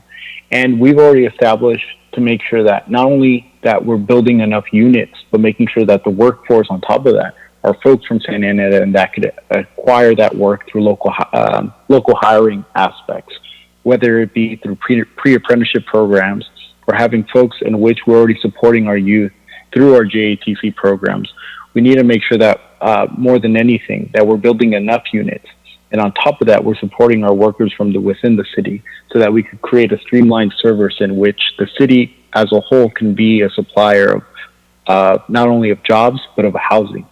And as we look towards the future, really, we need to make sure, as multiple callers have said, we look at housing right now. Most folks cannot afford a $600,000 home. That is really realistically not attainable for them. And as we see towards the future, we have to make sure that not only are we providing the workforce towards it, making sure that we look at how we revitalize and we necessarily move away from not just gentrification, but having development without displacement, and making sure that housing as a whole is attainable through means that folks can actually attain, whether that be through inclusionary zoning or other aspects of attached housing or joint use housing. Multiple facets can be used, and really, as speakers have said, by investing in more housing, you're investing back into the city because you're creating more property taxes. You're making sure that individuals are growing within this city in more ways than one. And as early as I said, with your median age of being 31, that means majority of your population within the city are in your K through 12 system right now. They're not even old enough to take out a loan, or let alone be on their own. And this is a cycle that, instead of being a systemic negative, could be a systemic positive. Thank you guys for your time. Caller, please speak on item 85A. For the record, clearly state your name, whether you're in support or opposition to the item. You have 3 minutes from the time you're unmuted. Please proceed with your comment. Good evening, Mr. Mayor, council members. My name is Doug Mangione, and I represent 2,400 members of the Brotherhood of Electrical Workers here in Orange County. We support this with recommendations. IBW has been providing skilled and trained electricians to the Orange County construction industry since our founding right here in the city of Santa Ana in 1928. Tonight, you're considering developing options to encourage much-needed housing development in Santa Ana. Our members in Orange County well understand the need to develop affordable workforce housing that would help them buy a home and raise their families locally. But when considering this, you should also consider the workers that will build this housing. You cannot allow low wages with little or no benefits to accomplish your housing needs, which will further exacerbate poverty, will not lift workers up, nor help us get out of this COVID recession. IBW's state apprenticeship program here in Santa Ana under the Rancho Santiago College banner provides pathways into the middle class with a career, not just a temporary job. Our training and certification gives our workers skills that last a lifetime and are recognized nationwide. As you consider this tonight, remember, pathways to a good career with good pay, good health care for their families, and pensions for the future. Consider having local hire provisions and especially veteran preference hiring and disadvantaged community preferences. I myself was a product of veteran preference hiring after the Vietnam War, and it gave me a 43-year career as an IBW electrician living and working here in Orange County. Thank you for consideration of our recommendations, and let's all hope for better days ahead for all people. Thank you. Last caller, please speak on item 85A. For the record, clearly state your name, whether you're in support or opposition to the item. You have 3 minutes from the time you are muted. Please, unmuted. Please proceed with your comment. Hello, Mayor and Council. This is Manny Escamilla, a resident over here in Central City. Congratulations to Nelida on your election. Welcome on board. So I just wanted to say that I'm supportive of the overall idea of kind of boosting our local housing construction. It's definitely a major need. I think that the points that were brought up though regarding the housing opportunity ordinances wasn't really mentioned in the item. So I guess a few folks from the BIA had the inside track that item was going to be discussed tonight. So a little concerned about that just for transparency purposes.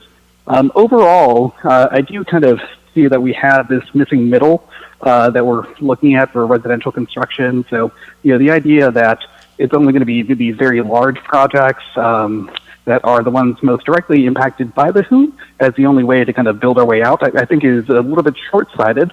I do think that there's still opportunities as we update the general plan to look for townhouse models, quadplexes, things that are a little bit more kind of fitting with our residential character here in different parts of the city as the way that we move forward with housing construction, and then also making affordability for ownership still available in the 21st century. So I think it's something worth considering, but I would just caution against completely rewriting the WHO, because quite honestly, it's a lot of the reasons why we haven't done the units there or constructed units on site is because it's so easy to get out of. So I think that should be part of the discussion as well. And I agree with a lot of the other colleagues as far as local hire and making sure that we have a trained workforce that is able to actually buy into the units that are being constructed. All right, thank you. Mayor, that was all the callers we had. And we did not receive All any right. communication by email. All right, if I may, colleagues, I was about to make a comment before I broke, and we said let's let some of the folks that were waiting speak. So I'd like to make a comment and then maybe give staff direction and go from there. I think Councilmember Becerra made an excellent presentation initially when he kind of framed the whole issue and why we kind of want to bring this forward at this time. I know that we have the economic pandemic for certain, and we have to do as much as we can to get things going again. So what I wanted to suggest was that we probably do this in two phases. One, direct staff to come back and tell us in 2 weeks if the council wants to consider and approve a moratorium on the WHO, what that looks like. I would suggest, considering probably a 2-year hiatus. I think that'll give the economy hopefully enough time to figure out where the bottom is and maybe have a sense of direction, seeing where the markets are going, and at the same time just make sure everything doesn't stop in town for a long time. And look, we might do this moratorium. I'm suggesting again a hiatus, take the $15 a foot, take it to zero for a 2-year period, and hope that there's some construction. Maybe there won't be. It's a possibility, but we can't do any more than that. I think that would be the most we could possibly do.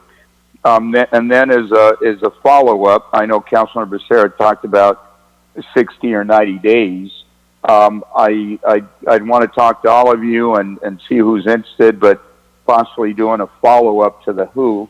We used to have Councilmember Iglesias on there. She's no longer on the council, and there's now new issues and a new reality. So if there are other things we want to consider for the future, I think it's not a bad time to possibly set up a committee, an ad hoc, come back in 3 months or 2 months or whatever, and see what other suggestions we could come up with. So what I'd like to do is see if there's a second. I'd like to make that into a motion, and hopefully there's a second, and maybe we can have a discussion here. I'll second it, Mr. Mayor. Is there a second for Jose Solorio, second by Solorio? Okay, thank you. Comments? Councilmember Becerra, I know you started things off. Councilmember Sarmiento hasn't spoken yet. I want to give everybody a chance to comment here. Yes. Councilmember Becerra, please, or Vince, whoever wants to go. Sure. Well, I think the three sponsors of the item already spoke, so thank you for that. I just wanted to turn it over to first the city manager and then the city attorney just to see if we can even take action on this. Thank you, Council Member. Mayor, you wouldn't need to make a motion since this is a discussion-only item, an 85 item. So what staff would be is we would just be listening to the direction that we receive, and if there is majority support, we would proceed forward. Understood. Okay. Understood. So it's not a formal vote, but obviously I've said my piece, and I think maybe Councilmember Solorio kind of said his piece a little bit because he seconded the very, very fleeting motion. But additional comments, please. Thank you, Mr. Mayor. And yeah, so yeah, the councilman did definitely show where he was on this, so that's good. I think that a lot of the comments were well said. I certainly appreciated the comments from Tim O'Brien over at the Legacy regarding review of this and seeing how we can provide some relief and how projects like his could be realized. And I did have an exchange with local labor 652 and how this is important that we do provide some relief. And let me put this into context. We provided relief for tenants for a while as this pandemic has hit us, and we've done things in the form of rent freezes, relaxation of citations for street sweeping, obviously on rental evictions as well. So this should, I believe that this is a discussion that we should have. It's a good one to see how we can provide some relief to those in the construction industry, and especially those that represent skilled labor. And all the folks who spoke on local hire, well, that's something that is very, very important. I think that's something I can be supportive of. But if I could, as I'm speaking, if the Director of Planning could come before us and just answer a couple of questions that I have. I wanted to just get a sense from him on just some data that I think I need. And, you know, as he's coming forward, I also do agree with what Mayor Pro Tem Villegas said about improving the inventory of stock that we have that is in very poor condition. So obviously with that we need funds. But some questions, Mr. Tai. Can you tell me whether or not there's been an increase or decrease since the WHO was adopted of applications to develop here in the city?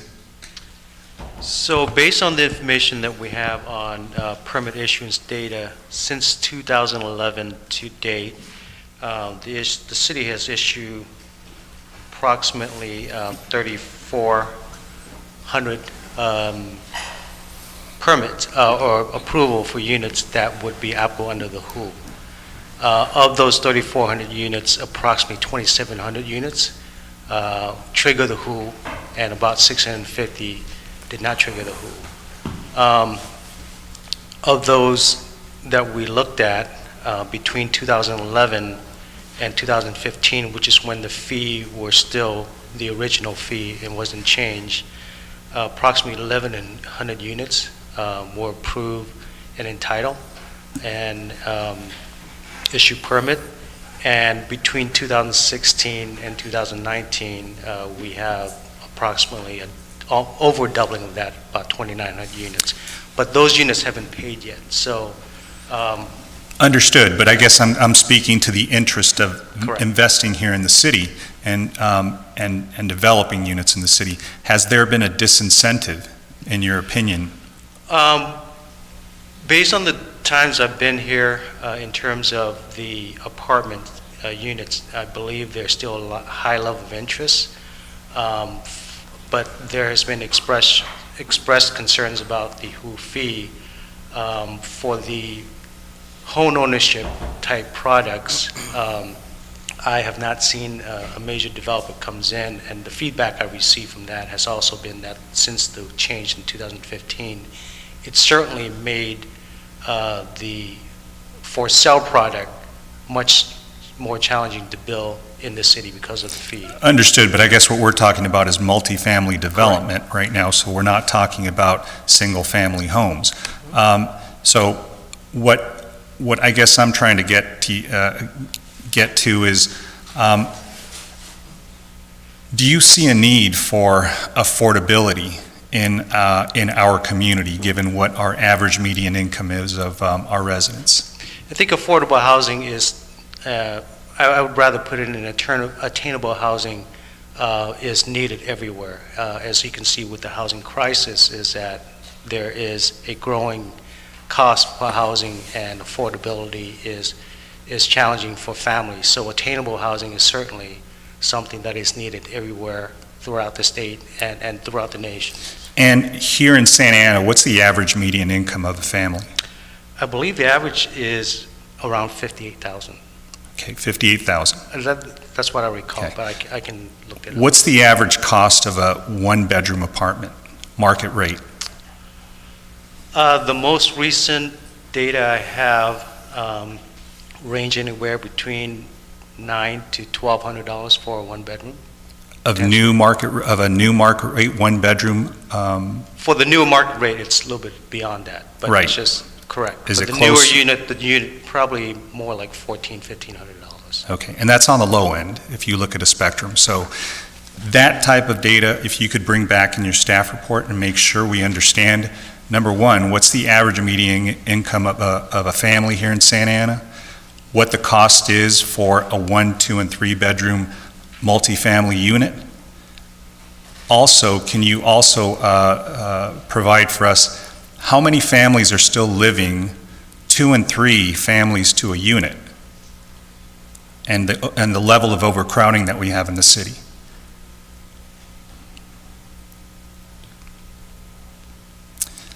Again, these are realities that this community has to deal with that's different than the other 33 communities in the county, and very, very different than some of the affluent areas in the state. So the RENA numbers that are applied to us don't always apply equally to other cities. Our conditions are much, much more severe for our working families. So again, I'm completely open, and I'm glad the discussion is going to be had because we knew we were going to have it. But let's provide some options. I think one was mentioned about completely, placing a moratorium for 2 years. That could be an option that's on the table. I'm definitely not supportive of that, but I think providing relief for development and reducing that fee and adjusting it, especially given the conditions that we're in, well, that's a conversation we can have, and where we land is something that is open for discussion. But I think that we do need to be very careful about this because, again, this looks like we're doing two things. We're pitting labor against working families, and they're one and the same, because labor are working families. Labor, we don't want them living outside our community. We want them to be able to afford, whether it's a home, whether it's a multifamily unit here, where they don't have to travel 2 and 3 hours just to get to work and do a construction job. That's one. And two, we're also pitting market rate developments versus affordable developments. And we need both, because remember, when we adopted the WHO, there were 3 options in that WHO. One was to build on-site units, the other was to build off-site units, and the third was the in-lieu fee, which was the opt-out. This was the most cost-effective way for a developer to be able to develop housing here in the city, market rate housing. And another analysis I'd like you to do is to see what the ratio is, whether market rate housing will increase our density here in the city or decrease it. So what I see with market rate housing, we bring in people from other communities to come live in these new units because our families can't afford them. And that's something that I remember we went through this discussion during 2525. We talked about how do we not increase our density and provide opportunities to families that already reside here. And I made a vow then when I changed my consideration of that project to say that I'm gonna try to advocate and champion for families that live here in the city. So please have that data available when this comes back to us. I think that somebody who initially spoke said bringing it back to us in 60 or 90 days. I don't think this is something that's ready to come back in 2 weeks. Thank you. Other comments, council members? Mr. Mayor, Mr. Mayor? This is Yes, Councilman Councilor Solorio. Becerra. Thank you, Mr. Mayor. Go ahead. I just want to address a couple things. Number one, as far as the person who actually asked to have it come back in 60 to 90 days, that was Councilmember Becerra, just so we're clear, number one. Number two, it's really disingenuous to bring up the boogeyman of outside people coming in. It really is, because we talk about, for affordable, we say, well, we got to keep things affordable because if all these outsiders come in and they move into the city, they're going to raise the rents and it's going to price everybody out. But it's a false hope when the units that are being built that are deemed affordable aren't guaranteed for Santa Ana residents. The only way that the WHO truly benefits Santa Ana residents is when that in lieu fee is used for existing units, for rehabilitation, for restoration. We talk about overcrowding. Exactly. Let's improve the quality of these housing units to have dignified housing. So I just wanted to make those 2 points of clarification, Mr. Mayor. Thank you. Thanks, Councilmember Jose Solorio, please. Thank you, Mr. Mayor. As you know, Councilmember Villegas, Iglesias, and I were on an ad hoc committee looking at recommendations of changes to the overall WHO. I know that staff was about ready to present that, but I know along the way, I and others got a lot of insight that given COVID and given civil unrest and given the economy, that more relief was needed. And I did hear about thoughts and ideas of 1 or 2 year delays. And I'm not sure what the right amount is, but I think at a minimum one with an option for a second year or just 2 years just for certainty, I think is good. I also do feel like we've done a lot of work on the affordable housing side. We've had upwards of 1,500 affordable housing units in the pipeline. I've supported each and every one of those projects. So I don't think a pause would hurt too much, as well as a pause in terms of new fees, yes, but we have a lot of these projects that are under construction right now. You look at 17th and Main, you have a very nice project there. You have several on East 1st Street. You have some on 17th Street, Tiny Tim, in the central part of town, closer by Tizia Pilar. A lot of good projects, and so there will continue to be new affordable housing projects, so that's positive. But I do think this is an opportunity to create a stimulus for our local economy, and I also think too that, guess what, if you're not building any housing, neither neighbor nor the community benefits. So I do believe anything we could do to continue to have these projects on track is important. I also agree with some of the speakers that even some of the projects that I've already incomplete or partially went through the process, the finances have changed in this world, banking has changed, a lot of things have changed.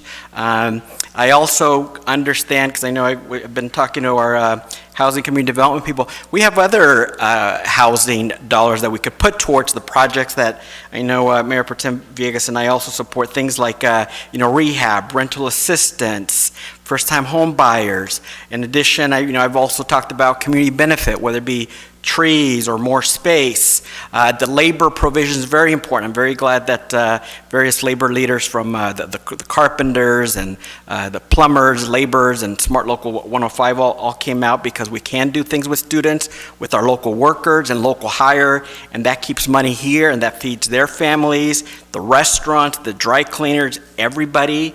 We ought to give this a chance, and I think we will need more time to amend the WHO, but I do think that in as little as 2 weeks to just put a pause on it, I think that is doable and would be helpful to the entirety of our community. Thank you.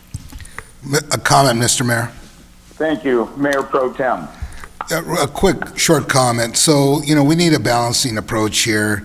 Yes, our residents here, it's very dense. They could use some housing. Definitely, I'm totally against apartment owners who are slumlords. That is one thing that I grew up that way, and that's one thing that I won't stand for.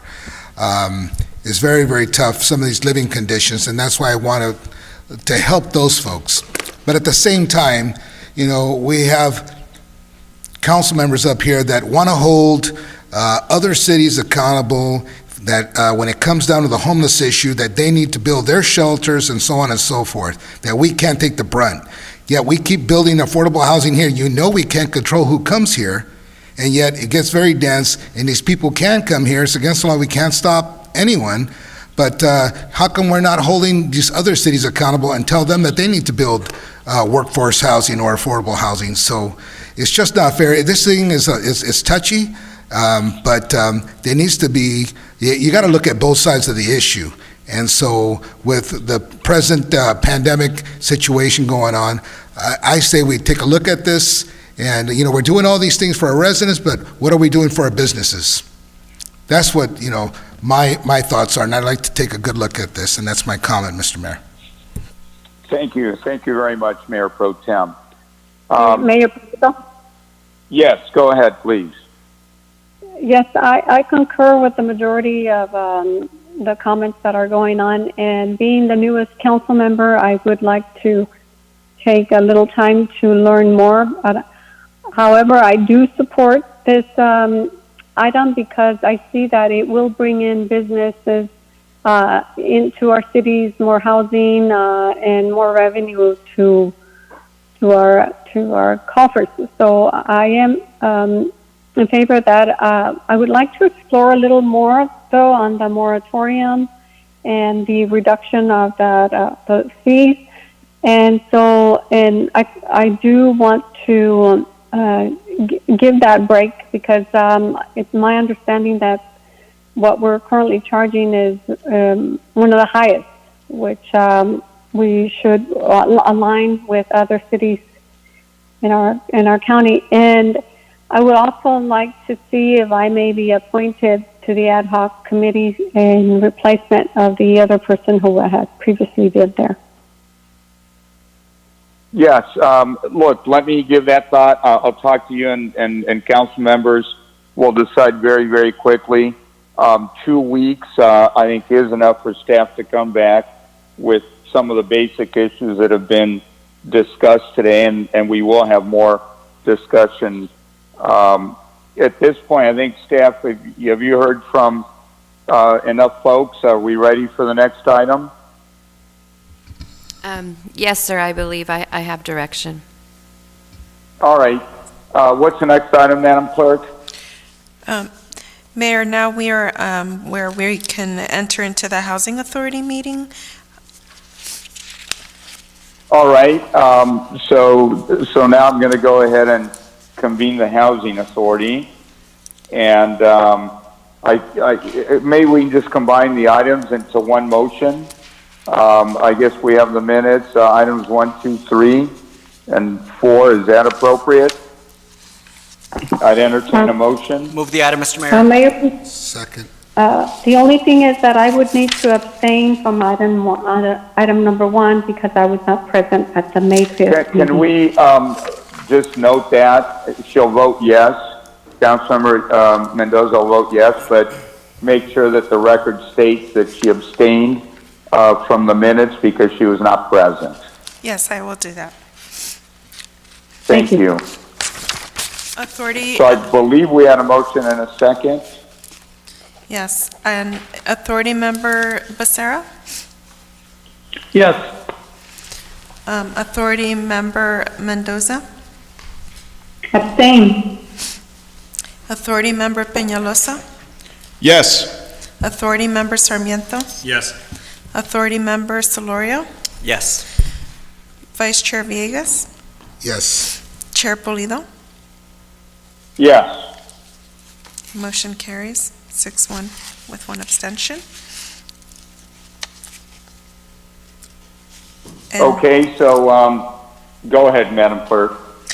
I was just going to state that we don't have any public comment for this item, but we do have for the general public comment period. All right, well, why don't we reconvene, adjourn this agenda, reconvene the regular meeting, and go ahead, let's take public comment. Caller, please speak on items within the city's jurisdiction and items not listed on the agenda. Please clearly state your name, whether you're in support or in opposition to any item. You have 3 minutes from the time you're unmuted. Please proceed with your comment.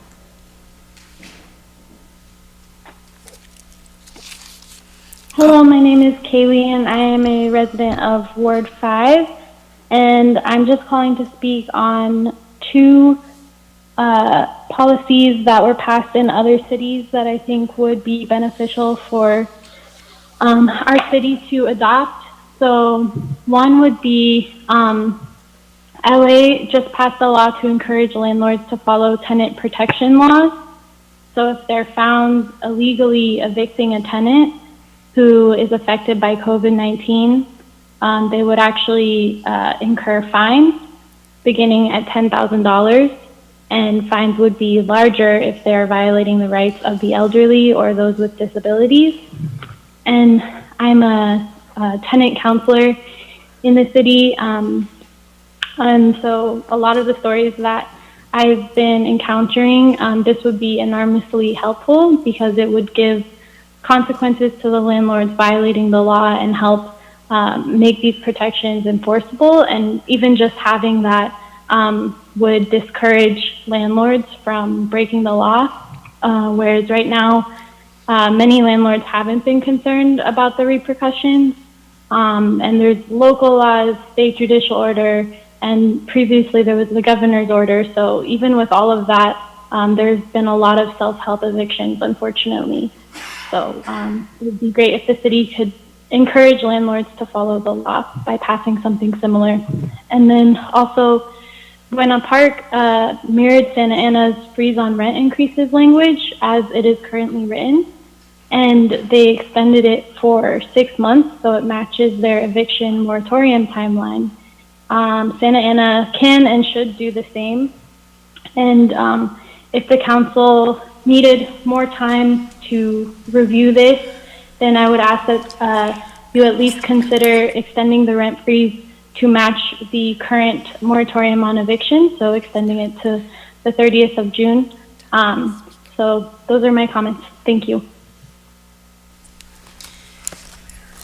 Thank you. Caller, please speak on items within the city's jurisdiction and items that are not listed on the agenda.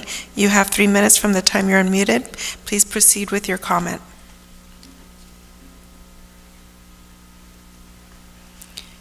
Hi, good evening. This is Carla Juarez. I am a longtime Santa Ana resident and also a tenant counselor. I'd like to speak on two items. One is in regards to the in lieu fees, which I also want to put it out there for people that do not understand or do not know. The in lieu fees are gathered from a developer who does not want to provide affordable housing in their development. And it's based on 15% of affordable housing. So that's 100 homes minus 15. So they pay those in lieu fees instead of providing affordable housing. So that's not, I don't believe that is the answer. I think we also have to focus on keeping people in their homes. Please check out the Newsom order, the N6620, which extended the protections for tenants for July 28. I would like to ask for the council to please extend the protections for the moratorium, or just basically not allow people to evict people, even though that they are evicting them. They're self-help evictions, and also the rent increase. So if we didn't increase a couple of dollars now, then why would we allow landlords to increase rent by the hundreds? So that does not make sense. You guys also need to protect them so they stay in their homes and not become homeless during a pandemic.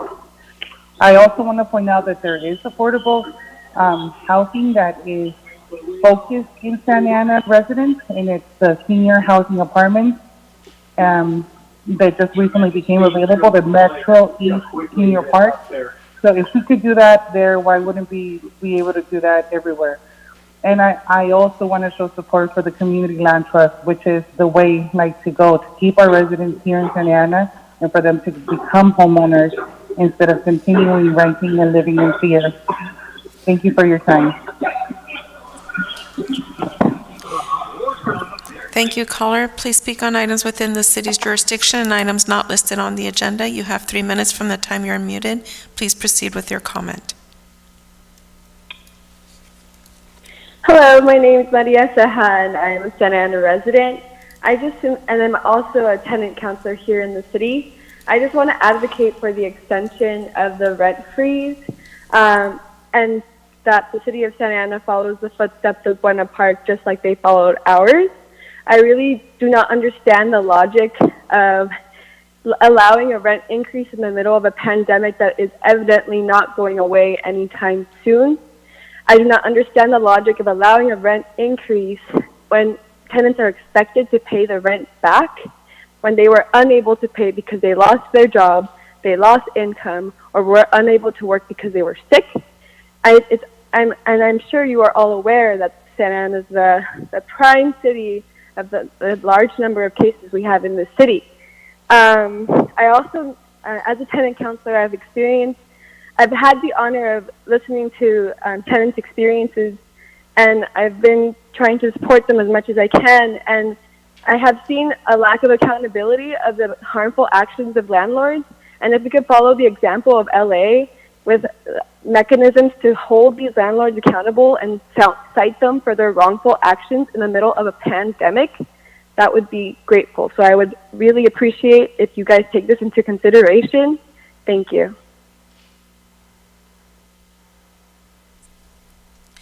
Caller, please speak on items within the city's jurisdiction and items not listed on the agenda. You have 3 minutes from the time you're unmuted.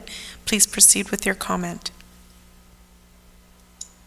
Hello, can you hear me? Yes, we could hear you clearly. Thank you. My name is Nathaniel Greensides, also known as Nate Greensides, Ward 5.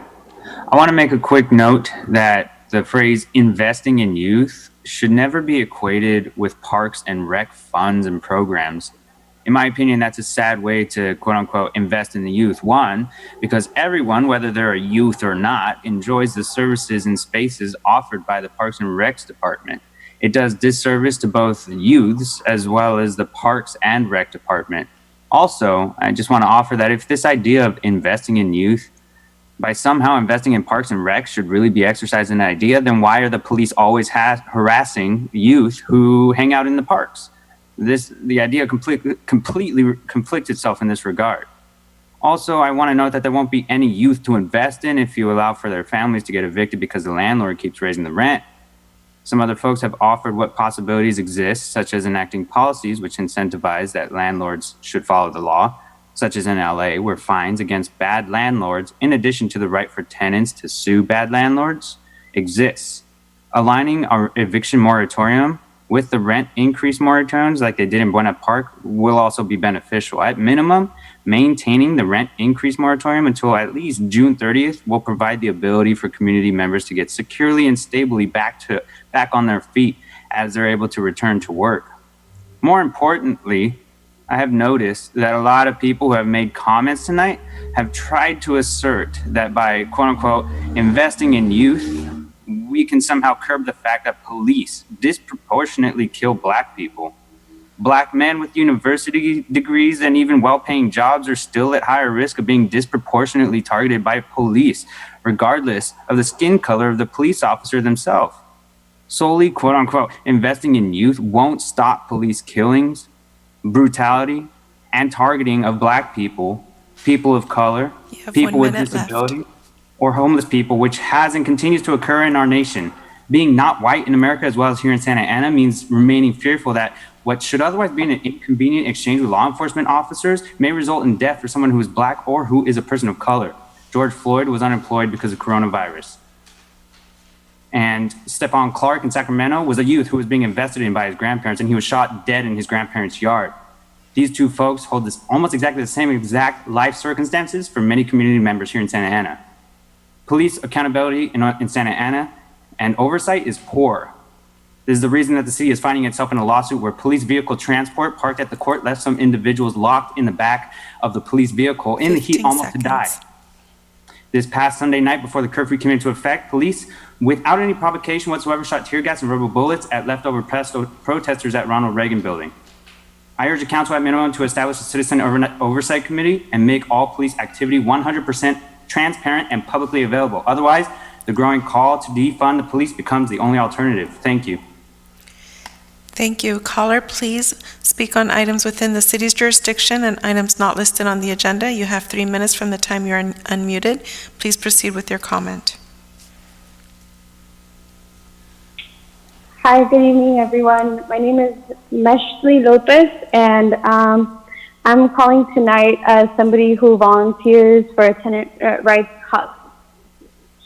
And I want to echo the comments made by Kaylee and Maria, who spoke prior to me about the need for us to follow suit in the policy that was enacted in LA that allows tenants the right to sue their landlord if the landlord has been skirting the law during the pandemic. I think this is very important for us to do because in enacting it, it could serve as a way to deter bad behavior and bad landlords.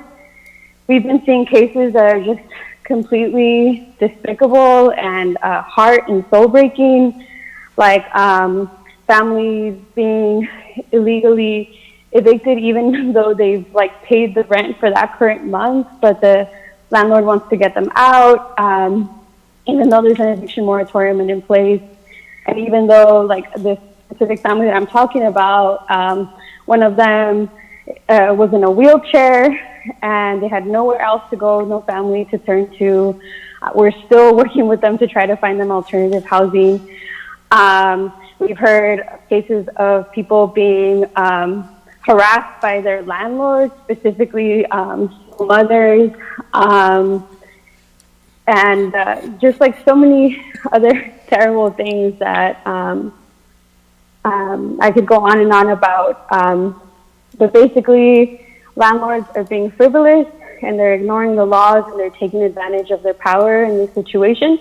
And I think the least that we could do as a city to protect our tenants is enact this law that would allow for a case in court for tenants to seek justice and some remedies, and hopefully also by attaching money to the situation, landlords that are just acting out of greed would think twice before being abusive.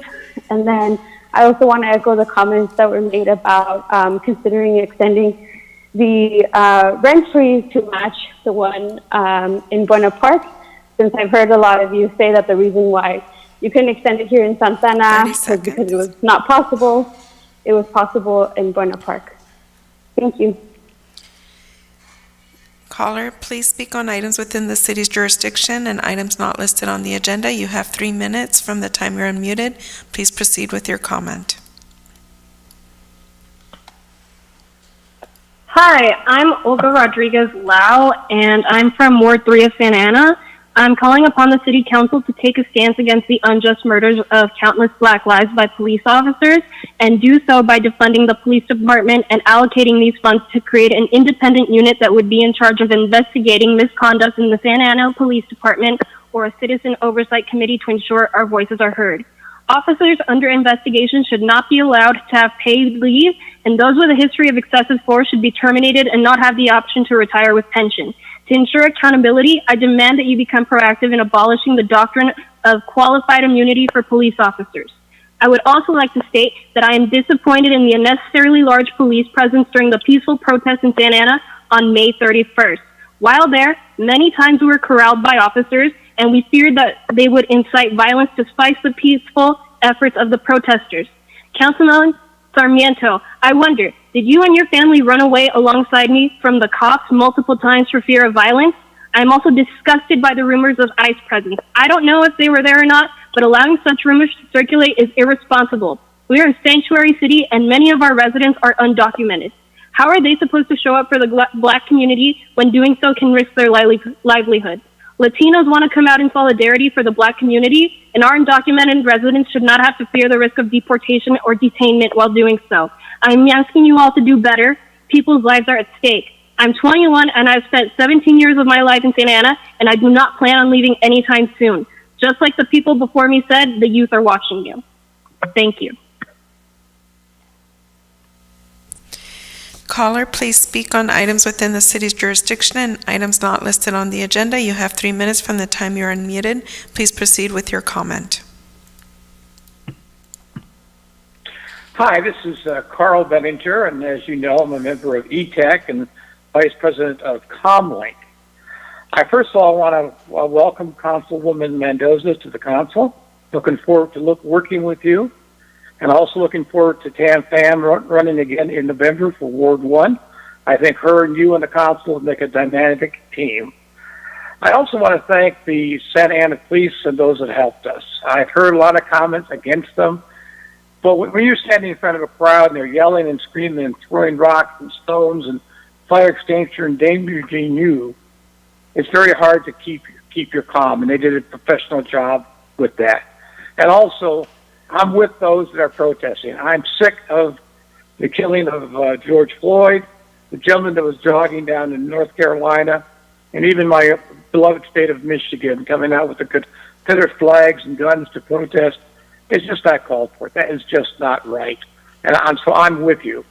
Where I'm not with you is when we can start graffitiing, breaking windows, and destroying property. The deaths of these gentlemen does not give us the right to do that, and it doesn't do any good for their honor. What will help is that I think we need to have some open meetings and suggestions. I've heard some good things tonight. Vince, I very much support you with what you suggested, and I think that would come a long way. And in closing, I really want to thank those in Santa Ana who got up Sunday morning and helped clean up the city. Volunteering their help was just very impressive. Thank you. Good night. Mayor and council members, that was the last caller. Although I do want to mention that we did receive email correspondence. We received 4 that were against police abuse, 2 that requested in support of increasing the curfew days and police, and then 1 against fireworks. And that is all we have. Thank you very much. We lost the mayor, so I will be assuming the responsibility of running the meeting. And Madam City Manager, we're going to move on with your comments. Thank you, Mayor Pro Tem. So just a brief one. For city services, I want to let everybody know that we opened up City Hall yesterday, starting Monday, June 1st, for the services that we are able to provide, and provide them in a manner that's consistent with what the guidelines are required by the state. We have safety measures that have been put in place, including plexiglass shields at service counters, limiting the number of people inside, and requiring visitors to wear face coverings and to have their temperature taken.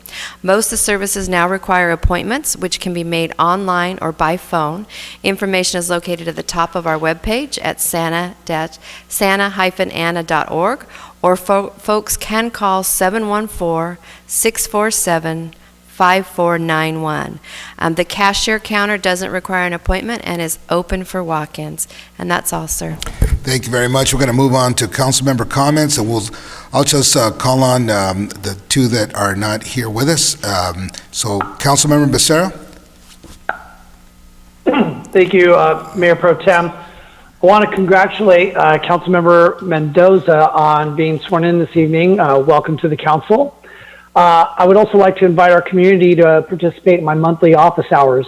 We took a brief break during the height of the pandemic, but as we're all acclimating and have managed to meet and communicate through other means other than getting together in person, I'm going to be holding my monthly office hours on Zoom this Saturday at 10 a.m. On Monday, it was the 134th anniversary of the incorporation of our city's government way back in 1886. Instead of our police officers watching residents take part in the celebration of that anniversary on Monday, our police were hard at work attempting to provide a safe environment for people to come to the capital of Orange County to express their feelings about the tragic death of George Floyd. It was horrific to watch that video of Mr. Floyd being murdered, and I'd like to send our heartfelt condolences to his family, and I pray that justice is served. And as that relates to Santa Ana, I want to say that our city's residents, that I will help facilitate constant improvement in communication and relations between our city's police and other city departments and our community, so that we can work together to continuously improve how our city serves and protects our residents. I hope to do that while working with my colleagues here on this council. And I also want to state very simply and very clearly, Black Lives Matter. Saying that all lives matter is a lie if we can't say and believe that Black Lives Matter. Mr. Mayor Pro Tem, I would like to ask that we close tonight's meeting in honor of George Floyd, Breonna Taylor, Ahmaud Arbery, Sean Reed, and Tony McDade, along with other Black Americans who have died as a result of the violent racism that continues to plague our country today. I would like to conclude my comments this evening expressing my appreciation and pride in our city's residents, as many of them got up out of bed early this past Sunday morning to come out and clean up after those who didn't come out on Saturday evening to peacefully express themselves, but rather to loot and destroy businesses in our city and cause havoc. So many residents came together to clean storefronts with broken glass and trash and paint over graffiti. And I'd like to give special thanks to one gentleman that I came across over at Bristol and Edinger, and also at Bristol and McFadden on that Sunday morning. And that was a gentleman from Orange County Car Wash and Detailing who came out, had his vehicle out there with his power washing equipment, and was just asking people where he can get to work and start helping. He, at one point, started on a street light and then started working his way in onto some of the storefronts. So I just wanted to acknowledge him. His actions to me were very inspiring, and they embody the spirit of Santa Ana. With that, I want to thank you and have a good night. Thank you very much. Councilmember Mendoza, any comments for this evening? Yes, thank you, Mayor Pro Tem Villegas. I would like to thank my colleagues for your support and your welcoming gestures. It's quite an extensive meeting. I hope that we have shorter ones in the future. I understand a lot of items on the agenda. And so I too believe we have a tremendous wealth of staff, police, and fire, and that the services that they provided during the weekend and keeping property and personnel safe was at the best that they could do, and it was successful because, as you saw, we didn't have the escalation of violence and property destruction as other cities, and those youth, if there were youth who were hurt, it's my understanding that they were not here for the peaceful protest. They were actually here for the intent is to loot and steal and destroy property. So I am very proud at the way our police and other law enforcement agencies conducted themselves, and that they truly do not condone the type of violence that was experienced in Minneapolis, and that we should maintain respect for our law enforcement agencies and our fire authority and for our property. And that if we do see individuals who are here for other purposes, that we discourage them, as one of our callers mentioned, that this is strictly a peaceful protest and not something that we are here to destroy our very own city.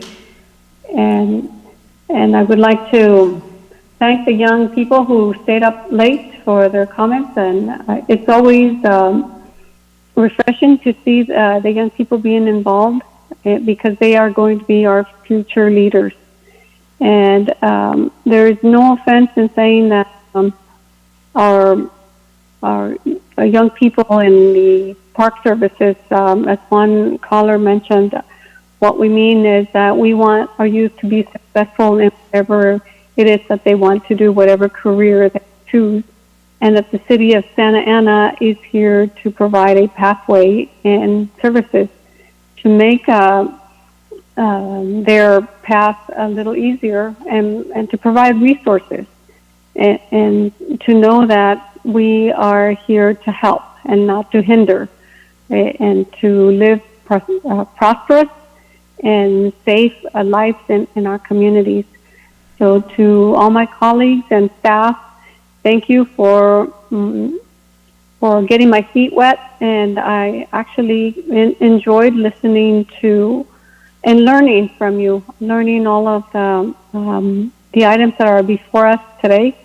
I got a bit of information on it from my agenda review, but it was even more learning, hearing it directly from you, and I see why you were chosen and elected as representatives of your respective wards.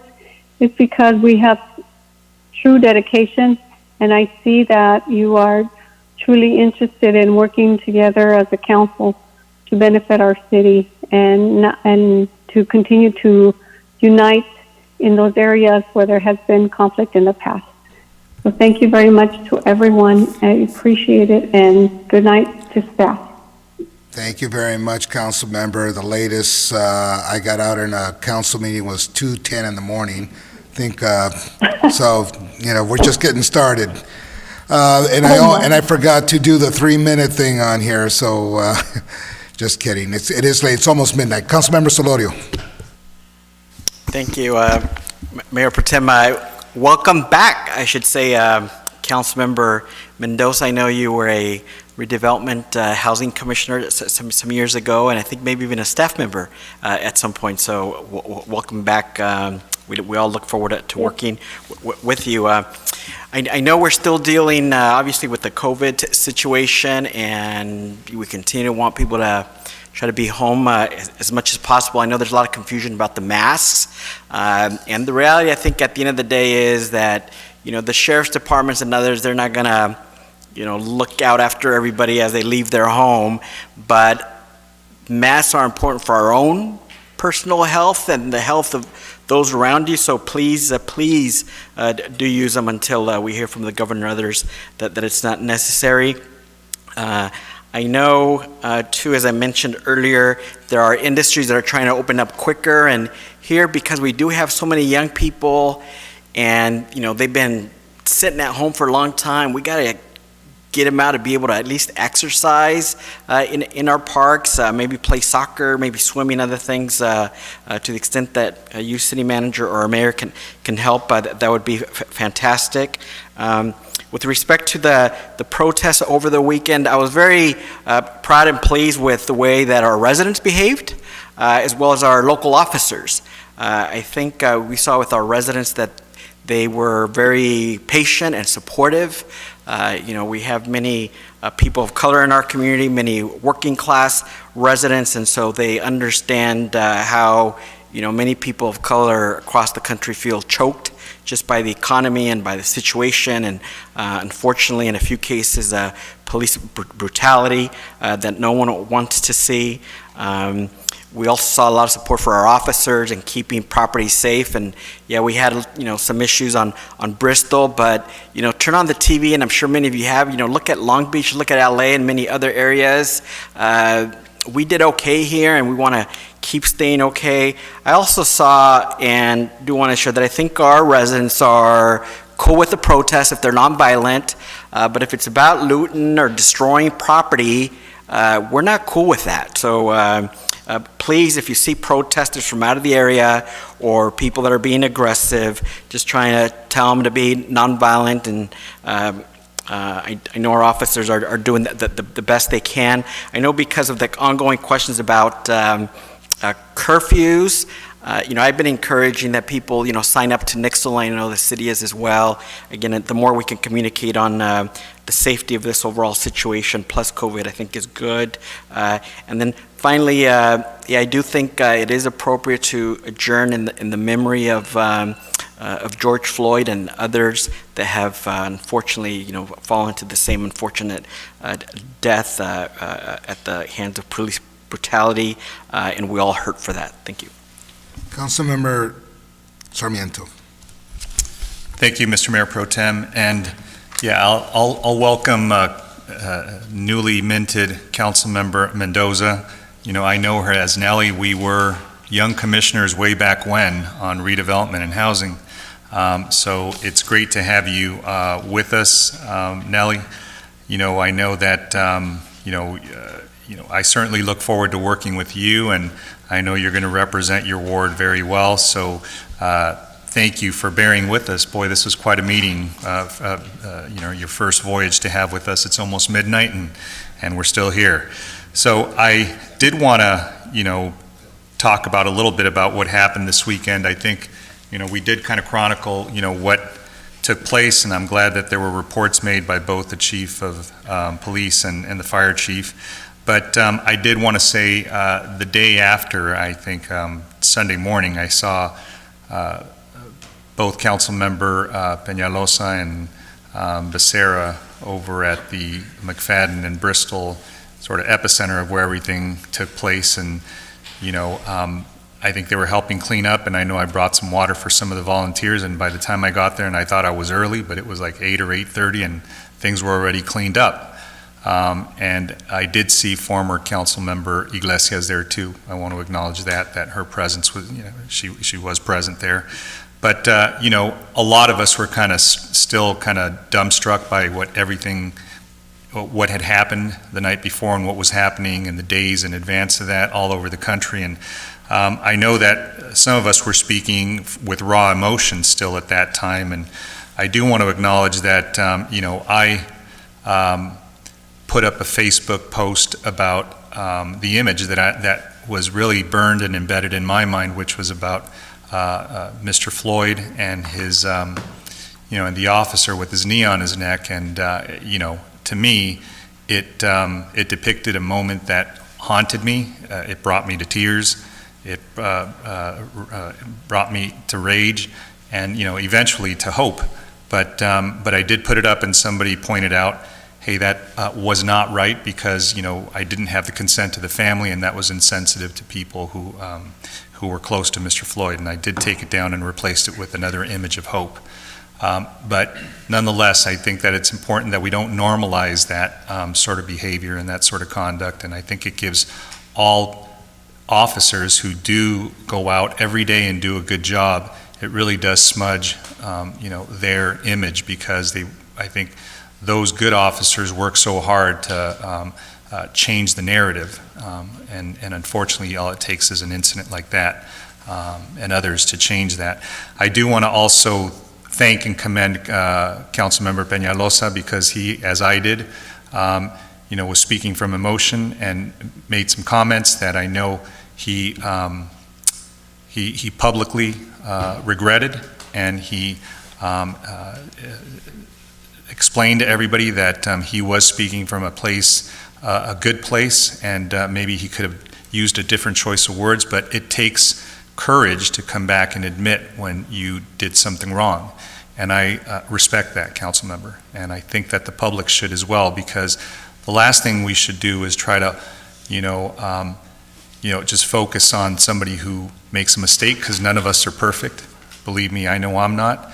And to be able to understand when you've made a misstep or something that offends others, and then you retract and you change and you own up to it and you take ownership of it, speaks volumes of your character. So, so I certainly appreciate that, and I just wanted to make sure that didn't go overlooked. My final comment is to all those that, are spent time over the weekend and, and are going to continue to protest and march and exercise their First Amendment right. Well, what now? What's the end game here? What are we all looking for? Well, to those of you who are, out there, marching and protesting and having your voices heard, look, I hope that you all show up at the polls in just a few months. You're going to have an opportunity to define your future. You're going to have an opportunity to have your voices heard. And the criticism that the youth always receive is that, you're big on words, but you're short on action. And that was President Obama's message. He said, "Where will you be in November?" And so I hope that you conserve some of the energy that you have now, some of the anger and some of the rage, and ask candidates that are running here locally. Because it doesn't matter who's in the White House, how shameful that person is or how good that person is. The people who determine your fate are local leaders. And those are the ones who determine what your daily lives are going to be like. So make sure you ask those tough questions of people who are running for office. Make all of us feel uncomfortable, and make us answer and be responsive. That's your right, and that's our obligation. So, all I can say is, save some of that energy, let it extend for the next 5 months, because it's important. This is going to be a very, very transformative time in all our lives. So with that, I bid you all well, and Black Lives Matter. Councilmember Peñalosa. Thank you, Mr. Mayor Pro Tem, and thank you, Councilmember Sarmiento, for that. Appreciate it. I first just want to thank our city manager, our chief of police, our fire chief, our public works director. I mean, on Saturday night, I believe, into Sunday morning, I was getting emails at midnight, 1, 2, 3 in the morning. I think as late or early, I guess, as 4 in the morning, from our public works director and our chief of police, giving us updates and making sure that things were as controlled as they possibly can. I was out there both days. I want to thank the many that were out there, peacefully protesting and marching for the movement. And unfortunately, there were the dialogue that's happening right now. There are the bad ones that ruin it for everybody, whether that's the police department or whether that's people that are out there marching and protesting for a good cause. There were a few that took advantage of the situation, and I let my anger of seeing that get the best of me, and I made a comment that to the people out there looting, and that was a mistake. I shouldn't have said it, and I'm deeply sorry. I regret it. We're human. I make mistakes, and I realize that. And like I mentioned, on social media, it's like one thing that I'm definitely not used to is the weight and power my voice has as an elected official. And what I want to take from this is that I hope that other local elected officials, as Councilmember Sarmiento was mentioning, how much power we have and influence over people's day-to-day lives, see, the consequences of your actions and words, and take that as a lesson, because I absolutely did. And I know, what's in my heart, and I know how deeply, I care about my community and our residents, and I know, that it didn't come from a bad place. And again, I apologize, and definitely not going to happen again. And I know I can't make it go away, but it like I said, it's a lesson for me, and I hope other local elected officials watching and listening, and even candidates hoping to run for office.